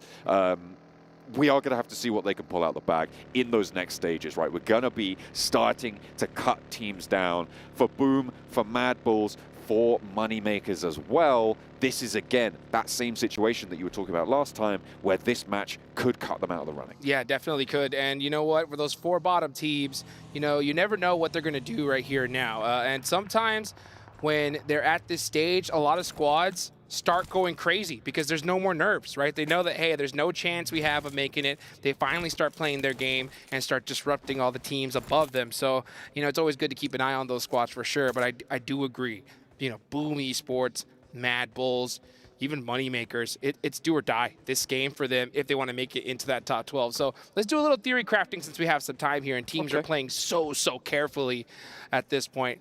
Boom Esports, 46 points. Right now, Power Esports is at that cutoff line with 61. What do you feel Boom Esports needs to do right here and now, or what do you feel needs to happen if they want to have a chance of making it into the finals? I mean, you just need at least double digits on the match, right? And I think that bubble in general, I'm still thinking it's going to be low 70s. So for Boom, they have a real big task ahead of them. I'm looking at them needing potentially 15 points a match to be secure into this one. That would give them 30 more points, put them on 76, right? That's around where Sotani said he wanted Vampire to end, and they're on 62 points already. So that sort of puts into perspective just how much of a chase Boom have, how much Mad Bulls have, and Moneymakers as well. They are really on their last chance, and they need 2 consecutive absolute bangers or 1 Giga Banger. That's right, yeah, a Giga Banger, and we haven't seen it happen so far from them, so it's going to be absolutely crazy to watch. And you can see Power Esports, they had a banger of a match in the last one, right when they needed it, so they're going to have a little bit more room to breathe, but job's definitely not done yet. They just need 2 consistent games, put something on the board. Just can't go out early if you're Power. Meanwhile, you have Vampire, they're right there as well. None of these teams can afford to put up a 0-point game. But, you know, Alpha 7, they have 73 points. They should feel pretty comfortable here. You can see, for those of you guys that can possibly see that map, they're just rotating all the way through the edge down south, nice and safe. So they're going to definitely be in the mix here soon. I don't think it's worth it for Alpha 7 to try and burst out towards those top spots when it's still so volatile for them to actually be confirmed towards that final stage. They just got to play their game. They've just got to play the game. If you can get sort of 3, 4, 5 points on both of these next 2 matches, that is going to see you safe in towards those finals. But then again, that's my opinion, right? I am not Alpha 7, and these guys have the passion for this game that is it's almost unparalleled. Yeah, if I were Alpha 7 right now, I would put it in my mind that we're in 20th place. You know, because in my opinion, Alpha 7, their biggest struggle is themselves. You know, I talked to Kodajax, their manager, and he said exactly that. You know, we are our own worst enemies, and I would try to emulate that in my brain right now. Like, oh, you know what? This is do or die moment. We have to go crazy, otherwise we're not going to make it to the finals. So that way they can try to work through those nerves, because that's their only problem here. So I want to see some signs of life for Alpha 7 in these last 2 matches to give me a little bit more confidence for them come finals time. That's what we're looking for. I mean, a lot of people will have predicted Alpha 7 to be winners of this tournament. I know you got 7 over on the desk as one of their biggest fans coming from the Americas region. And to be honest, I put Vampires as my prediction to win. That was primarily because they're back-to-back defending champions here in Riyadh. But I think if I'm being honest, I think Alpha 7 did have, coming into this tournament, the best chance of winning it. Given Alliance and Tiamba's performance, though, it's kind of putting question marks as to what's going on in this lobby, and I'm really interested to see how that's going to develop moving forwards. Very likely that we see Alpha 7 making their way in to take them on in those final stages. And we, again, on the flip side, we talked about teams that it's very unlikely they're going to make it. Teams are starting to get like really quite solidly confirmed to be getting through to those finals. Obviously, Alliance, Tiamba, but also 4MV and DXavier, right? Those 4 teams looking pretty healthy, but what a shift on the circle. Hard Southeast cuts Los Leones in on the northwest side and keeps Puerto Paraíso in. Oh my goodness, this is a perfect zone shift for a team like Alpha 7, and we're starting to see some shots ring out just due to this crazy one. Moneymakers currently sitting at 18th place. They're one of the teams that desperately need points here. They got to be able to hold it against TJB. Both these teams need it bad, and both of them go down. And actually, that is Moneymakers out of there. When I said this was potentially their last chance and they're going to get cut, now it is up to the Gigabanger final map, isn't it? And you do not want to be there. They still have the chance, though. We'll see if we'll be able to tune back in with them next time around. Talon close to the remnants of TJB, and so that could be the end of their match as well. Meanwhile, down in the rest of the thick of it, it is Power starting to flip those switches again. DRX falling prey to it.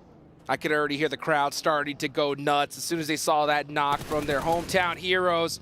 And this is DRX. DRX know that they're down and out. They have 0 chance of making it into the finals. So if you're going to push a team, that's one that you should really want to go ahead and press the issue on. TJB still being suppressed out in the blue up the north side, northwest of Hacienda. A nice answer, though, from Longs with a long shot over to Linus. Able to hit that headshot as well. And that's going to be a difficult res to fully commit to. And Looks like they are going to go for it. They're going to have to pick up, and I don't think they want to stay here now. But in comes the rollover. TJB pushing up to this. They might be able to pick up 2 points now. Yoru and Linux both do get up, but there is just a hail of bullets rolling down the hill. And now it's up to Axel to try and put the pieces back together. They've got Misery still in the fray, but you can see he's quite far away. Getting closer and closer, though. Can he have an impact? Flower's going to see those nades coming from a mile away, so he's going to have to land it perfectly. Nice. I guess you didn't see that one coming. Axel with a beautiful nade. Got to have to make another play here for his team. Talon currently sitting in 6th place. TJB are the ones that desperately need those points, and they are out of there. Talon able to snaffle it away. 74 points now, and today's leaders on the tournament tables. That is great news for the team of Talon, and it is a great result. Another team pushing up and over, looking better to get towards those finals. The team from Indonesia. Heads-up play from Talon right there. They wanted to make sure they secured their slot to the finals, and honestly, with that squad wipe, I think it's going to do it. Power Esports, though, their ticket isn't punched just yet. They need to win this fight with DRX. They unfortunately lost a player in this fight. That is definitely going to hurt them here, as the blue zone is now starting to pass them up. Ooh, Los Leones, difficult to navigate when you've got that close-range threat, and it's exactly the difficulty that's facing DRX and Power. But only 2 players remain now for DRX. 4 nades in hand, may be able to do something. Pops some mollies, forces players off that close window on the top floor, but not really going to have an impact. And again, puts it into the middle, plays it back. They're trying to create space here, allow his teammate to get through, so that they can play a 1-2 punch, maybe even breach the building. Power yet to disengage from this. They have 3 players alive. They're going to have to disengage here eventually, or just start pushing it. I'm surprised they're being so passive here. And this just could be the fact that, you know, they're in that cusp. They're right there on the leaderboards in that 12th place position. I think we're starting to see the nerves start to ring out for this team. It's pretty tricky to look to get out of this one if you aren't fully aware of the enemy team's locations, but the nades are starting to come through, and Power could really start to suffer here. It's only going to get worse and worse. Once the zone hits, it's going to tick harder and harder, and Power want to get out of there. They need to get out of there. Their campaign is not over. 2 chicken dinners not enough to secure the deal. It definitely is, and Power have to make a decision here. They have to push. They cannot just wait, because, like you mentioned, that blue zone has started to tick, and it's started to tick hard right now, especially once it fully closes and we hit stage 4. Let's see how they decide to play it. I am so shocked right now that we're seeing Power just completely turtle up. They got to move.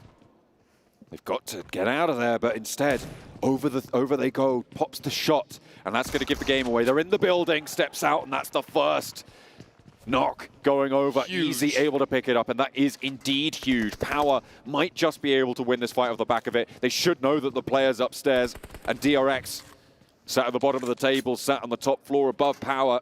They've got 3 players to deal with. Just gonna be too much, I fear. You can't be pushing a building by yourself right now. I'm so shocked that they're even doing that. It's so risky.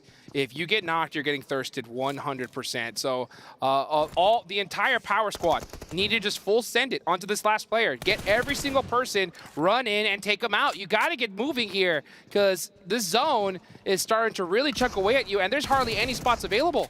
Know where he is exactly, but they are just not fully committing to it. The time is starting to burn. The candle almost down. No wick left, and that's what they need. Easy, able to seal it with the DBS. Now, can they move away? Who's this? There's someone else moving through Los Leones. It's Talon. They were dealing with TJB up in the north, and finally, they've made their way towards the circle. They divert away from that fight. They just want to get in. So late to the party, and I think that is exactly right. Talon just wanted to get in to the finals, and that finish right there will work for them. So now they are late to the party. They're going to pass up Power Esports, and actually getting mighty close. Oh dear. Some shots are starting to ring out, and I think that is one of the players from Talon getting knocked off the back of that buggy. That's, yeah, Axel on board, going to lose his passenger, and Power will be able to heal everyone up. Do they have the meds to sustain a push in? Because that northwest side is looking a little bit hairy right now. Talon get ahead of it, but you can see they're getting shot at by Mythic, by Team Liquid as well, from their longhouse high ground, and a knock over towards Misery. Now there's an opening potentially for Power to move through, and they're going to go on the north side of Team Liquid. As the attention is drawn south, they shimmy on in and potentially get a good spot against Team Liquid, because they're going to have to move further through. Neither team can stay where they are on the next circle. super fortunate rotation for Power, not to mention 5 eliminations. This is exactly what they needed to do to secure that top 12 position. Team Liquid right there in 10th. You know, they're looking to put some points on the board as well. And meanwhile, you got a lot of squads still available here that need a big game. I'm looking at Mad Bulls, Boom Esports, even Inco Gaming. Falcons need to start popping off here as well.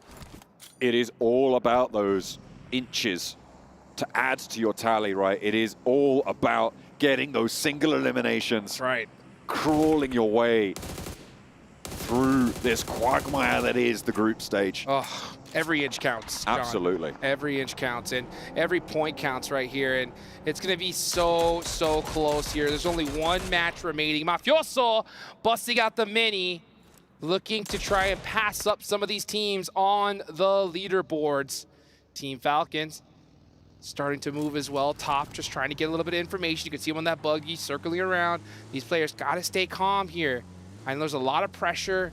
Your tournament life is on the line, but you want to make sure that you make it to that next stage, and you're going to do it by just working together as a squad and pushing one team at a time. But silly rotations like that, you're going to get punished. Harame Bro have them dead to rights, but the sprays just aren't connecting. The vehicle's eating most of that damage, which is pretty damaging towards the Falcons' rotations, right? And now Nerzit goes down. Top might just be the last holdout for them.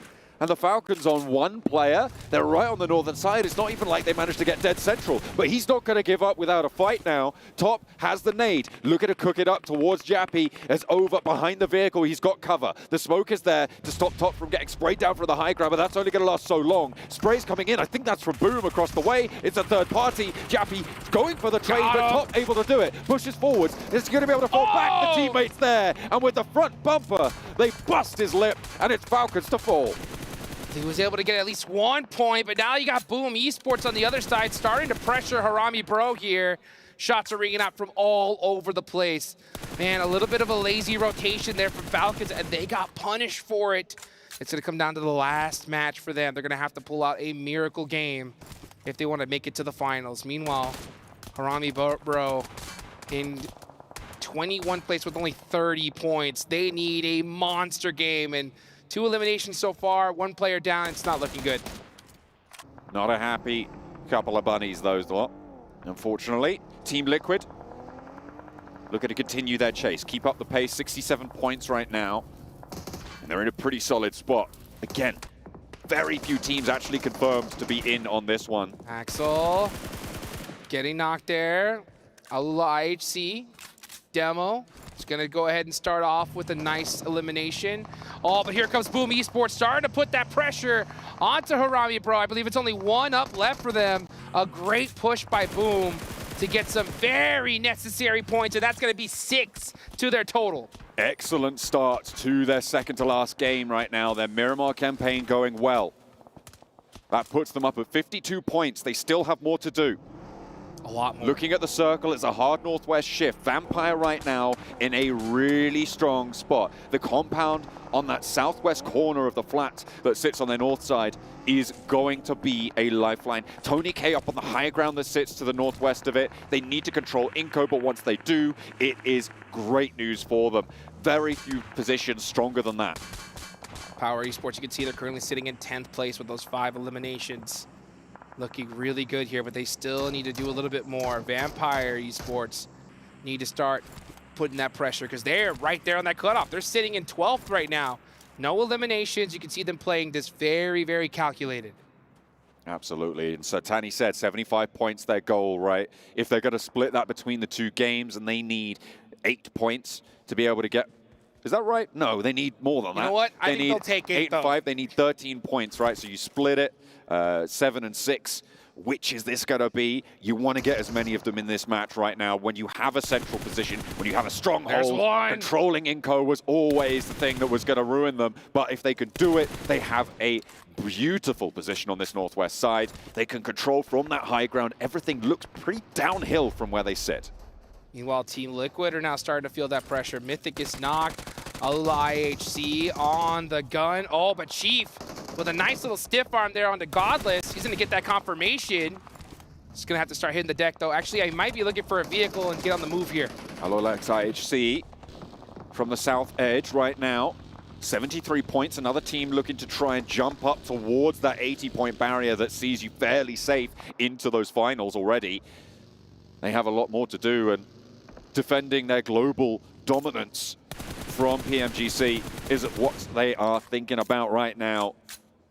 But it's all about squeaking their way through the door. That's right. I think with those 4 eliminations, I think that could have just done it for them, especially considering how these other teams are playing. Team Falcons out is going to leave it down to the last match for them. Vampire are still up with all 4 in a really solid position for this next zone. We're going to have to really see where this circle goes, and a lot of these teams could really use a blessing right now. This 2-2 split for Vampire looks strong, but Alpha 7 are going to challenge the south side. Nuzi, Schwep, both going to try and hold it, and Inco are going to suffer because of it. Revo now with the challenge. Has got that pump action. Steps out, finds one. Nuzi goes down, flushed quickly. There's an answer though. There's the knock in response. That came through from Stone in the vehicle, but Schweppes is now down as well. And there's only 2 players for Vampire. They're getting dismounted. Alpha 7 Summit, there was no backup. McGrellin on in, and the south side hold for Vampire crumbles. Stone getting caught with a nade in his hand. McGrellin's trying to go for the res here, but his teammate's moving just a little bit too much. But here comes Tony K, the last player up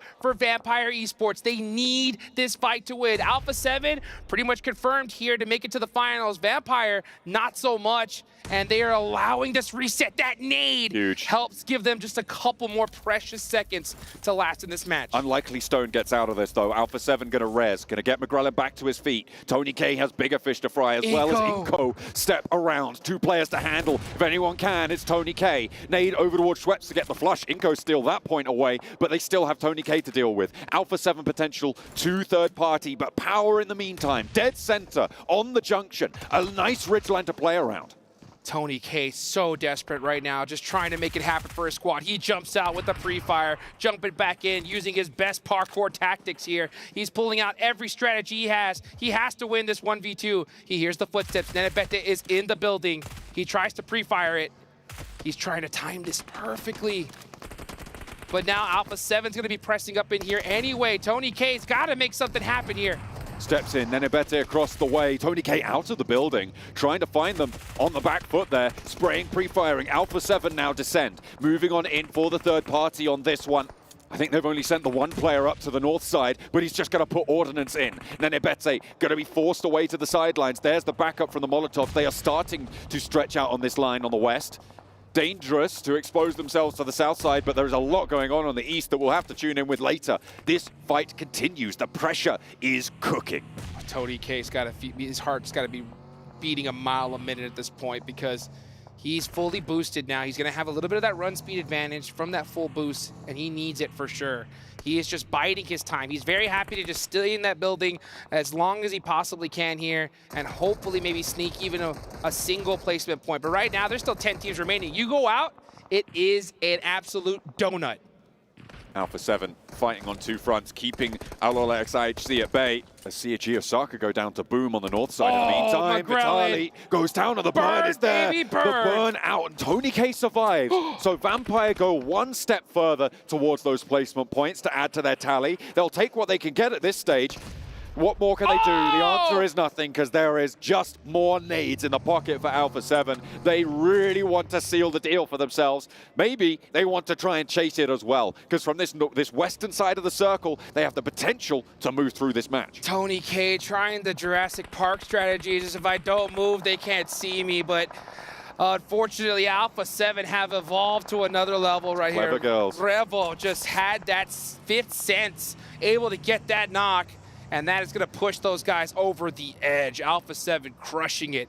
But Power Esports, the local hometown heroes, need to get it done here. They have a good, solid position in the center of this map, but everybody's going to be staring right at them. Alolex IHC sending Demo forwards in a pretty wild push, but sometimes you just need to go for it, and only putting 1 player in, it's the risk you take. Now they've got a central position because Demo made that dash. Alpha 7 weren't quite able to stop it.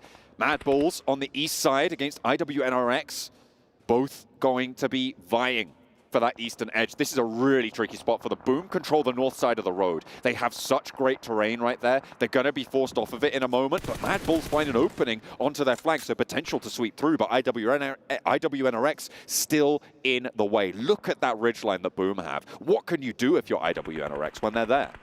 You go to the survival stage. That's what you do. And that's what's going to happen, right? But I'll tell you what right now. This next zone goes dead center. A beautiful circle shift for Power Esports. That's the team I got my eyes on, as well as Mad Bulls. Even Boom. Boom Esports have 10 eliminations?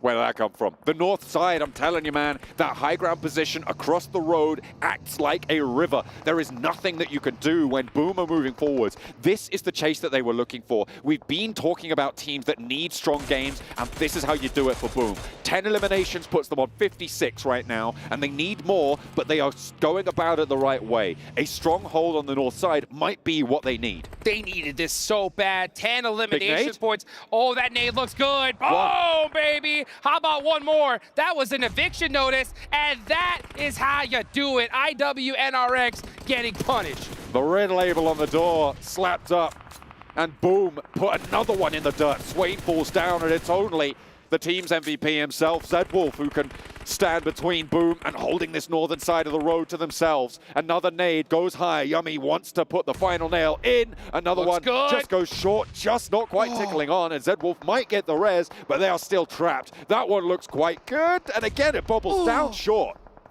So close. I mean, he's definitely doing some damage. Yummy, they need every single elimination they can get. And here they go. They are full sending it onto this edge. They are trying to take him down. Let's go. But maybe a little bit too close here. Z-Wolf still up, but that is it. 14 eliminations for Boom Esports. They are starting to turn up the heat now, but they need the reses. Only 2 players active. Can anyone capitalize? Power still going with 3 in their ditch, and Alpha 7 starting to march forwards. 2-2 right now. A split attack, an approach to this eastern side, and Cardozen's been left alone. What is going to happen? Power Esports able to get the full reset here. They have 3 players still alive. Alpha 7, the only team in the lobby with 4. Actually, Boom might even get this res. Meanwhile, Mad Bulls does get a knock onto Mafioso. This is stage number 8, folks. This zone's about to go to nothing. Only one more game after this. These teams need to clutch it up. It is getting do or die by the second. It's closer to the wire. Alpha 7, they immediately move Revo up, but I do wonder if they know that Cardozen's there for Team Liquid. He's been sort of in the middle of this split, and Alpha 7 might fall prey to it if they don't clear out the angle. I don't think they know. There's no way that they can, because Mafioso would have just handled this. This means that Cardozen could be a massive spoiler. Cardozen being so sneaky right now. When is he going to strike? You can see Mafioso applying that pressure to Mad Bulls. Mad Bulls should be looking to get into the action here since they desperately need these points, and it looks like they are going to make that challenge onto Alpha 7, but Alpha 7 doing a great job of just pushing them back.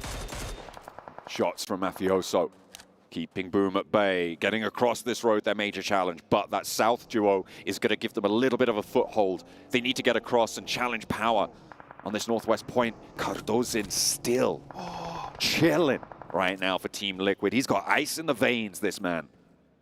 He knows what he needs to do. He needs a little bit more points to make sure they make it into the finals. So he's playing so quiet right now and giving Alpha 7 so much false confidence. Nice knock there. 2 knocks from Alpha 7 onto Mad Bulls. And I think that is going to be it for them. Only 1 player up left. Mad Bulls just weren't able to get it done. No, the crossfire between Alpha 7 and Boom was just too much to bear. He is still there, and they still don't know. He's in the circle with a little bit of cover. A knock over towards Power is huge for Alpha 7. And they are starting to rack up these points as well. It is not just Boom who's come to play this one. Still, they're on 14 eliminations. Yummy with 7. Half of the team's tally.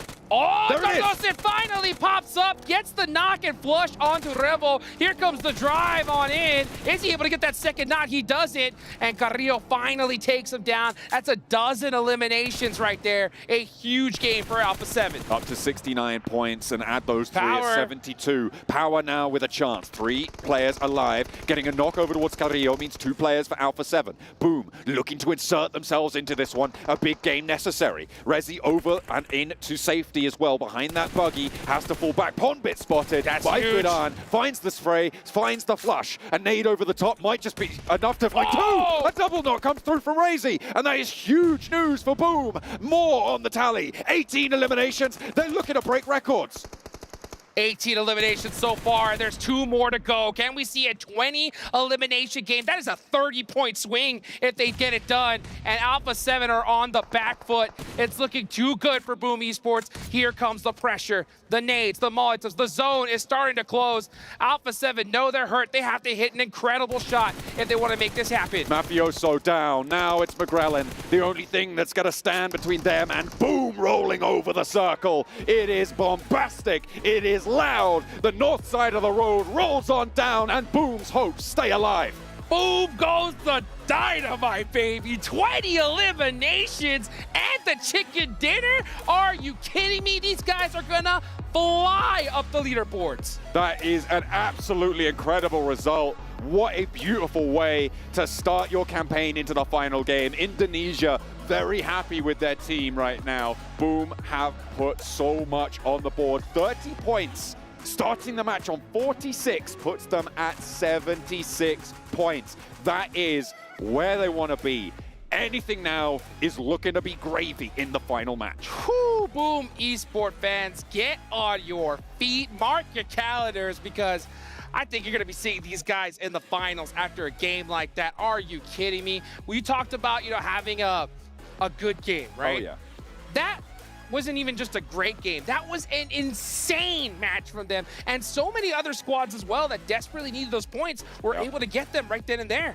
You know what? That gets the official Giga Banger match right there for Boom. From that northeast side, doing so much work, picking up the points where it matters, and they've got to be so, so proud of that performance. Power getting deep into it again as well, getting late into that game. That double nade was huge to take it down, by the way. And Alpha 7 very much sealing their position now with over 12 eliminations, I think, as we start to see these players start to run on over. Yummy for Boom, a huge elimination tally, and it did get a little bit hairy with that knock to the backlines, but that's the nade that did it.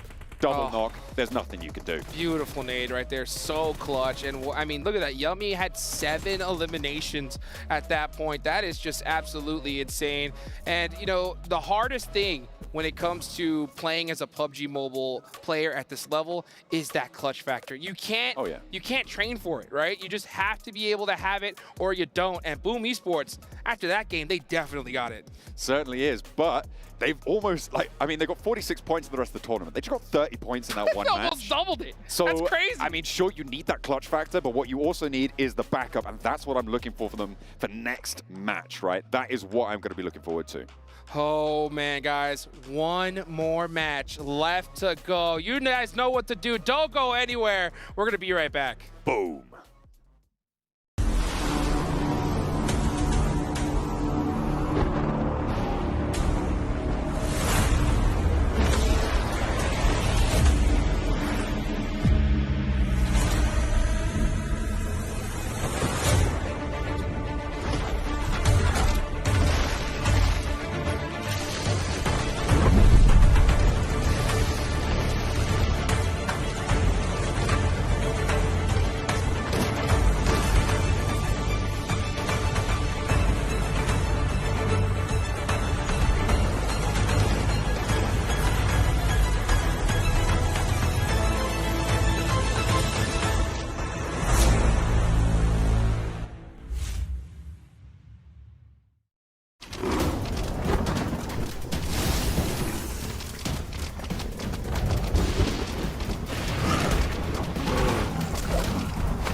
Bir turnuva hayatında ne kadar çok şeyi değiştirebilir?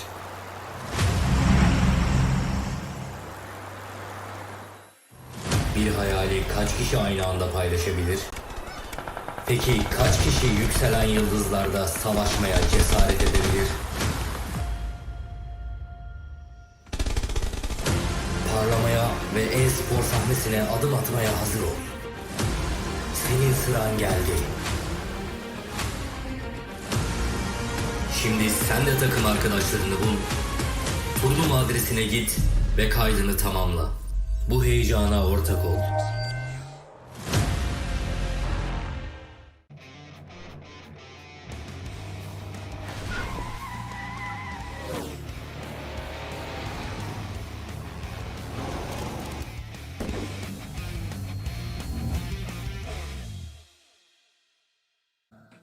All right, guys, this is the last day of the group stage here at PMWC, so we thought we'd do a little half-mark checking. Starting off with the first match, where Lurla was able to secure themselves a chicken dinner on top of their 15 elimination points. This was some great changes in pace and some great decision-making that allowed them to stay on top. When we're looking at match number 2, it is Power Esports that secured themselves 10 placement points with that chicken dinner that they got in their back pocket. For match number 3, BRX was holding on to stay in the race, but it is a survival of the fittest, and Inco went up against Mad Bull to secure those 10 elimination points for the chicken dinner, with Inco coming out on top, and they're the ones who get that chicken dinner for the last match of the half of today. I'll see you guys later. The importance of one match, and our winner chicken dinner went to... Boom! He did the bicep. Boom! Again, do it again. Boom! They We're don't all want off the sync. camera It's ready. all bad. It's all It's all gone right. wrong. We Sorry. tried. It's fine. It's But you know fine. what didn't go wrong? Boom's victory here. That was a massively needed game, considering I think they were the lowest ranked team from their region. And that should have put them high enough now in the overalls that they're going to qualify for the main event. They were the biggest question mark out of the region, considering that they are the back-to-back PMSL champions out of their region. Let Evolaris over here go into that, because about your Boom. prophecy? Oh, yeah. Well, no, nothing to do with No. prophecy. That was IHC. Well, Aloe will IHC, but yeah, they're going to be able to make it. Boom traditionally plays, honestly, better regionally than they do internationally. I think when it comes to regionals, they kind of play against their region as opposed to playing excellent PUBG to the standard where you need to do internationally, and then you're able to adapt to the international teams and be able to bring that kind of to the forefront, right? They've been very practiced against region only, but 30 points is massive. One thing that really went their way in this game is usually you're not able to easily transition over that road, but this time around, nobody was really holding them. They executed that brilliantly to be able to get themselves towards chicken dinner. I feel like after that game too, another team that needed the points to kind of, in a way, make it a little bit easier for them to secure their spot, don't have that much pressure on their shoulders going into the last match, is none other than Power Esports being able to get those 12 points. Now that is back-to-back good games out of them. Huge. Wait, let me check my notes. Back to back. Yeah, you're right. Big games. Go. 4 big games for them, and the perfect time to be able to pull it off too. Because I said to Kelly, who walked by, I was like, I don't know if Power will be able to hold on to their spot. With the 12 points they did get, though, it should be very likely. But also Team Liquid get themselves 6 points because they were a team on the cusp as well, potentially not making it. They need to just get something going in this final game. But teams who desperately need to make something happen here, Vampire, 2 points this last match. Inco, 1 point. Falcon, 0. Those 3 teams are outside the bubble right now and have 1 match left to go to be able to try to get in. Falcons is just not looking good, man. We even got a chance to look at the stats. I'm not sure if it was updated after this match as well, but most of their illness has come from top, and I feel like that's what we're getting, just such reactions out of him whenever they do get eliminated, whenever they do end up showing him on the face cam. Yeah. It's just not working out for him. And with the way they're currently playing, I don't think they're going to end up making it into survival stage. Yeah, if I recall correctly, you take a look at the numbers, it was, what, 15 elims compared to like 4, 3, 4. It's very, very difficult here. If only one player is able to kind of step up to that level. Again, technically speaking, even if you do go down to survival stage, it is not all said and done. And there is still one more game, but they would have to go big mode to be able to get things going. They'd have to go boom! Oh, boom. Oh, they got me on camera, that one.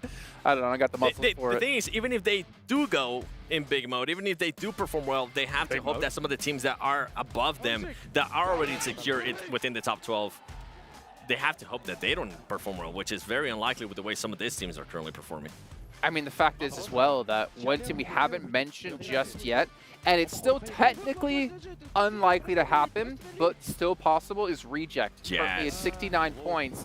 They still can be pushed outside of the bubble, but also D+. I don't know if they've been pushed out now, but if they are still somehow in this, they're in it by like 1 or 2 points, if anything. D+? Yeah. I think D+. They're pushed out already? Yeah, I think D+ has to. Which, we were kind of talking about this, that might be the highest fall from grace that we have seen in PUBG Mobile from yeah, that's a today, good point, 7. Yeah, thank you. Thank you, I appreciate it. Yeah, thank you, Jason. Yeah, I mean, what, 57 points in that first day compared to what was about 6 or 7 points. But yeah, this is Boom's stats coming in from this one. That is absolutely insane to do 3.6k damage across this game. And, all importantly, they hit some nades. Yes! Boom! Oh! That's got to be the new the new profile picture. He's gonna be so happy looking at this bag. Like, I'm gonna screenshot this real quick. I think Tweet it out. contractually he has it where he has to be able to show off his biceps at least 1 or twice. I'm going to be real, guys, all right? I've never in my life had biceps. Okay. So, well, you do now. I'm We got to taking show this them off moment now, whilst but I can, okay? I think Boom needs to show off the fact that they're in 7th place. 76 points. They are safe. They are in it. They have been able to make it into the main event, which they have to be extremely happy about. And we definitely know the Indo talent who are right next to us. We're very happy to see. But it's all about the second page, and we can move along here and see where the teams currently stand and at what point. 64 points. D+ have, in fact, been pushed out. And Inko at 60, Falcons at 60, and Vampire right now are the cutoff at 64. If you're Vampire, I feel like you have to adapt your play now. You have to play safe. Yes and no. I mean, hold on a second. I'm looking at Reject, a team that we thought it was going to be one of the safest teams. Right now, they're not looking safe at all with those 69 points. You still need effectively 1 or 2 teams to get 10 points, and they need to be the specific teams, right? But they are teams who could. There's a world where TJB, if they get a big win, could also be the one to take over. But yeah, these teams, yeah, they've... I'm a little bit divided in my head, guys, because as much as they're great teams to be able to potentially challenge for that spot, they've been kind of inconsistent. That's why they found themselves on this border position. Well, for Inko, too, if they do end up getting the enough points, if for some reason we end up in a tie, they do have at least 1 chicken dinner to their name, too. So I feel like they would be able to edge that out of Reject. Let me check that. Yeah, Reject does not have any chicken dinners. Inconsistent? Same with TJB. That was not bad. That wasn't bad. Yeah, TJB, I think TJB's kind of been of a letdown, as we did discuss before. Yes. Really not performing here today. I definitely thought they'd be a team that would make it through, but Besiktas, unfortunately, they're out.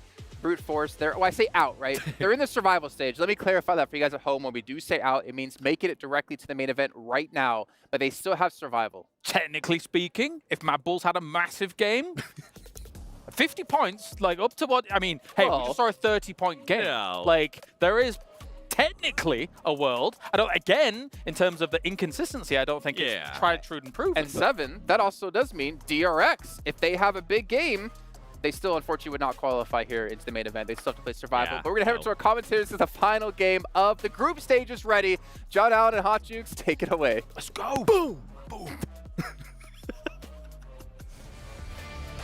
Baby, let's Thank you go. so much to the guys in the cargo pants in the box. We are heading into our final match of the day, Jukes. It's all to play for on that bubble. Vampire hold it for now. Let's go. Let's go. They hold it for now. Are they going to continue to hold it after the end of this match? We don't know, guys. $1 million about to be paid out in just a few short minutes. It all comes down to this, guys. It's one of those moments that so many kids dream about, you know, just that hitting that three-pointer with only 1 second on the clock. That is the exact scenario right here, right now. Let's get it going live in Riyadh, Saudi Arabia. It's the PUBG Mobile World Cup at the ESPORTS World Cup, the final game of the group stage. With dual gaming chipsets and 144Hz AMOLED screens, the GT20 Pro will equip the teams with up to 120 FPS, which is, of course, the first batch of supported devices, offering esports level performance and visually stunning experiences in the 2024 PMWC. Over from the playing path, we're going from the Oasis down to Minas del Sur. Let's get it going. Oh, the playing path looking absolutely beautiful. Alpha 7's going to get their drop in El Boso, but my eyes are on these teams that desperately need these points. I'm looking at you, Vampire Esports. You are that cutoff. You are at that cutoff. So all these teams that desperately need these points here and now, they're going to be incentivized to try and take them out as quickly as possible. So if they do end up in engagement with Vampire, I would be shocked if we don't see them put a little extra urgency to take them out early. We're taking a look at some of those top players as well, and it just goes to show you how strong Alliance's day was that Cluck is holding that top spot. Of course, a couple of players still yet to get as many games played as them. I think at the moment it's Top who's really looking to chase it down for a potential MVP of the group stages, with Team Falcon still playing this last match, and it's kind of pretty close between the two of them. That is a hard shift again out to the east side. That's a tough circle. That is a tough circle right here. It essentially just cuts the amount of real estate down to, you know, 2/3. You know, so let's see how quickly these teams are going to look to move. And so my eyes again are going to be on teams like Inco, you know, Team Falcons. Obviously, I'm so shocked to see them even in this position right here. Last game, they have a 4-point differential away from Vampire Esports, and a 9-point differential from Team Reject. So it's fortunate for Falcons that they know that there is a hard point that they don't have to worry about, because Vampire could still go crazy here. So there's at least one slot available, but man, that is still 9 points plus that you need here and now. So let's see if they're going to be able to get them. This zone is definitely going to make things difficult, that's for sure. Really going to make things tricky, and I see a circle like this, and I have to talk about the hard east shift that we got on a circle like this over in EMEA to the two outpost islands to the east of Impala. Let's see it. Let's see it. Come on. Imagine how it would feel. You know, you're chasing in one of the most important tournaments of the year, and all of a sudden, bang, you're swimming. Hey. And you forgot your swimming trunks. We're here in Riyadh, man. You know, it's time to have some fun in the sun. Let's go and take it on over to the beach, baby. I would love to see some of that action. I know all these teams don't, that's for sure. Oh, yeah. But it would definitely make things interesting. So I'm looking right now at the map. Inco, very centered up right towards Los Leones. They're going to start creeping into this circle here, as well as the Falcons. Where are they? That is where my eyes are on right now.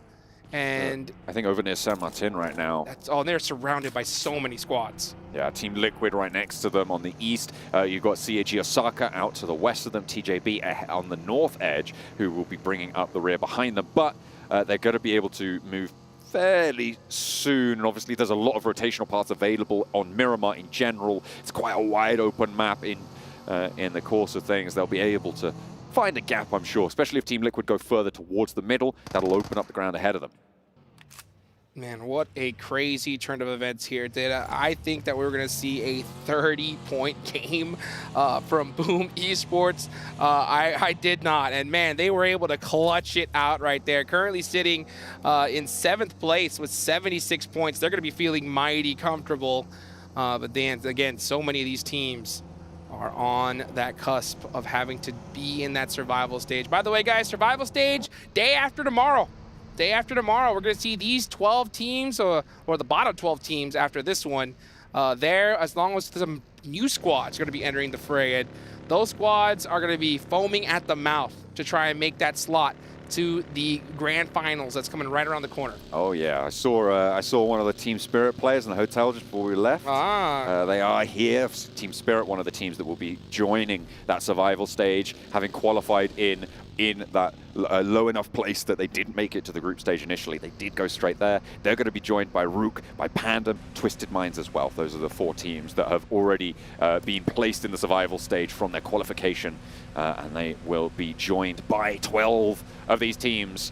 Some of them on your screen right now. 3 of them, though, it's going to be Brute Force, Besiktas, and D+ Kia, all already confirmed over to those survival stages. They've dropped below that 12th place already, and obviously not playing any more games now. Man, D+ Kia is the big shock for me. I mean, after their day 1 performance, I thought that they were going to be an absolute lock for the finals, but weren't able to replicate that in day number 2. And it just goes to show that, you know, some teams, when they get the circles, you know, they go crazy. D plus Kia did, and when they weren't able to get those zones, man, they just got absolutely punished right there. So hopefully we can see them, you know, show some signs of life during that survival stage. But oh boy, we got to focus on right here and right now. Team Falcons, this is one of those squads that have such high expectations. Gonna try and clutch up at least one of those 12 spots, and they don't need very many points in order to do it. Certainly don't, but extracting that many points from a lobby like this, I mean, it's difficult, right? Sure, you see one team do it every time, but you forget there's like 14 other teams that just didn't, right? And so for Falcons, it is definitely a medium to large game, I would say, that they need. They need to make sure that they are supersizing that chicken dinner meal to be able to get forwards securely, right? 60 points shouldn't be enough. As I've been saying, the prediction around that bubble is going to be sort of where Team Liquid sit right now on 72. That's a 6-point average per match. So if you could push further beyond that, every time you add a point to that, you just get safer and safer and safer. 60 points, as famously we all know, is less than 72 by 12 points. So that's what they're trying to push up. Yeah, I mean, if I am that team, Team Falcons, I am 100% at least trying to pass up Reject, right? Reject are currently sitting in 11th place with 69 points. So if you're able to pass them up, you should have a decent shot of making it into that top 12. And that's, of course, unless Inco Gaming go crazy and TJB have a phenomenal game, because that's still a possibility. If Reject drop below their bubble, that would be half of Group Red down in the bottom 12. Obviously, 3 Group Red teams already in those bottom 12. We're looking to take another potential today with that 69-point barrier.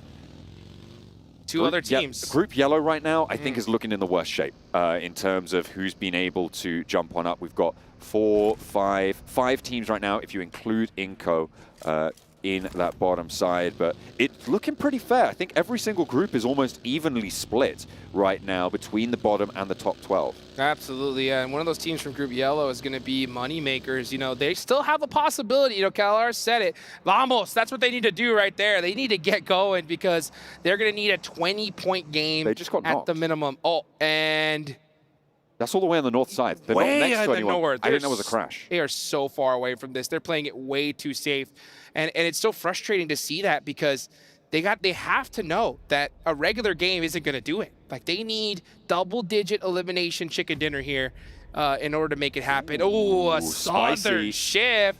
We're going down to Puerto Paraíso. We're ready to get it going. And Mad Bulls, one of those teams that does need a 20-point plus game, that is a good solid shift for them. It's also a good solid shift for Power right now. They're on that East Coast road. The difficulty from that position is always getting back up towards that hills to your west. So if they move early enough, if they hold a position early enough, they can have a much better time of that. The question is, do they want to? Or are they going to allow teams to surround them, try and fight out from there, and use those teams around them as a little bit of a buffer to keep everyone else at bay?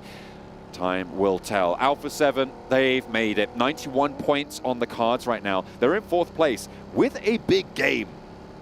It is not out of the question. I mean, that's crazy. But they would need, I think, it's a 21 elimination chicken dinner to jump up to that first spot and try and challenge against Alliance. I'm not too sure on the tiebreakers right now in terms of how many chicken dinners. I think it's 3 chicken dinners for Alliance at this stage and only the 1 for Alpha 7, which would mean they'd need an extra point to be able to win that tiebreaker. So 22 elimination chicken dinner for Alpha 7 would be necessary.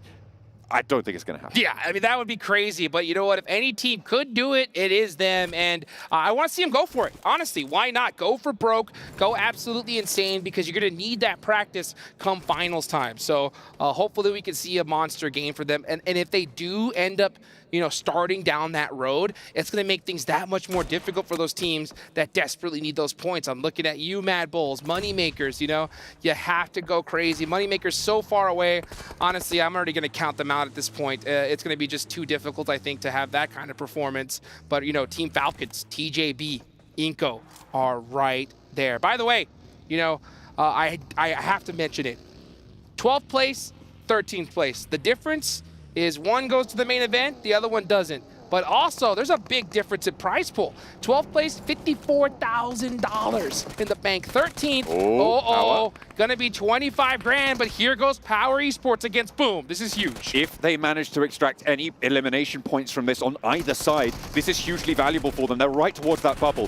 1 point either way could make all the difference now. So the fact that Power have just picked up that up is a great news. A knockover towards Easy for Boom might be able to do something for them as well, as there's still more bullets flying around the outside.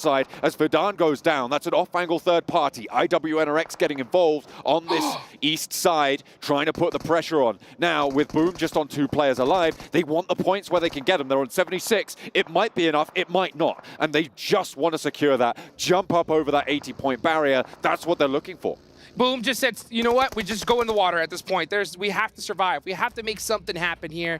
They are safe for now at 76 points, but they don't want to go out without a fight here. Let's see what Fritzy could do. Yeah, next circle does go on over, centering up in this position. Team Falcons against Inco of all teams. This is a massive do or die fight. Both on 60 points at the start of this match. Inco able to rack one up, take one player down from Falcons. He steps into the fire. Nurzed takes a little bit too much damage for their liking, but Inco also suffering on the health bars. A crucial fight for these two rosters, and fire through the window with the nade.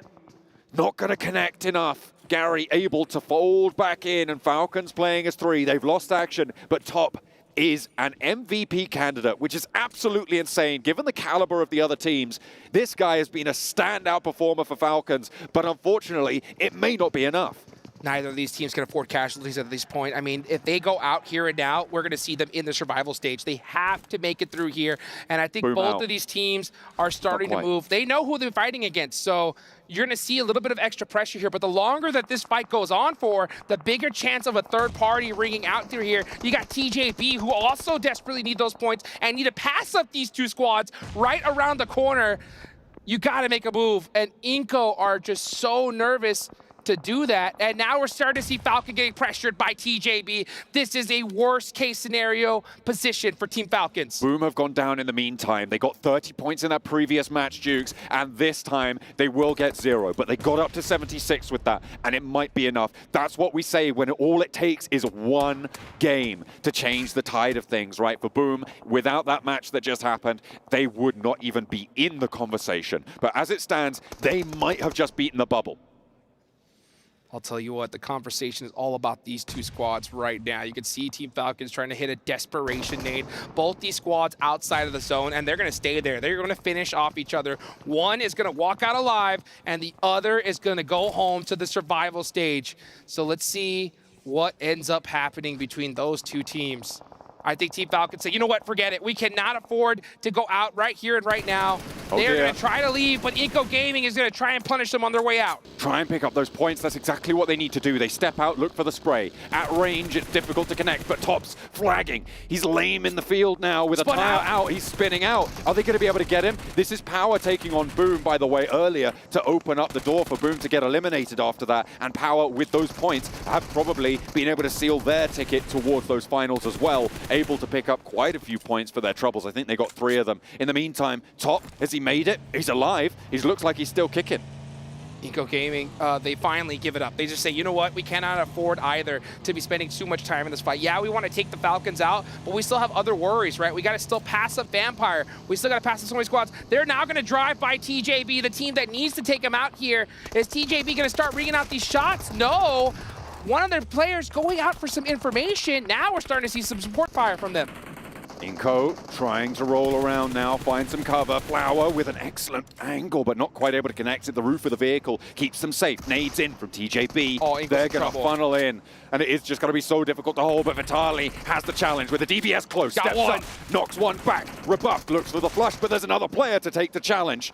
Not going to find the shots this time around. GK first wants the spray. One knock over towards Inco, but that's all they'll find for now because Vitali's got more to say. They have an answer. The long-range help will find the shot, and the pump action not going to connect underneath. GK first with the heel. Steps out wide, but there's an answer. The volley is back, and Inco are fighting for their lives. TJB want to try and mash into the fight as well, but with 56 points, they have not done enough if they go down here.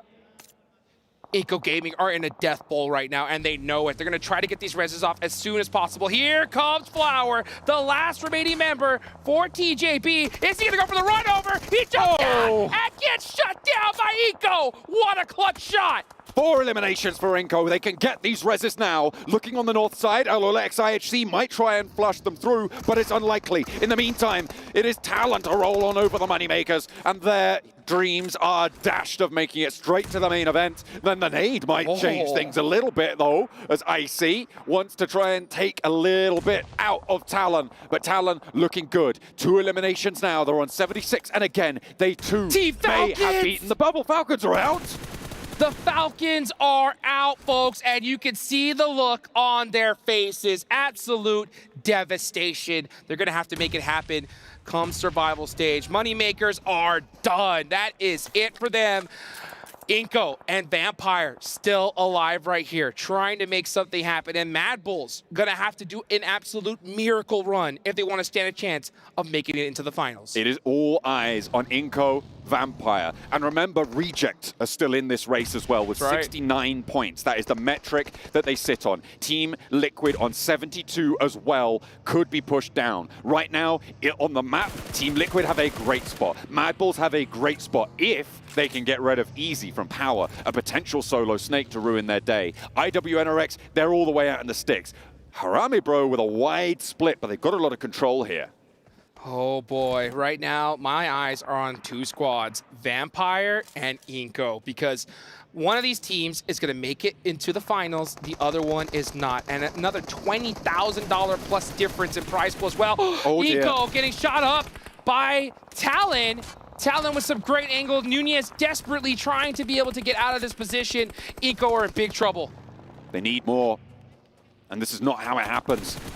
Spray down from Linux, gets the flush, and then Ebete, the next victim. But there's an off angle at third party, as is always going to be. Nunez trying to hold on for the team, as Misery just rolls straight past them. Gives them a point there, and they're able to pick that one up. Talon go down. They should be safe into those finals, but Inco now up to 5 eliminations, and the placements points start to add up now. Oh boy, I think that may have tied Vampire. I think it is neck and neck between these 2 squads. Inco need more, and that shot right there is going to crush their dreams as Inco Gaming are now out. Vampire Esports only need a handful of points now to secure their position into the finals. Inco right now on the bubble, Here they come. 66 points. If Vampire go down now, they might not make it over the top. They need this win. They need it. Nuzi goes down in the mix of it all, and it's all Seol. Can he take Vampire down? No, and they get the points. They've done it. Vampire jump on up into 12th. They push Inco away, and now it's only Mad Bulls that can take them out. Stoned with a stone cold killer right there. That is how you do it. 1 DBS shot to rule them all. He's going to be able to get his squad up and make it happen.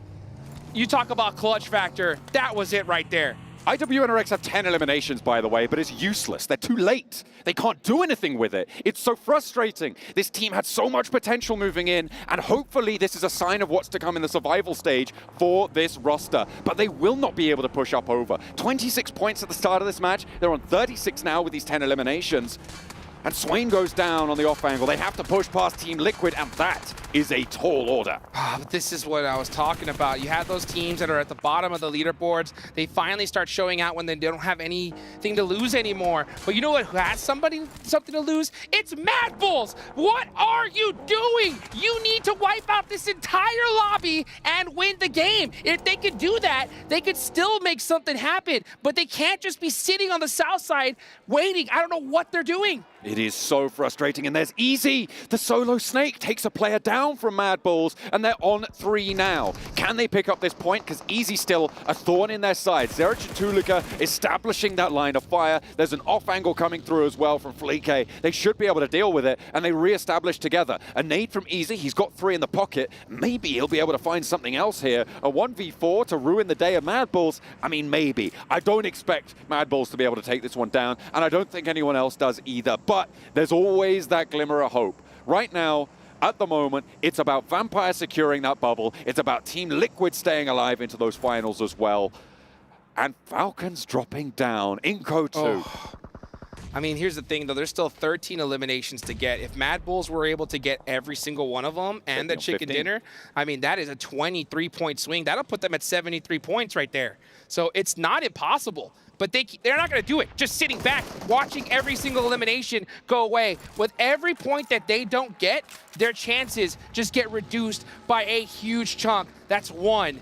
They need every single one left if they want to stand a chance. They need to take Vampire out next as well, because these placement points will also move that boundary further and further and further, inexorably away from them. It will be so tough to make it through, and you know what? I don't expect them to do it. I just don't think they've got it in the tank right now. With 3 players alive, coming up against Team Liquid on this northeast position, they can look to maybe sweep through IWNRX, who frankly have been on a tear this match, but kind of overshadowed by their previous performances. Yeah, IWNRX are just doing this for kicks at this point. Just looking to crush some dreams. But Mad Bulls, that dream isn't dead yet. It's still alive and well. It's still possible, but they cannot afford to even see another team going into a team fight. They need to take out everybody. They got to start pushing here. It's time. It's time for it now. Team Liquid. They should be aware that they've done it at this stage. They've got a little bit more left to give, That's though. Vampire gone. Vampire out. This is the potential for the Mad Bulls to actually find something here. With Vampire finishing on 70, that is 5 points short of where Satani said he wanted to end up. But they are in 11th right now, and notably ahead of Reject, which means that even if Mad Bulls surpass them, they are guaranteed in the finals now. 69 points is the bubble. It sits on Reject, the Japanese team biting their nails. 11 eliminations available for the Mad Bulls.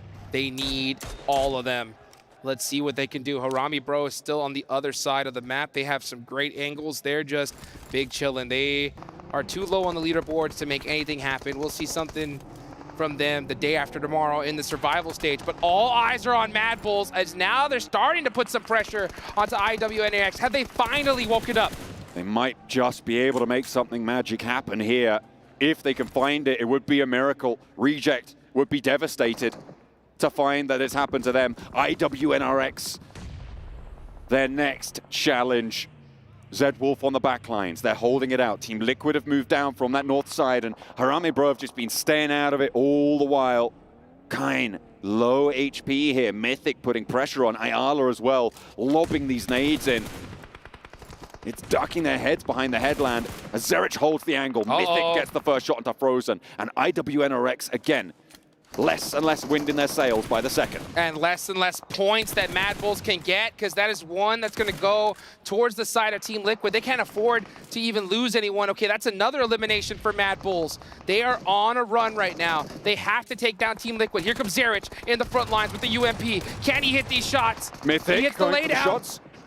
Not going to be able to hit it. Goes down. Ayala wins the trade, but there's Flique with it back and forth again. But one player now for Mad Bulls. It's all up to Flique. The res not going to happen, I don't think, with Zed Wolf there to hunt it down. And Harami Bro moving across. These eliminations are just starting to fade, and the Mad Bulls, despite their run, might have fallen short. I think that is all she wrote right there. The opportunity was there, but Mad Bulls were just way too slow on the gas pedal right there. They needed to start seeing red just a little bit earlier.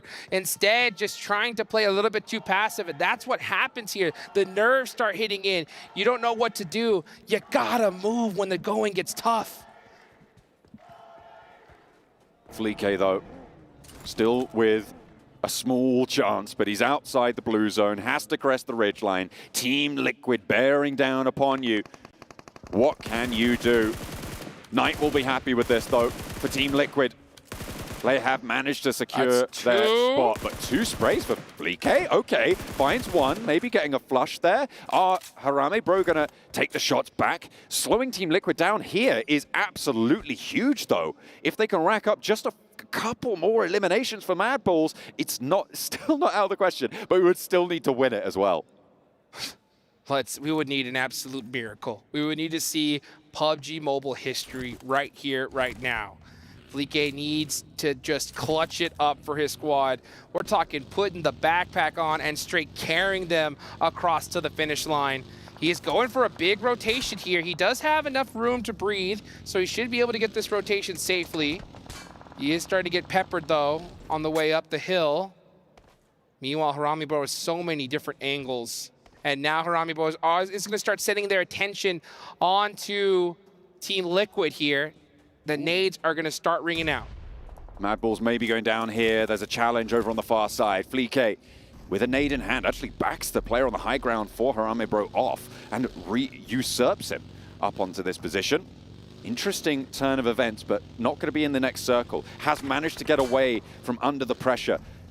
Eliminations needed for this team right now. With the 5 eliminations they got, there are 55 points. Remember, 69 is the bubble. If he wins it, and I grant you that is so unlikely to happen. But if he wins it, that would put them up at 65. 69 is the bubble, which means that he needs 4 more eliminations. And with a chicken dinner, they win the tiebreaker against Reject, which would put them over the top. But, as I say, it is so unlikely. It's basically out of the question. But we know, we've seen the impossible before. Can we see it here live in Riyadh, Saudi Arabia? The PUBG Mobile World Cup. Fleek down to 10% HP. That buggy is beat up. He has to jump out. Goes for the spray. And that is going to be the Mad Bulls miracle run ending right then and there.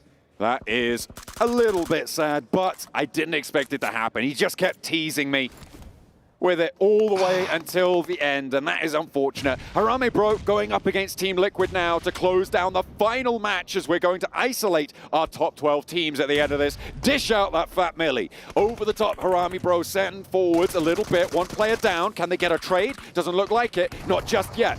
Finding those shots, but not quite connecting. Another goes forward, but Ayala does fall. 2 players down now for either team. It looks like Team Liquid trying to stay alive with only 1 player remaining. Cardo's in with a chance around the monster truck. Trying to give him the do-si-do, and he gets it done. Team Liquid close us down with the final chicken dinner of group stages. Our top 12 teams locked in. Reject, breathe, a sigh of relief. Woo! As Mad Bulls can't quite make it all the way. What an incredible game. I can't wait to see the leaderboards, to get those official scores in, see exactly who made it, who did it. Team Liquid, after that game, they know they're going to the finals. So just where did they end up, though? That's my question, because that was a huge one for them right here towards the end. Absolutely. It has been a story of real big performances at the end of today as well. Let's remember that boom chicken dinner, that 20 elimination game on the first Miramar. That alone saw them safe, right? They were on 46 points before that. They got nothing in that last match that we just saw. And it is a one-game kind of tournament. When you play 12 matches, there is just that one spark of brilliance that you need, and it can change everything. Unfortunately, 12 of our teams were not quite able to get those sparks going. I mean, what was that, like 40% of their points in just one game? That is absolute insanity right there. Just take a look at the replay here. Mad Bulls, man, they had a shot, but I'm just so shocked that they played this so passive for so long. There was plenty of fights that they could have taken, but that's the way it goes. If you're just too late to pull the trigger, you ain't gonna get it done. That's just the way the cookie crumbles for the Mad Bulls, unfortunately, this time around. But they'll go to the survival stage. I want to talk a bit about IWNRX as well. In that last match, they were loud. They had a lot going on, but it just wasn't there for the rest of the tournament. And I mean, it is disappointing. We'll see more from them. I hope they're going to be able to put up a performance, especially from Zedwolf. I feel like that guy deserves credit, but not in this tournament. Yeah, I mean, yeah, not yet. And it was good to see some signs of life towards the end. Hopefully we can see a little bit of that towards that survival stage, but it's too late. I mean, 3 days, you got to get it done. Let's finally go ahead and take it on over to the studio and wrap things up here and see who made it to the finals.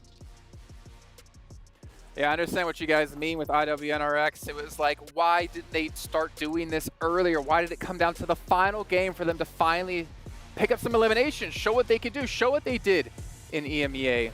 But either way, they still have a second chance. They still have the survival stage to play in, but that also means, I think, why we should have our 12 teams locked in. And as you heard John say, Reject probably breathe a sigh of relief here. Yeah, definitely. I mean, I have to empathize with what Hot Jukes was saying. If considering that the challengers to that one spot were gone, Mad Bulls should be far more aggressive than they were being. The 1-1-2 split for them, losing someone to East, then thinking to themselves, oh, it might not just be a solo. What are we supposed to do here to try and kind of shut this down? So go into ultra defensive mode, very difficult. This is not the Mad Bulls I'm used to seeing personally. They were so split, but just not being proactive on those eliminations. Right. They were just being super patient. I don't know if they didn't weren't quite sure of the math of how many elims they needed. They were maybe, okay, if we just wait, get the chicken dinner, maybe that'll be enough. It just wasn't enough. Well, the question now comes, did Team Liquid pass Alpha 7? Oh. Team Liquid beating Alpha 7 when it came to PMSL Americas. And Alpha 7 being, I'd say, more experienced and definitely better results when it comes to national events. Were they able to hold on to their top Brazilian spot? Let's quickly talk about wow. the It's okay, you have time. Hold on. The 2v4 that we just witnessed from them as well. Harami kind of bottling it a little bit, I want to say. I mean, Team Liquid, they went into that with a pump shotgun, which is not exactly the best of weapons to be going into that with, and then an to finish things off. Team Liquid played a blinder in the 2v4, but again, Harame shouldn't be giving them the 1v1s that they were giving them. You should be peeking over at the same time to shut down that and use your man advantage. Overall, for Team Liquid, this is the Team Liquid that we've been wanting to see. I mean, we got a chance of it yesterday whenever they did get the win at the start in Sandhawk, but we want to see more out of this team, considering that they are the champions of the PMSL. We'll have to wait and see, though. Did they do enough to pass Alpha 7? Because that is bragging rights between those two all the time. You know what you're not going to brag about? 14th place, Team Falcons, losing 3, and then leaving it all into the one man to try to survive to get them into this, and unfortunately not going to be enough. So Falcons, one team, I don't think any single talent here, whether it's English, Indonesian, Arabic, would ever expected. Yeah, he's in his own world. Would ever expected Falcons to not qualify. But here's a quick little recap of the day. And honestly, I think the talking point of the day is Power Esports having 4 insanely good back-to-back games, able to put them directly into the main event. Being able to get those 2 chicken dinners today. On top of that, whenever they weren't able to get the placement points, I like that they were proactive in regards to their eliminations too. And I mean, in the first Miramar 2, you kind of saw that out of them, being able to still finish high with the eliminations, high with the placement points. That's what you want to see out of that team, considering they had some roster changes as well. I'm not going to expect you guys to do predictions this time for MVP, but I'm going to go with Ohaje coming in from Power, considering the amount of games they had that were extremely good. Let's take a look at our MVP of the day by Sony, because this is going to be interesting. Maybe if they can maintain this sort of momentum going into top our finals. Okay, top. That's crazy though. This kind of goes with what we've been talking about. Yeah, that's gotta hurt in a big way, because he was the one performing the whole day for that team.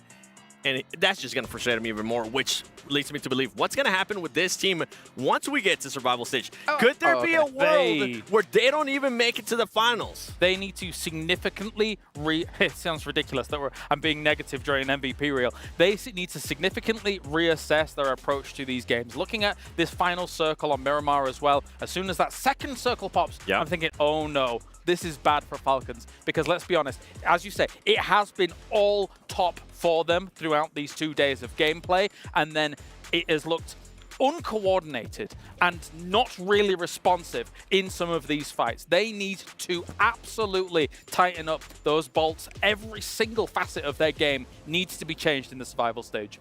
And honestly, looking at the roster, back in PMGC, they had, was a Scry and Pika on the team. They brought in their Zed.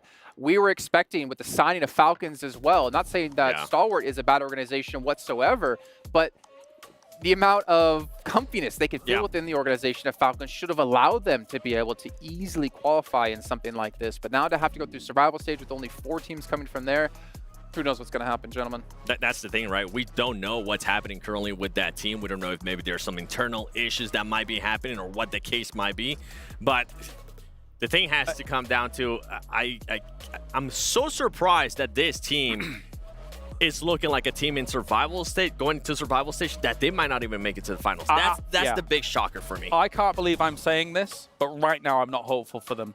Survival stage is brutal. Regardless of what we think of the 4 teams that are coming in from survival stage that we haven't seen just yet, they're going to give them a run for their money as well. If this Falcons shows up, they're not getting to the main tournament. Well, let's take a look at our overall so you guys at home can see all the teams who did qualify, but I think we knew kind of towards the end of that game which ones are going to be there. But more importantly, I don't think any of us expected Alliance to be first place here, and Team Liquid in the head-to-head, because of the extra chicken dinner they got in the last game of the day here, did pass Alpha 7. Oh, that's going to feel so good to that team. That's going to give them, I feel like, even though that might not seem like much to a lot of viewers, I feel like for that team, it's going to give them that little extra confidence boost going into the finals. Yeah. There's been so many question marks about them saying Alpha 7 is still going to perform better than them in international events. Everybody's been saying that. Well, now they can say, hey, well, guess what? Our group stage, we were above Alpha 7. I think for Team Liquid, as much as yesterday looked a bit of hit and miss, I think they redeemed themselves definitely throughout today. For sure. Especially considering they just took a great 2v4 for themselves as well. It was crazy, the 1 through 8, though. I could name some great things every single one of those teams did. But anyway, that's by the by. Rejects just manages to squeak still in. Just barely. 3 points, right? It was 69 down to 66. They have to be happy about this one, but again, I mean, boom. Would they have qualified without those 30 points? Hell no. So with that one match for them, they were able to get into 10th place. But unfortunately, that means Inco, D+, Mad Bulls, Falcons, the teams down below this as well, will all be playing in our survival stage. And honestly, right now, I kind of have Team Spirit maybe licking their lips thinking, you know what, top 4, it's doable. Very, I would say, doable for them. I think that if you look at EMEA as a whole, that team, for me, has the highest potential ceiling right now. So yes, as I say, even though they're in the survival, or only in the survival stage alone, there's wiggle room for them for sure. For me, I'm looking at Inco Gaming. This is a team that has been in survival stages before, thinking about PMC a couple of years back, and they've been able to qualify out of that. And that's why I was kind of talking a little bit more about Team Falcons and why I'm a bit afraid that they might not even make it to the finals, because Inco Gaming, they can definitely step up to the plate whenever their backs is put against the wall. On top of that, you have D+ Kia that we know if for some reason they do end up getting blessed by the circles, if they do end up in a situation that we had at a day 1 of group stages here at PMWC, that team could definitely be in the top 4. I'm glad you're hopeful for them. Yeah, I was going to say, like, if your condition of qualifying for the main event is getting zoned almost every time, then that's not a good sign. But I get what you mean, right? If they have the advantage, we've seen they can secure wins off of that. I'm actually thinking about survival stage of, there's a major advantage of coming from the group stage right now. You're warmed up, you've seen how the games are playing out, and you're going into the games warm and ready to go. Whereas if you're coming from the survival stage, all you can really do is just sit here and watch these games, but not experience them firsthand, and you're coming in cold, which makes your job even that much harder considering you have 2 days of games. Yeah, you can't even use the excuse of, oh, well, at least we're able to sit back and assimilate the information from these teams, because coming in warm will almost always trump that. It is so important. 17th through 24th. Are there any Team 7 that you think might have a pretty decent shot at top 4? Honestly, TJB, if we get TJB from their day 1, I feel like they were being so aggressive. They were actually winning those fights. But today, we just saw none of that. But then TJB reminds me a lot of D+ Kia. If they are given the zone, yeah, they're going to excel with it. They're going to take full advantage of it. But that's a big if they get given this. I think, yeah, I like your kind of comparison against D+.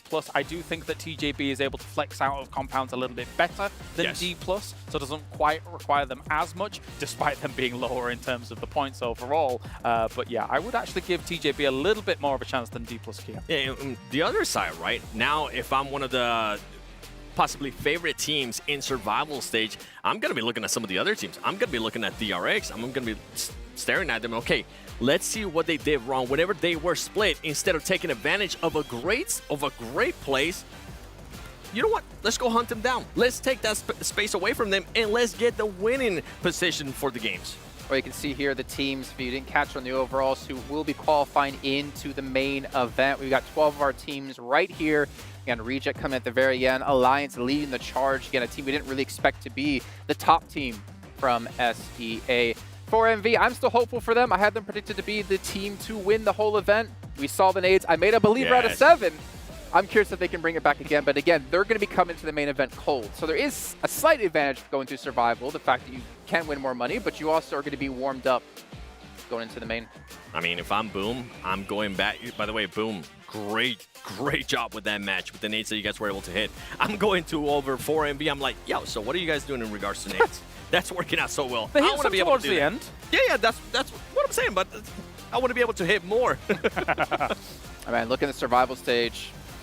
You know, I think if this was all the teams that were playing, I think we could say like a clear 4 we expect to qualify. But the thing is, we don't know what to expect for the other 4 teams that will be coming to play that could potentially challenge out against these teams, or again, what form these teams are going to come into the event with. The team that I think might make the biggest difference to their play style might be Mad Bulls. The reason I say it is because they have had an extreme tendency through an extremely consistent period of looking great and aggressive on edge plays and looking really good whilst doing that. I think they need to go back to the drawing board, go back to that play style and try and make that work, because it looks honestly a bit catastrophic in some of these games where you're not seeing that aggressive flair coming out from them.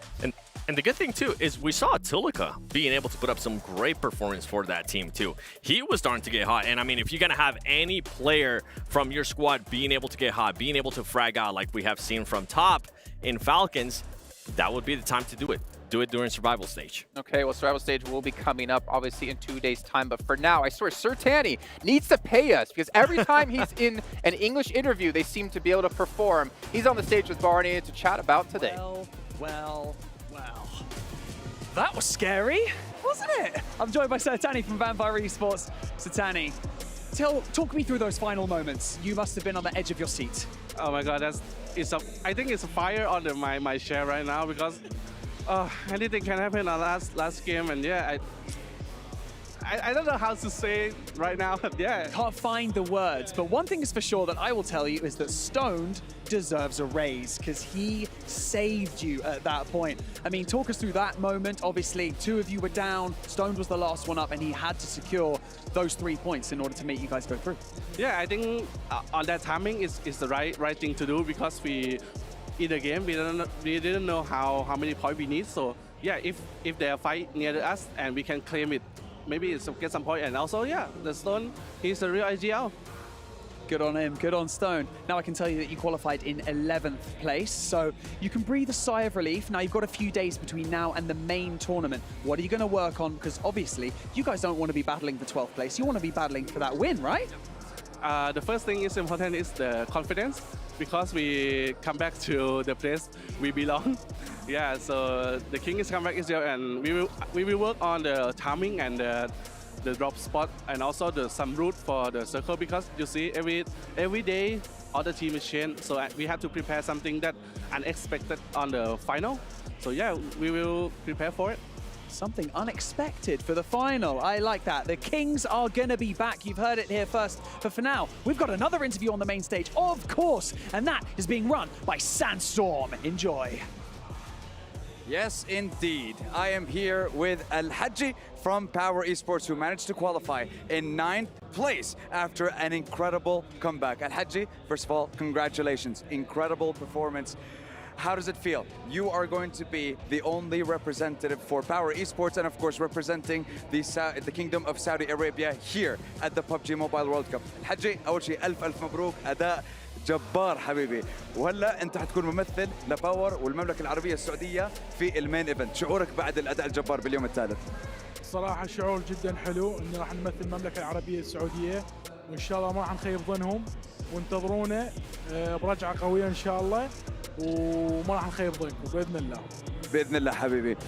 Well, he's saying very happy with the performance, and of course very proud to be able to represent his organization and of course represent the Kingdom of Saudi Arabia in the grand finals after an incredible comeback against some of the strongest teams in the world. Now, another question for you, Al-Haji. What was the change between day 1 for you guys in the group stage and day 3? ايش كان الاختلاف لفريق الباور بين اليوم الاول واليوم الثالث؟ لانه عن جد انت بتحكي 18 نقطه باليوم الاول وصلتوا تقريبا 76-77 نقطه باليوم الثالث.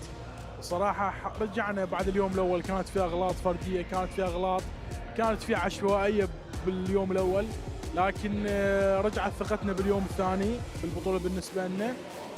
ثقينا ببعض داخلين اليوم الثاني، انه بالنسبه لنا خلاص لو نتأهل لو ما نتأهل، طلعت قوتنا كلها والحمد لله رب العالمين وفقنا والحمد لله تأهلنا للفاينل.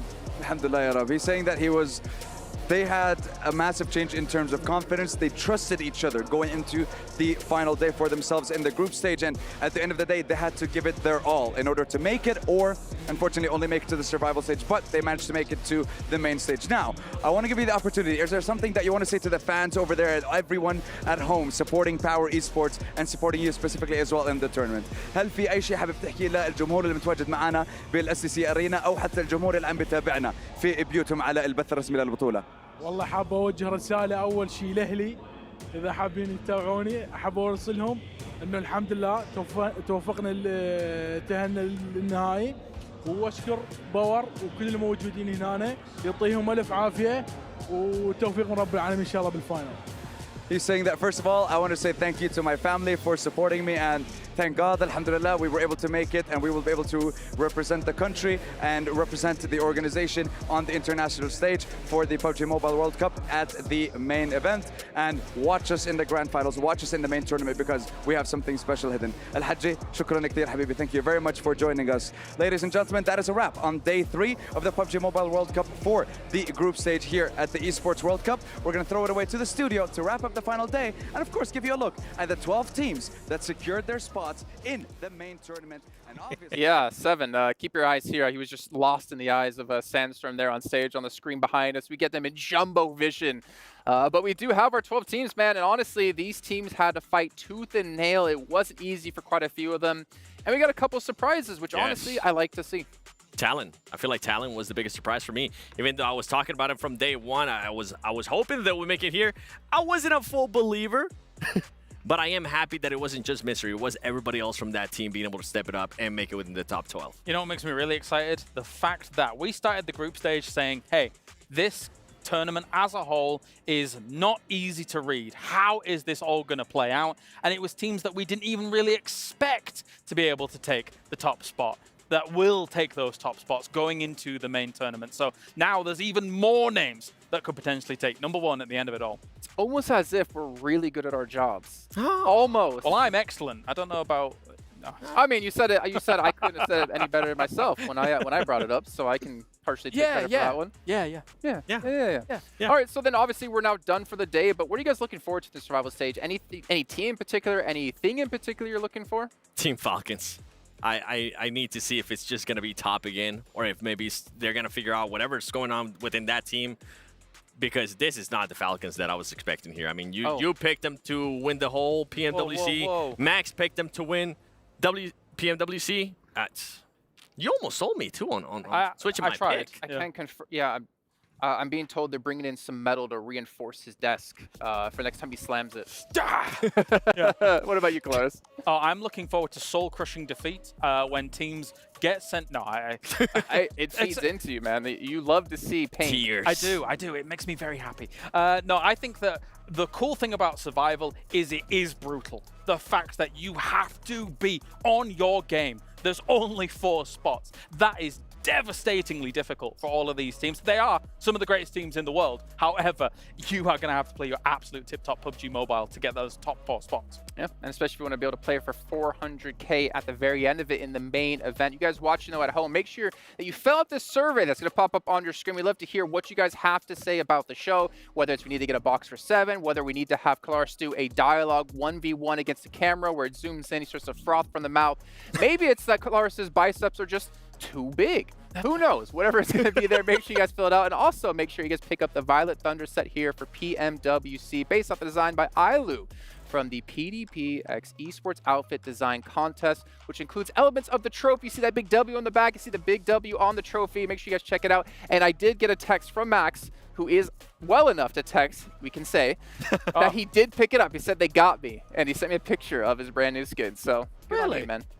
Oh, do you reckon he'll be back for the survival stage? I hope so. Reckon he'll survive? I can either confirm or deny if that's going to happen. But I hope so, because we do, you know, we joke with Max, but we do miss Max. He's a great attribute to the show when he brings it. Yes. I do. Yes, we do. I do. I mean, because then we get to stop bullying each other, and we get to focus all our bullying on one person. Oh, it's going to be a great time. It's going to be great. Max is sitting there watching this at home like, I don't know if I want to come anymore. I don't know if I bring back to the show. But for you guys watching at home, we appreciate you guys being here. But we are now done. We will have a day off tomorrow on Monday We'll be back Tuesday at the same time to kick off our survival stage here live at the PUBG Mobile Kingdom of Saudi Arabia, and we'll see you guys then. امسك يا عمي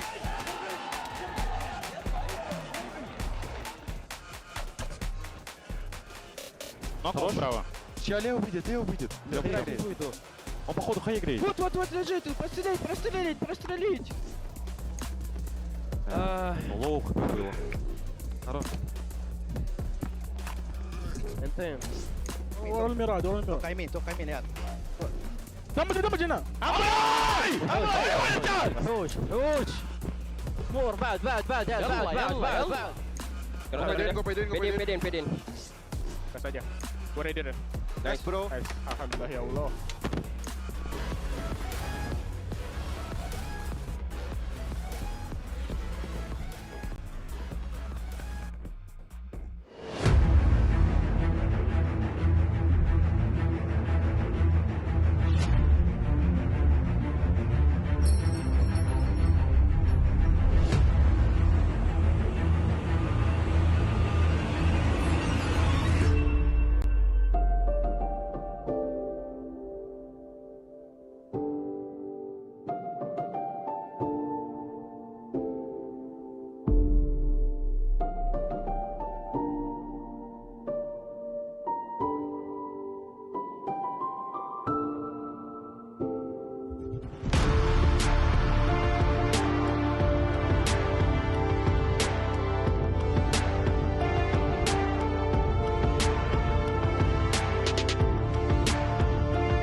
You ever wondered how a Hollywood movie is shot? On a Sony. You review it on a Sony. And how do you make that sound epic? You record it on a Sony. Lunch break on a Sony. So why wouldn't you watch it on a Bravia by Sony?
they wanna live for.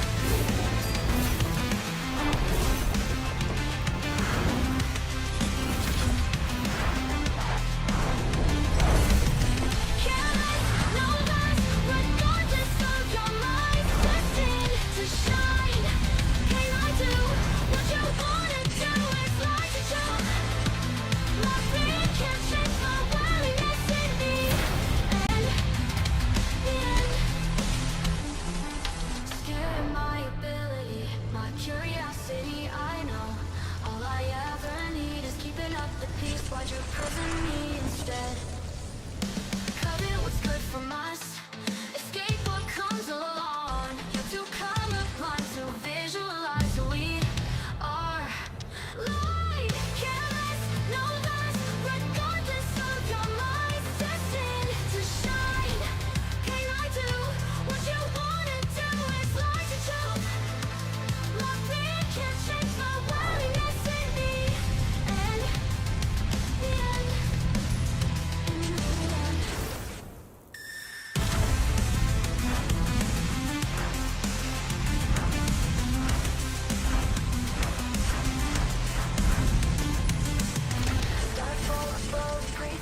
wonder what they wish for, what they wanna live for.